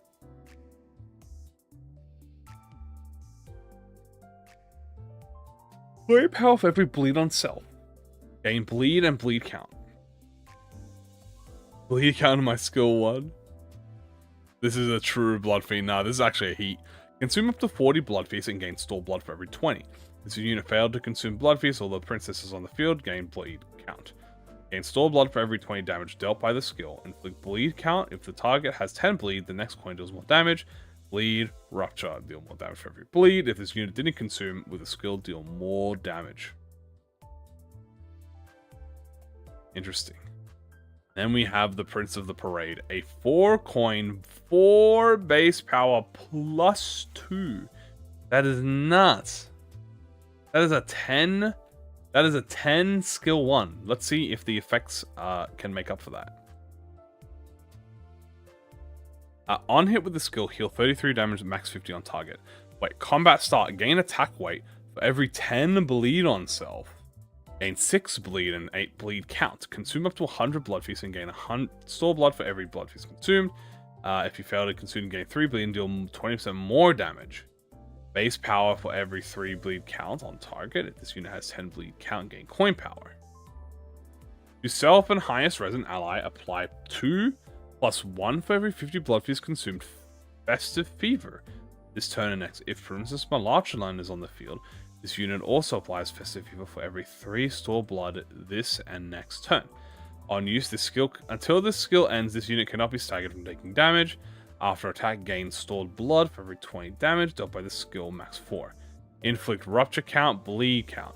Rupture, bleed, and then nothing on the last coin.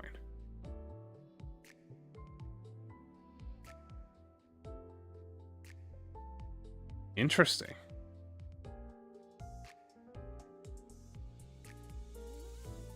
Yeah, 4 base power, and they're actually quite balanced, I'm not gonna lie to you. And then we have the clashable counter. This is a Thirst for Blood. It is a 2 coin 11. On hit with the skill, heal 25% of max damage. Halve bleed potency and count to self and gain store blood. By bleed potency and count reduced minus by 20. Increase blood feast for every excess blood reduced. Base power for every bleed on target. Consume up. Oh my god, this is the blood feast. This is the stored blood generator. Consume up to 60 blood feast and gain stored blood for every 20. If this unit failed to consume, spend it to increase the blood feast, then immediately consume it to heal the same value as HP. If you failed to spend stored blood, inflict additional bleed. Yeah, no, this is just a really solid ID. I have no problems with this. It is a 2-star. I mean, if you really want to be honest with you, this is probably more of a 3-star, but I think the thing that makes it a 2-star isn't the passives. It's actually the skills, the skill coins. I think this, and this makes it a 2-star. Now, this obviously is incredibly good because it has attack weight, but the low values actually all equal out. Actually, quite decent. Yes, chat, I know it's a disgusting blood fiend, but I gotta give credit where credit is due. This is a very good fan-made. This is a good fan, but half of the words here are just blood fiend gimmicks. The 5% is not to be underestimated. True. Ow. Bitch ass, fucking stupid ass timer. Anyway, this is a very good blood feed. Honestly? We zoom in on the hair again? Yeah, sure. Heathcliff, guys. It's Heathcliff. Totally not a random ass fucking blood fiend.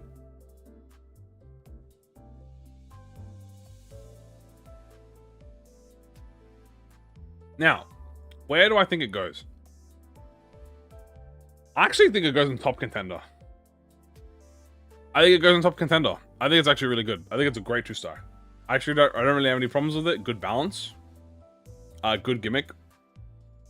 I think it's great. I think it doesn't have any problems with it. Very, very well made 2-star. Very well made blood fiend.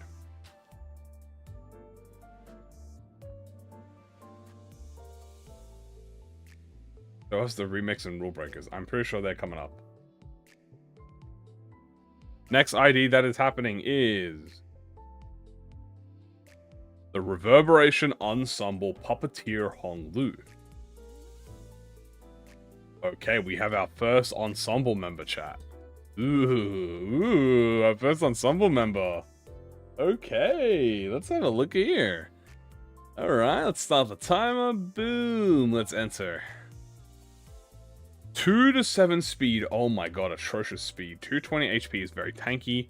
Endures / but no weakness. 50% stagger threshold. Okay. 3, the passive. Combat style. Gain protection for each ally with puppet strings. Max 3. Interesting. Weak to pierce. Oh, it is weak. Okay, yeah, it's just not showing up as weak. Never mind. Support. Allies with the slowest speed take 20%, 30% less damage from skills that are fatal and weak. Interesting. Okay. Puppet strings. Ally with puppet strings gain haste for every turn puppet strings is active. When allies with puppet strings take damage that bring their HP to 0, nullify that damage then. Said ally's HP cannot drop below 1 for the rest of the turn. If said ability activates, remove the strings from the ally. Allies with puppet strings inflict +1 bleed count on skills, inflicting bleed skill. Okay, very nice. This is a very simple ID. This is a 3-star. Let's have a look. We have a skill 1 that rolls a 10. Coin power for every 6 bleed on target, +2. That is a 10 that rolls into a 12. I was the one that made Cassetti Cliff. It's very good. It's a very good 2-star. It went into the top contenders tier. Hello everyone. Inflict bind next turn. Inflict bleed count. Reuse this coin if target is at 6. Interesting. This is big bleed count. I will admit. Very nice bleed count. Manipulation of flesh. We have a 3 coin. 3, 6. This is a 15 on use. Gain coin power for every 3 bleed count on target. I see what this target's gimmick is. This ID's gimmick is bleed count. Inflicts bind and inflicts bleed count. On hit, raise the stagger threshold of the target by the amount of bleed on target. Okay, simple move. No problems here. Very good. Very good balance so far.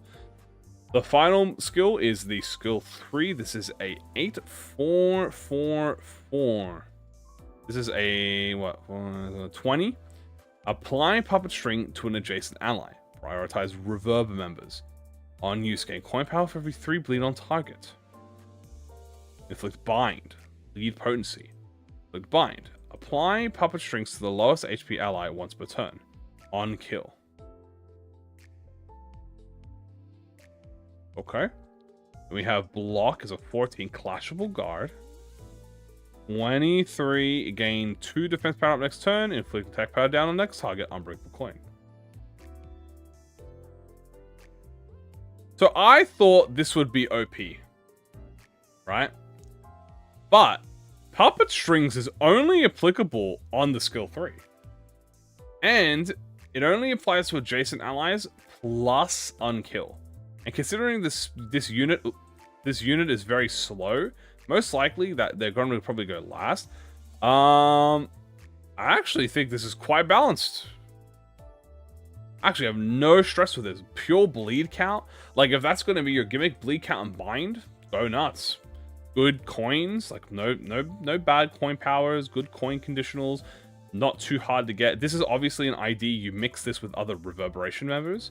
Obviously, that's the gimmick. So this is a, you know, you probably mix this with like Eleanor, right? Eleanor probably does the bleed potency while Puppeteer does the bleed count. Simple, nice, top contender. Yeah, I'm gonna put this in top contender. I like the buff. The buff is short but simple, prevents death, gives you haste every turn. And it doesn't go away as well. This buff doesn't go away. So as long as it's active, eventually you'll hit the conditional. So I'm very happy with this. Good support, much damage output. You know, very great idea. W's to the person. And yeah, reverb is going to be put into... Have a look here. Where are we at? Is that it?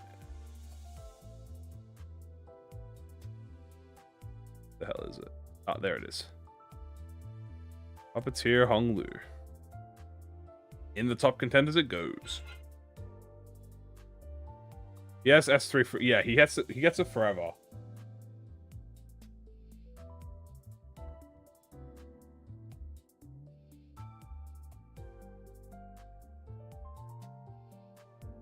Hold on, chat. Give me a second. Pause, chat. Gotta check my emails.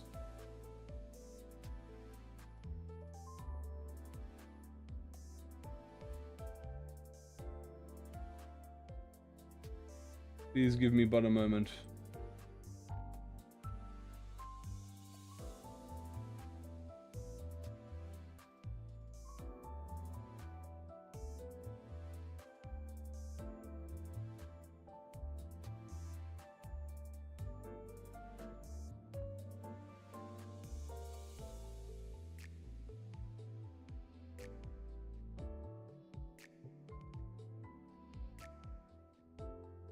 Please give me a moment, chat. I gotta do some fucking stupid shit real quick.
How's the stream been going off? Sorry guys, I gotta fucking... You know how sometimes you get those like email notifications of people trying to access your account? Yeah, I just got one of those for my Microsoft. Hold on, I'm trying to deal with it. So just give me a sec, please. At least I got it while I was at EP, while I was awake. Not while I was asleep. I'm just gonna have to reset my passwords real quick.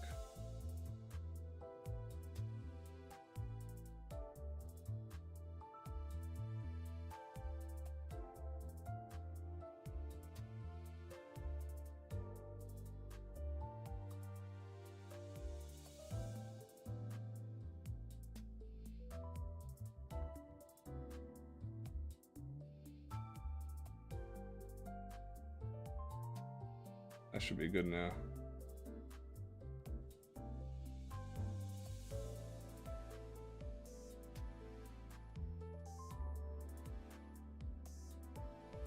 Okay, sorry about that. I call my hacky attempts 100%. Yeah, alright. We're back now. You're making me waste my time, bro. Do they not know I have to eat soon, chat? Anyway, we're so close to finishing, chat, that I think we're just going to go the extra hour. I think that you guys will like that, won't you? But we're going to go the extra hour, chat, and just fucking do it, you know what I'm saying? So, boom. The next ID that we will be talking about Yes, here's our first rework chat. This is the Dead Rabbit Merceau. So this is going to be our first rework ID. Now, as I said, I don't mind if you did rework IDs, but I would have much preferred if you reworked the ID as a new unit, like a new version of that unit, preferably. So in this instance, Dead Rabbit Merceau, I would have preferred if it was like, you know, broken Dead Rabbit Merceau or something, like, you know, make it like a different mirror world version, right? But this is fine. This is acceptable to have inside of the, what do you call it? The competition. So we're going to be reviewing this new version of Merceau. Now, I'm not going to lie to you, I don't remember what the old one is. So we're going to go ahead and just start the timer and, you know, boom. Let's just go have a look at this. So, Merceau. We have 407 speed, 212 HP, ineffective / fatal pierce. We have the passive, which should be Clash Power against units with Rupture. Clash Power gets for every 2 unit with Rupture counts, max 2 on Clash when aced. Ally with the fastest speed hits an enemy with Rupture, inflicts 1 defense, offense down. A lot of Rupture today, guys, I won't lie to you. Bat Strike, this is a 13. Point Power +1 if the target has 3 Rupture. If target has 15-3, the skill does not inflict Rupture effects on its coin, sets offense down. Inflicts Rupture, inflicts level down. Not bad, this is fine. Smackdown, this is going to be a 612 at 16. Point Power if target has 6 Rupture. Target has 15-3, this, and count, this does not inflict Rupture effects. Instead, all negative effects are applied next turn. Interesting. So this is very interesting. So all negative effects are applied next turn. Flash win, 3 Rupture count. This will inflict Rupture count, offense level down. Rupture, offense level down for every Rupture. So that's really interesting. Basically, it saves over its effects, and it also inflicts 3 count. I actually really like this. I actually really like this. This is a nice skill too. I actually don't mind this. I think that's a unique effect. I like that. And then you have Relentless, which is the big boom boom attack. So we have a 4 coin 3 of 3, 6, 9, 12. This is a 16. Contribute to the count. He does contribute. He goes even. He goes +1 because if he clashes, he goes +1 and he inflicts. He actually goes +2. So he actually goes +2 on skill 2, which is nuts. Here it is. So. Point Power for every Rupture, Clash Power for the offense down. If target has 15-5, the skill does not inflict Rupture effects, instead it inflicts offense level down. And the first 3 coins do not consume Rupture count on hit. Interesting. So the first 3 coins do not consume Rupture count on hit. Clash win, offense level down. First hit is count. Second is Rupture, Rupture. Inflict 2 offense down for every 3 Rupture on target. Max 6. If target has 6 offense down, this unit inflicts 2 pack down next turn. I actually think this is not bad. This is actually a very good rework on Merceau. Actually, this is pretty. Well, it's pretty much all it's done is given him more count. But I mean, it's a good rework. And then the counter is a Rupture offensive down. Yeah, that's really it. There's nothing much to say much on this unit. It's pretty much just a rework version of Merceau.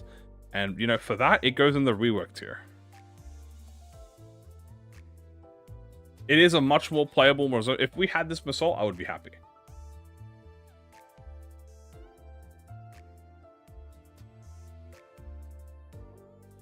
The next character is, hey, by the way, look, another Merceau. This time it is Encorp gromann Merceau. So this is another rework Merceau we have. Very funny. 3, 2, 1. Let's start the countdown. Let's see how everything goes. I think it's totally under control now. Oh, okay, cool. 3, 5. So still slow speed. 270. Oh my god, bro. So tanky. 05. 2 to fatal. Let's read the passives. Combat start at more than 50% HP. Gain 10 aggro. At less than 50% gain 5 aggro. Combat start take 5% less. 0.5 less damage from enemies with nails. Max minus 10%. Passive. Res. If this unit has no stagger threshold, remove 1 negative status effect and gain Fanatic and attack power. And 3 protection at the start of next phase. At 50% below, gain additional attack power up and 2 protection. Oh! Oh my god, what? Like 3 attack power up and like 3 protection. Holy shit. Support. Apply 1 attack power up and protection to ally with the least HP below. If ally has no stagger threshold, gain attack power up and protection. If ally is an Encorp, also apply Fanatic. So really the major addition is that it's now stagger threshold. Very nice. Drive. How many more to go? I'll let you know after this. This is still an 8-1-1, so it's a 10. On Clash Lose, gain final power equal to the number of skills targeting this unit. Max 3, at less than 50, gain coin power. Clash Lose, inflict attack power down, unbreakable coin, lower stagger threshold by 6%. If this unit does not have a stagger threshold, inflict nails. Lower stagger threshold, if this unit does not have a stagger threshold, inflict nails. If this unit loses this clash, gain Fanatic to enter. Interesting. Okay. So you want to lose drive. This is basically Lantern Yisang. 6-3-3. On combat start, on Clash Lose, gain number of skills targeting this unit, final power. Max 8. Jesus, max 8! That's final power, so it's fine. Gain base power for every 2 nails on the target. And then at less than 50% HP, gain coin power plus 1. Clash Lose, inflict nails in this skill's coins. Inflict 3 nails on Unbreakable Coin. Inflict 3 bind. If target has 5 nails, inflict 2 bind and 2 attack power down. But I want to foolishness. There's no more. Don't worry, foolishness is over here. And it's got way more words now. This is a good skill too. It really is just making him... It's really just turning him to Lantern Yisang, which is kind of what he needs. And then we have Annihilate the Heretic. So it's, again, 10, 18. Gain coin power for every nail on target. Gain base power for every unit HP missing. Deal 5% more damage for every missing. Deal more damage for every nail. Inflict nail this turn if this unit has Fanatic. Inflict more nails. Heal 50% of damage dealt. Heal 3% for every nail on target. Hit after Clash Win. If target has 10 nails, apply Fanatic to all allies next turn. If this unit has Fanatic, apply additional +1 Fanatic next turn. Hit after Clash Win. If this unit has Fanatic and target has 10 plus nails, inflict 2 Fragile next turn. If the target has 15 nails, inflict 2 attack power to 2 enemies or part with the highest HP. If the target is defeated, inflict debuff to all enemies. This is a very nice, essentially an updated version of Encorp Missile. Maybe a bit too strong, I'm not even going to lie to you, on the skill 3, but we'll see. Next we have Foolishness. If there's a 3 Lust A-Res adjacent to this unit's skill in the dashboard, turn this skill into a Lust affinity. Interesting. Gain protection if this unit has Fanatic, gain +1 protection. At the less than 50%, gain final power 2. Gain paralysis for every nail on the target. Raise stagger threshold by 6%. If target has no stagger threshold, inflict bleed potency for every 4 nails. If this unit has Fanatic, inflict nail and paralysis. And reuse this coin for every nails. Oh yeah, dude, he's foolishing you right now. He's hitting you with the foolishness. Foolishness. Yeah, this is a strong rework. It's TLDR. This rework is just making him tankier. Giving him more of a benefit at low HP and making him unbreakable coins. He's essentially Lantern Yisang he wants to lose every clash.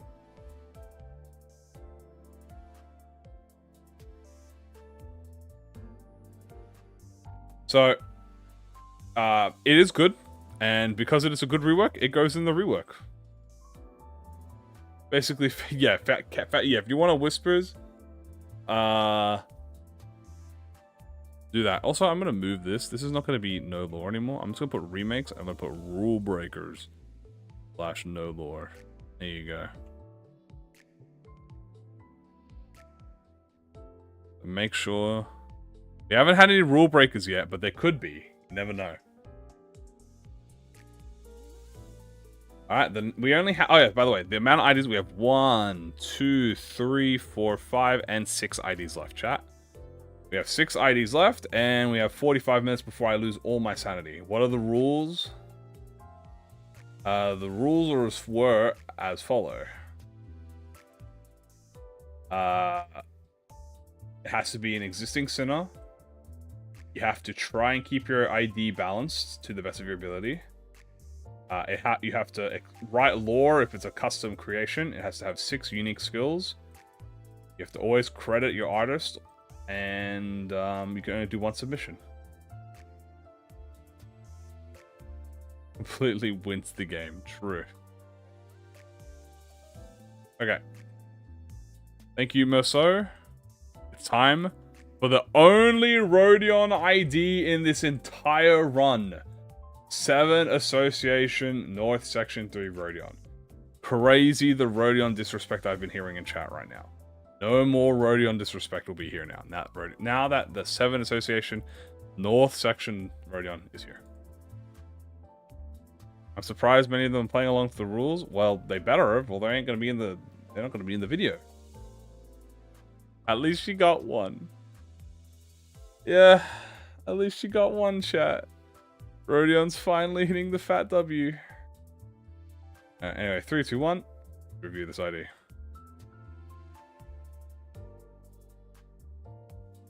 Number 1, 3-7, which is average to slow speed, 197 HP, fatal, ineffective, 70 stagger is very high. Read the passives. Number 1, passive 3, gluttony res.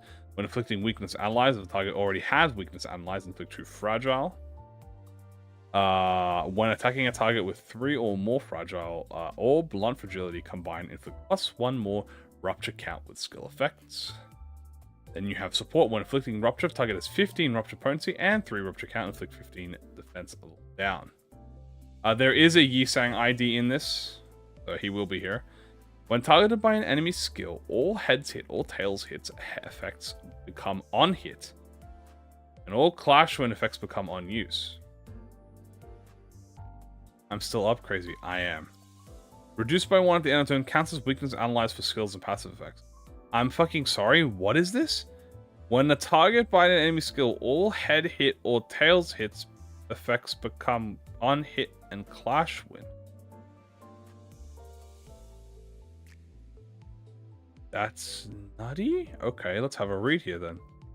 Analyze, this is a, what the, holy shit, this is insanely high level, oh, but it's -3.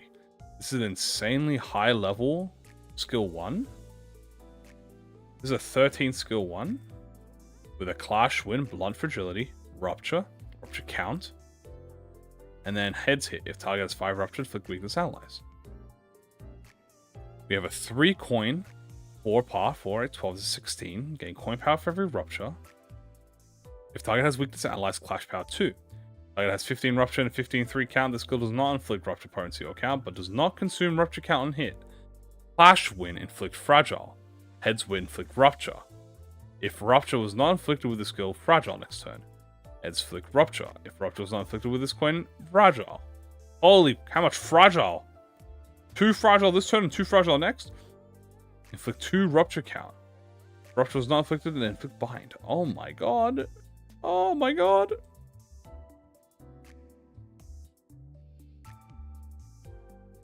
And then this happens, by the way, so this makes them...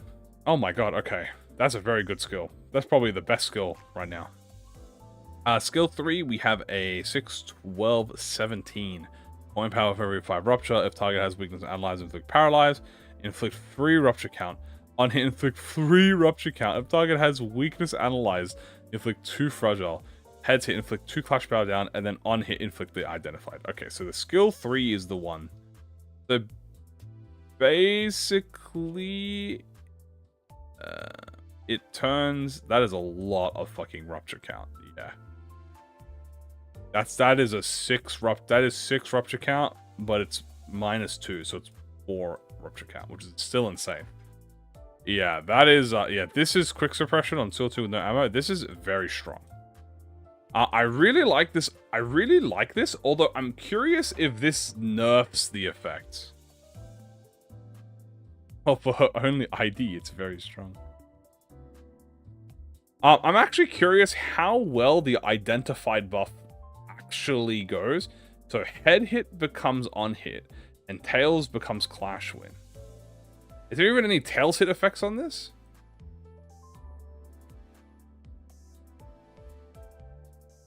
Oh, this is the enemy!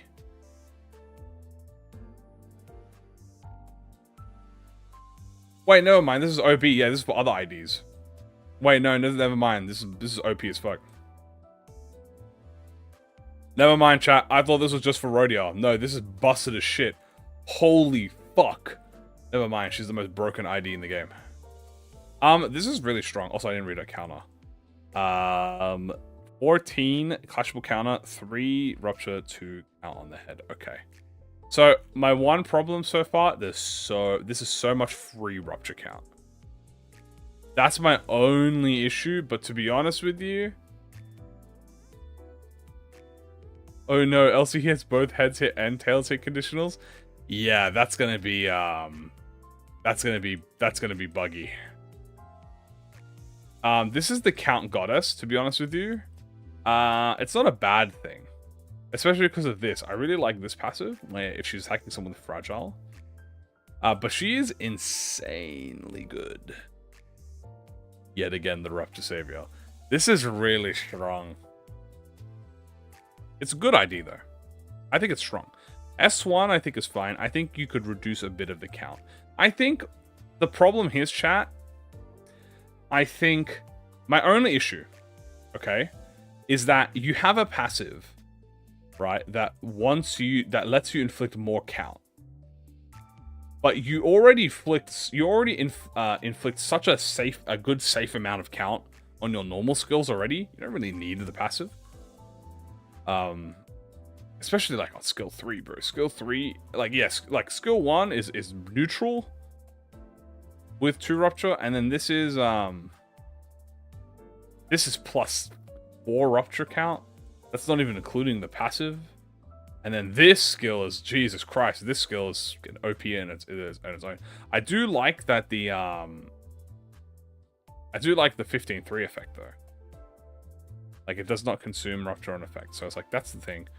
But if rupture is not inflicted with this, it is all heads hit, to be fair. So you do have to roll heads. I think it's a good idea. I think it's a bit OP. It's balanced and it's OP at the same time. It's balanced because I think all of its conditionals are balanced and the coins and stuff, but it's a bit OT. I think it inflicts a bit too much count. I think if it lowered all of its count application, chat, by 1, literally by 1, it lowered all of it by 1, and then you had the passive activate, I think that's fine. This is really busted though, so. Which PM character would I like to see on Death Battle? None of them. I hate Death Battle. We should have a self-rupture ID. But there's a really good idea. I really like that. Is it top contender? Chat, I'm a bit torn. What do you think? Do you think it's top contender, chat? Ah! Do I think it's top contender, or do I think it just goes in the runner-ups? I don't really know. I don't really know. I think my gut's telling me put it in the runner-up. I think it's a good ID. But I think it's a bit... yeah, I think it's, Death Battle, me versus Ezgu. Guys, please, why am I always putting up against Ezgu? My gut is telling me that it needs a bit more fine-tuning, and I think,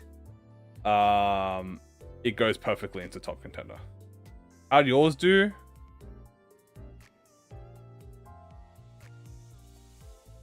There you go, there's your answer.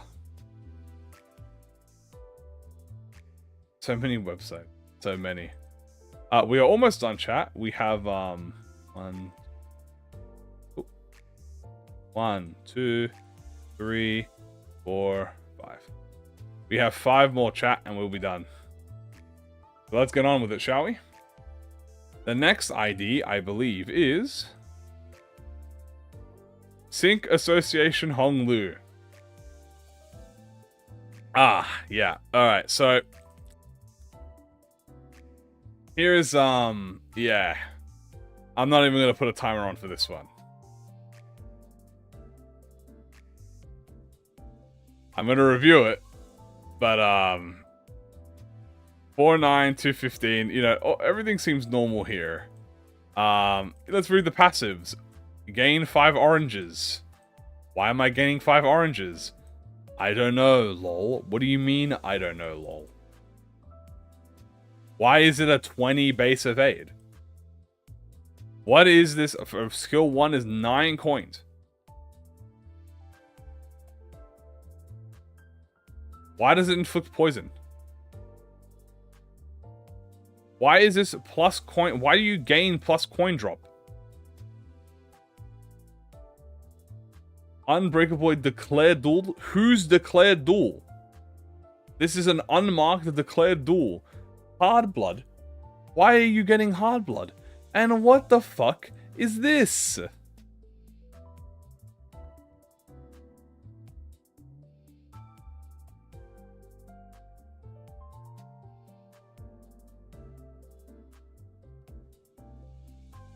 Corrode Sinclair. This is not even a Sinclair ID, bro. Why is Sinclair... Oh, sorry. Why is Sinclair getting shot in the crossfire, bro? He didn't do nothing, bro.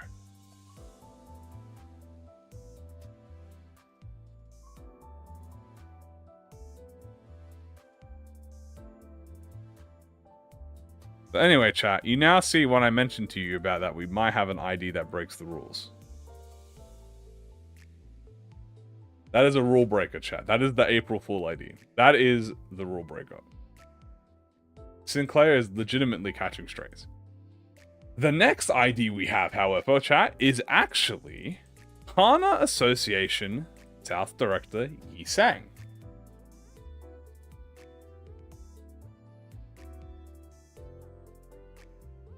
So we have a Hana... First of all, we have our first Yi Sang ID.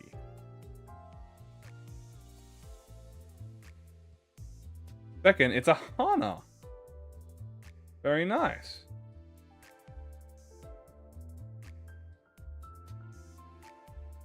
So, this is art. This is art that is from what do you call it? Credited art. Yeah, it's credited in the Discord, so it's a very pretty Isang. Fixiv, I don't know the spot, but it's the artist is linked in the Discord in the submission. Anyway, start. So, you forgot to join this fairy? Bruh, that's alright, fairy. Maybe next time. 4-6 speed, very fast. 208 decent tanky. 600 stagger threshold. Ineffective slash. Weak to blood. Let's have a read the passives. Hana for all. When this unit gains positive effects through the skills, give the same status effect to adjacent allies. For Hana associations, this unit gains Gion or Gon. Apply the same effect next turn. Well. Support passive. At combat start, the first deployed ally gets attack power up on Clash Win. Second deployed Sinner gets Clash power up on Clash Win. Hana trigrams. The amount of trigrams gained this battle is max 4.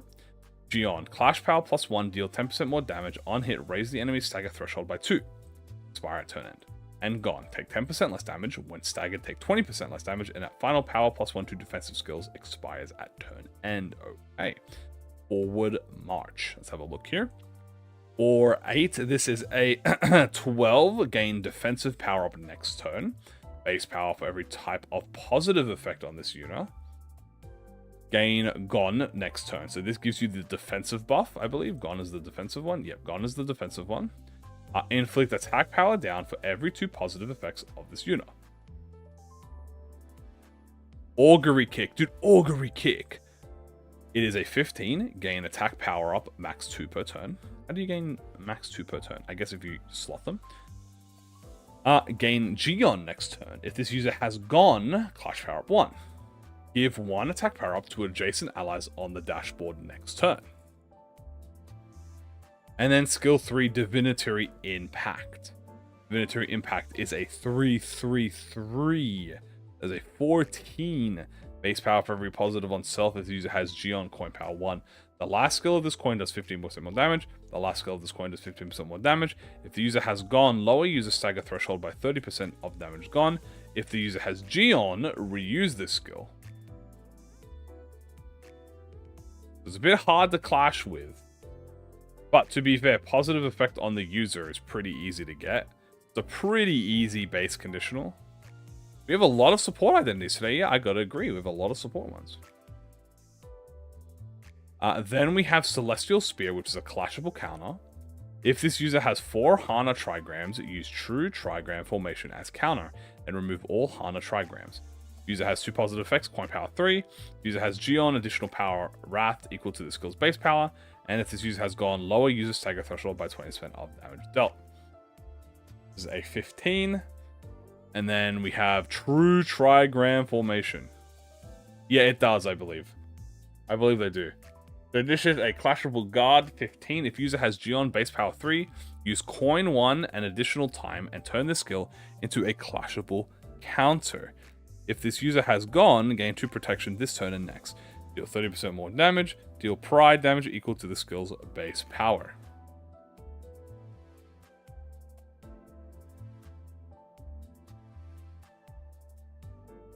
Okay. So. They are. Yeah.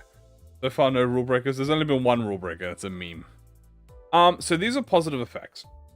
The only thing I'm curious about, chat, is how do you gain trigram? Am I blind? Is it the eepiness getting to me, chat? How do you get trigram? Did I miss something? This must be from... Trigram might be from the Geon and Ju, but it doesn't mention it here. Forward march? You gain the Gon. Geon on Gon is a trigram? Ah, okay. It's like the Vengeance Monk is gained automatically. Okay. Alright, I see.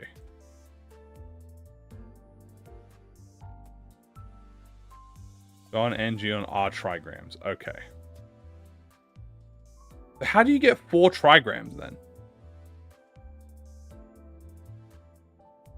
How are you supposed to get 4 trigrams? Because these expire at turn end. So this is next turn. You only get 1 per turn. So how are you supposed to... Oh, not at once. Okay. Cumulative. Right. Okay. I see. So by getting it, you get the trigram. Okay. All right. This is a very balanced ID, chat. This might even be, dare I say, actually underpowered, chat. I'm actually gonna say that this is actually a bit underpowered. Especially skill 3, I feel like is a little bit underpowered. I feel like this actually doesn't do as much. I feel like the coin power is really harping it. Even though you get, like, what, base power plus 1, it turns into a 7, which is a 10, 13, 16, and then you get it with this, it comes into a 19. I put him in runner-up, how hard he is. I gotta say, absolutely gorgeous art. Love the Yisang art. Love the gimmick. I do think he's actually underpowered. Need every ID that will be listed in this in-game. True. Actually, I do think he's a bit underpowered. I mean, Clash power is good. He does do more damage. He's very simple. And that's not a bad thing. He stays in his lane. You know, he's a support. He is a Hana support, right? Like, he's supposed to support the other Hana units. And he does damage. So this might, honestly, chat, I'm not even gonna lie to you. You know how I said, some IDs you can't really know how balanced they are until you actually use them? This might be one of those things, because I might be saying that he's underpowered, and then you actually use him in battle, and he might be perfectly balanced. And the more I think about it, he might actually just be perfectly balanced. Ow. Hate that. He might actually just be perfectly balanced. Well, that DR Mercer work. I actually really like him. I kind of want to put him in top contender, high key. He's really good. He's a very simple ID. I kind of want to. He feels like an... Yeah, no, this... Dare I say, chat, this feels like the most ID in the game. This probably, arguably, is the most vanilla ID in the game. Which is... kind of makes me want to say that he wins, honestly. But I'm not finished yet. We have more to go. So hold up. Let me add him, chat, to the. Let me add him to the. I'm gonna add him to the top contenders. We have 1, 2, 3, 4, 5, 6, 7, 8, 9, 10 contenders. 11 contenders. We have 11 contenders. Out of the 30, chat, we still have 3 more, don't get me wrong. It is the one and only ideal. The next ID is, right. This one. Straw Hat Office Operator Gregor. Alright. I wonder where this one came from. Alright, let me read the lore for you for all this one.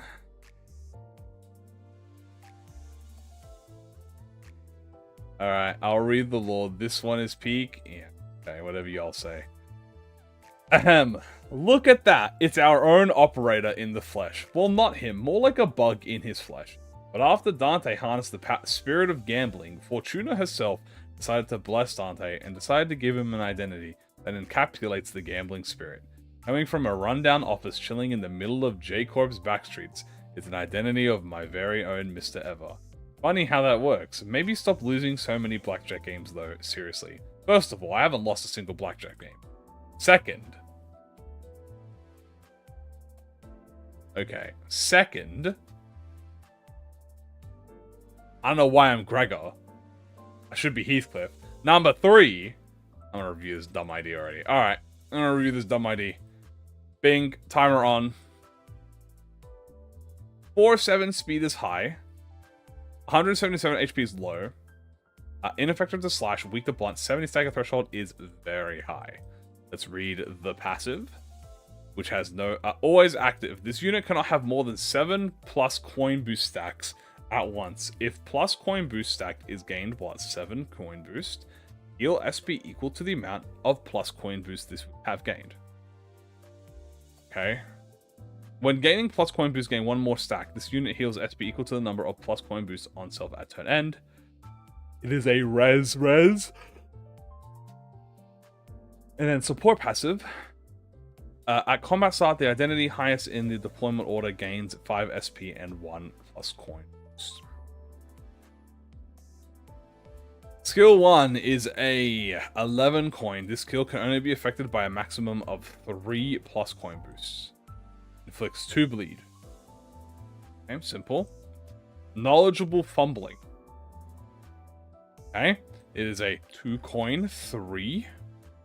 This is a 12, gain plus coin 2 boost next turn. If at less than 2 coin boost, gain 3 clash power up.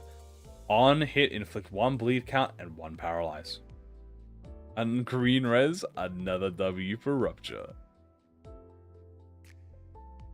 Gambler's Requiem, a 7/7/7 skill. Clash win, it cancel this skill and randomly select 1 skill to use out of the Gambler's Requiem jackpot and Gambler's Requiem bust. Chance for a Gambler's Requiem to occur is determined by the current SP, cannot go higher than 7. Gambler's Requiem jackpot, a 7 plus 0, 5 coin skill. Gain 7 plus coin boost and 2 attack power up for this turn and next. Remove up to 3 coin boosts from self. Inflict paralyze, inflict 7 bleed. Inflict 2 paralyze, inflict 2 random enemies. Does not occur if target has 3 paralyze. Inflict 2 bleed count. If target has 3 paralyze, deal 77 or damage. Yeah, so that's a lot. And then there's bust. On use, lose 25 SP. On use, lose all plus coin, becoming unable to gain plus coin for 1 turn. Gain paralyze, remove 2 bleed count from the target. Fearful skittering. On evade, gain 5 SP.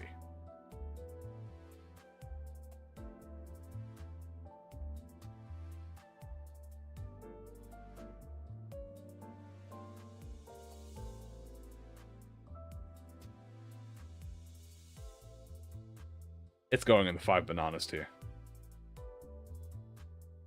I'm not gonna be disrespected like that. It's going in the 5 bananas tier. You have to fight me on that one. This is the devious bananas. You know what? You want to make a funny operator? Go ahead. Guess where you get put? In the banana zone. Along with the rest of the banana freaks. That's right. You, and you, and you, and you, and especially you. This fucking long ass thing, and the damn rabbit, and this damn Cinq and the Gregor, and this damn fucking gambling ass. Fuck. Alright.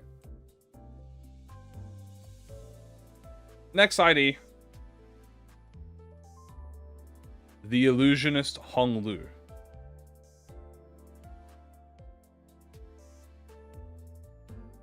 Now, I looked at what the illusionist was. Unfortunately, chat, there's no lore. So, I don't know what this is referencing to. Or if there was lore, it might have been accidentally deleted. So...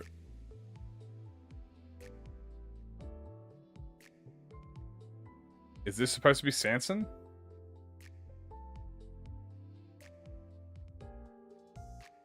I'm not sure if this is a reference to something, but I don't know. So, anyway, down to the last tier. We are gonna start in 3, 2, 1. Boom.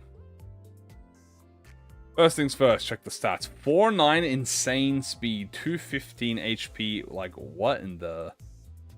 Pretty good. Weak.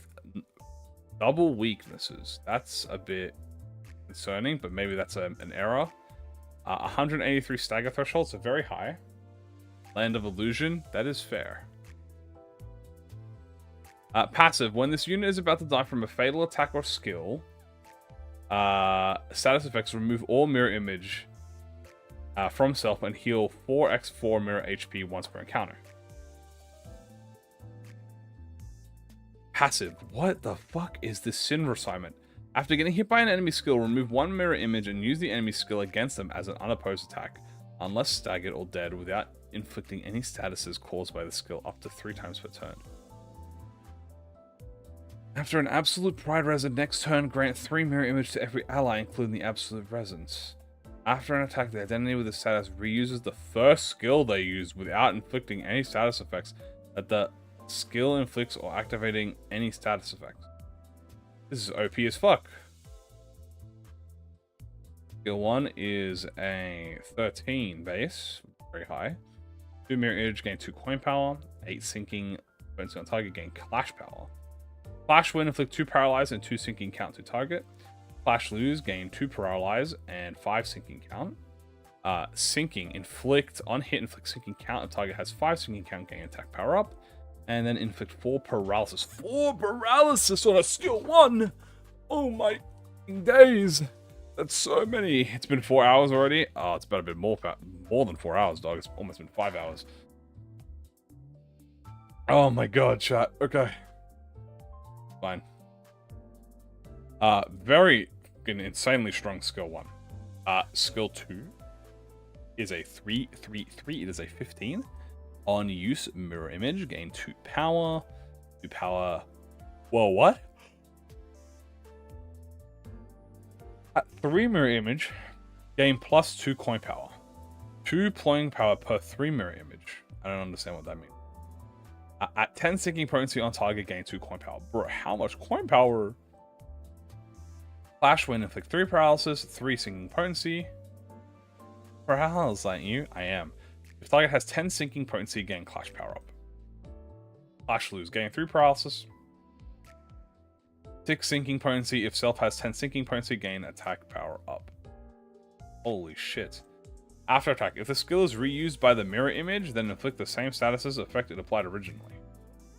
Inflict sinking potency, inflict paralysis next turn if target has 3 paralysis, then inflict 3 more paralysis, then 4 sinking potency. Bro, how much fucking paralysis? Chat, this is 9 paralysis.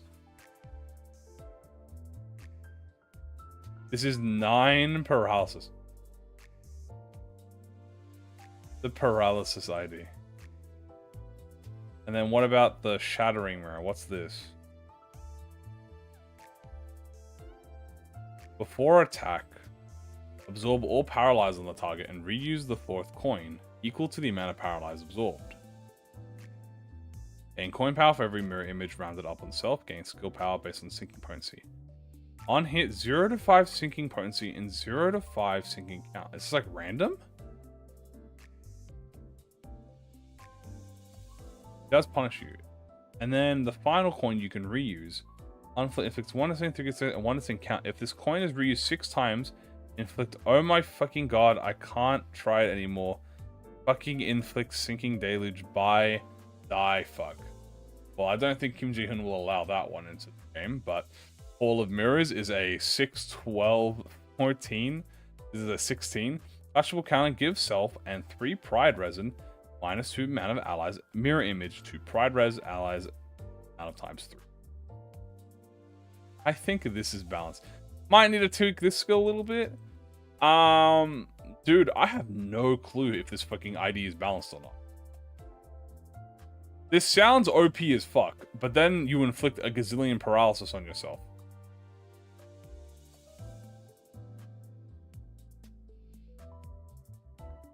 And like, if you lose like one bad clash, you just you get fucked up.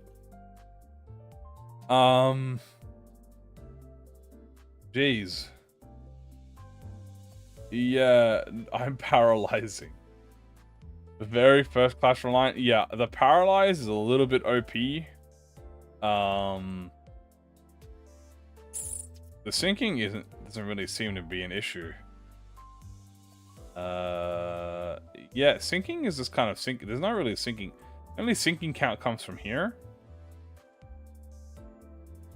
Which I don't even know how you activate this skill. I think if you lose your first turn. Oh yeah, if you lose your first turn, GG.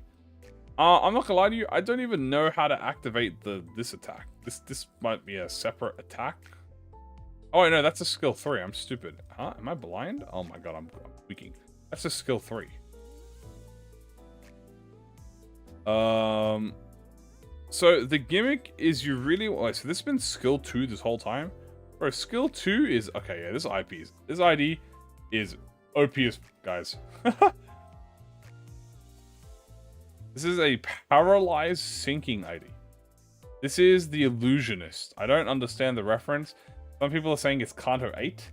Some people are saying it's some Sanso. I don't know. What I do know is that this ID is definitely 5 bananas.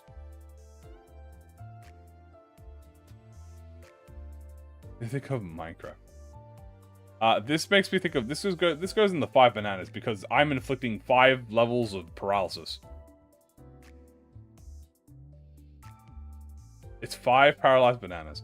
And that leaves chat the last ID in the game. The Wonder Lab Ego White Lake Faust. Add timing. Alright. This is the last ID in the game, chat. It's a Wonder Lab Ego. And I believe the artist is credited. I know from the... Hold up. Yep, the artist is credited in the Discord. And there's some lore here. So let me read it. Let me read out the blurb. Let me read out the blurb. Manager Faust knows all futilities. Based on the Wonder Lab White Lake abnormality, White Lake Faust attempts to be a bridge between sinking and poise IDs. While her initial skills inflict no sinking, by performing pride resonances, any crits from all units become count neutral. Once Faust enters the ego state, Drowning Bird, all skills gain sinking application, along with unlocking her 3/2 AoE skill. Alright, I guess we'll review it, chat. And because this is the last one, I'm not even going to bother with a timer. Because it's literally the last one. So, first things first. 4-7, amazing speed. 210, great HP. Slash fatal, gives an effective 85 high stagger. An Arknights reference. I don't understand Arknights, so fair enough. Passive, it is a 4 resin. When a unit crits with a skill that gains poise or potency, inflicts sinking count +1. Turn start. At 25 or less SP, enter the ego state Drowning Bird Song. While in the ego state Drowning Bird Song, all skills gain on crit inflict sinking equal to the current poise potency. At 0 SP, lose ego state Drowning Bird Song. Support passive. Ally with the least SP inflicts sinking count on hit twice each. So, 15 skill 1 is crazy. But let's see what they're cooking here. 15, 3, -3. This is going to be a... I made this ID have way too much base power. Made this have too much base power. Well, that is a W, guys, and some lunacy, but yes, so far a little bit high base power, but you know what? Let's see what it makes up with. So it is a 15 -3. On use, you lose 8 SP. Flash to win 2 poise count, and then gain poise. When in the ego state, Drowning Bird Sword, reuse coin once per. Okay. So it becomes okay, not bad. I mean, if you lose. To be fair, Encorp has competition. 6 from this is like, you know, 7, so that's not the worst. And then you have... Oh my god. Encorp doesn't have competition, bro. Encorp has fucking... is getting shot in the back. On use, lose 10 SP, gain poise count, gain poise, inflict gloom fragility next turn. Gain 2 poise, okay. Skill 3, 25 -8. When in the ego Drowning Bird, activate Drown with Faust instead. 15 SP, gain 5 poise, inflict 2 impending ruin. And then on crit, reuse skill. And you have a brief respite, which is a -17 evade. Blue Faust. Blast. Gain 7 to 10 sanity, and then on evade, gain poise. And then this is a 28 -13. Attack weight 4. Gain SP after attack. Inflict sinking equal to the current negative SP. Like 2 impending ruin next. So, yes, as mentioned, the only problem with this is the incredibly high base value. I think if you... genuinely, if you changed it, I don't think you have to change anything else.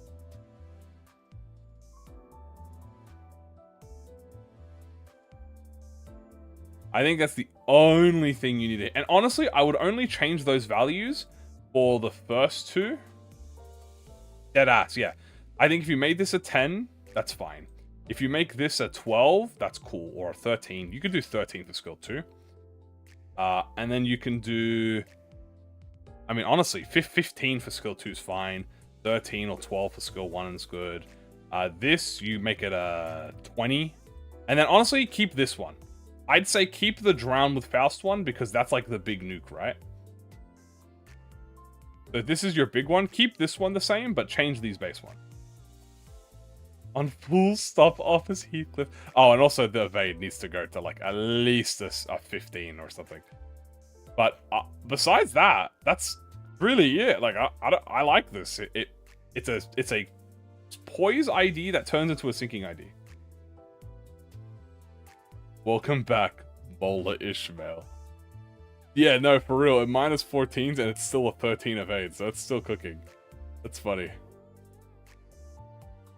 But yeah, no, that's like my only... That's my only argument for this. Anything else is kind of... I actually really like it. Yeah, because it's just a crit identity. It's a negative crit identity that converts units into sinking IDs. So it turns you into a sinking ID. And I think that's cool. I think that's very nice.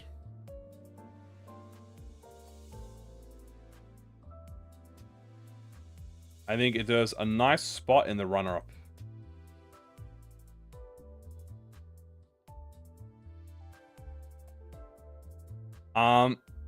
And chat. That's it. There's no more. That is it. We're done. This is all of the contenders to the competition. Now, the winner of the competition is going to be one of the top contenders here. But maybe I don't announce a winner. What if the winner was the friends we made along the way? You know, chat. What about that, chat? What if the real winner was the friends we made along the way?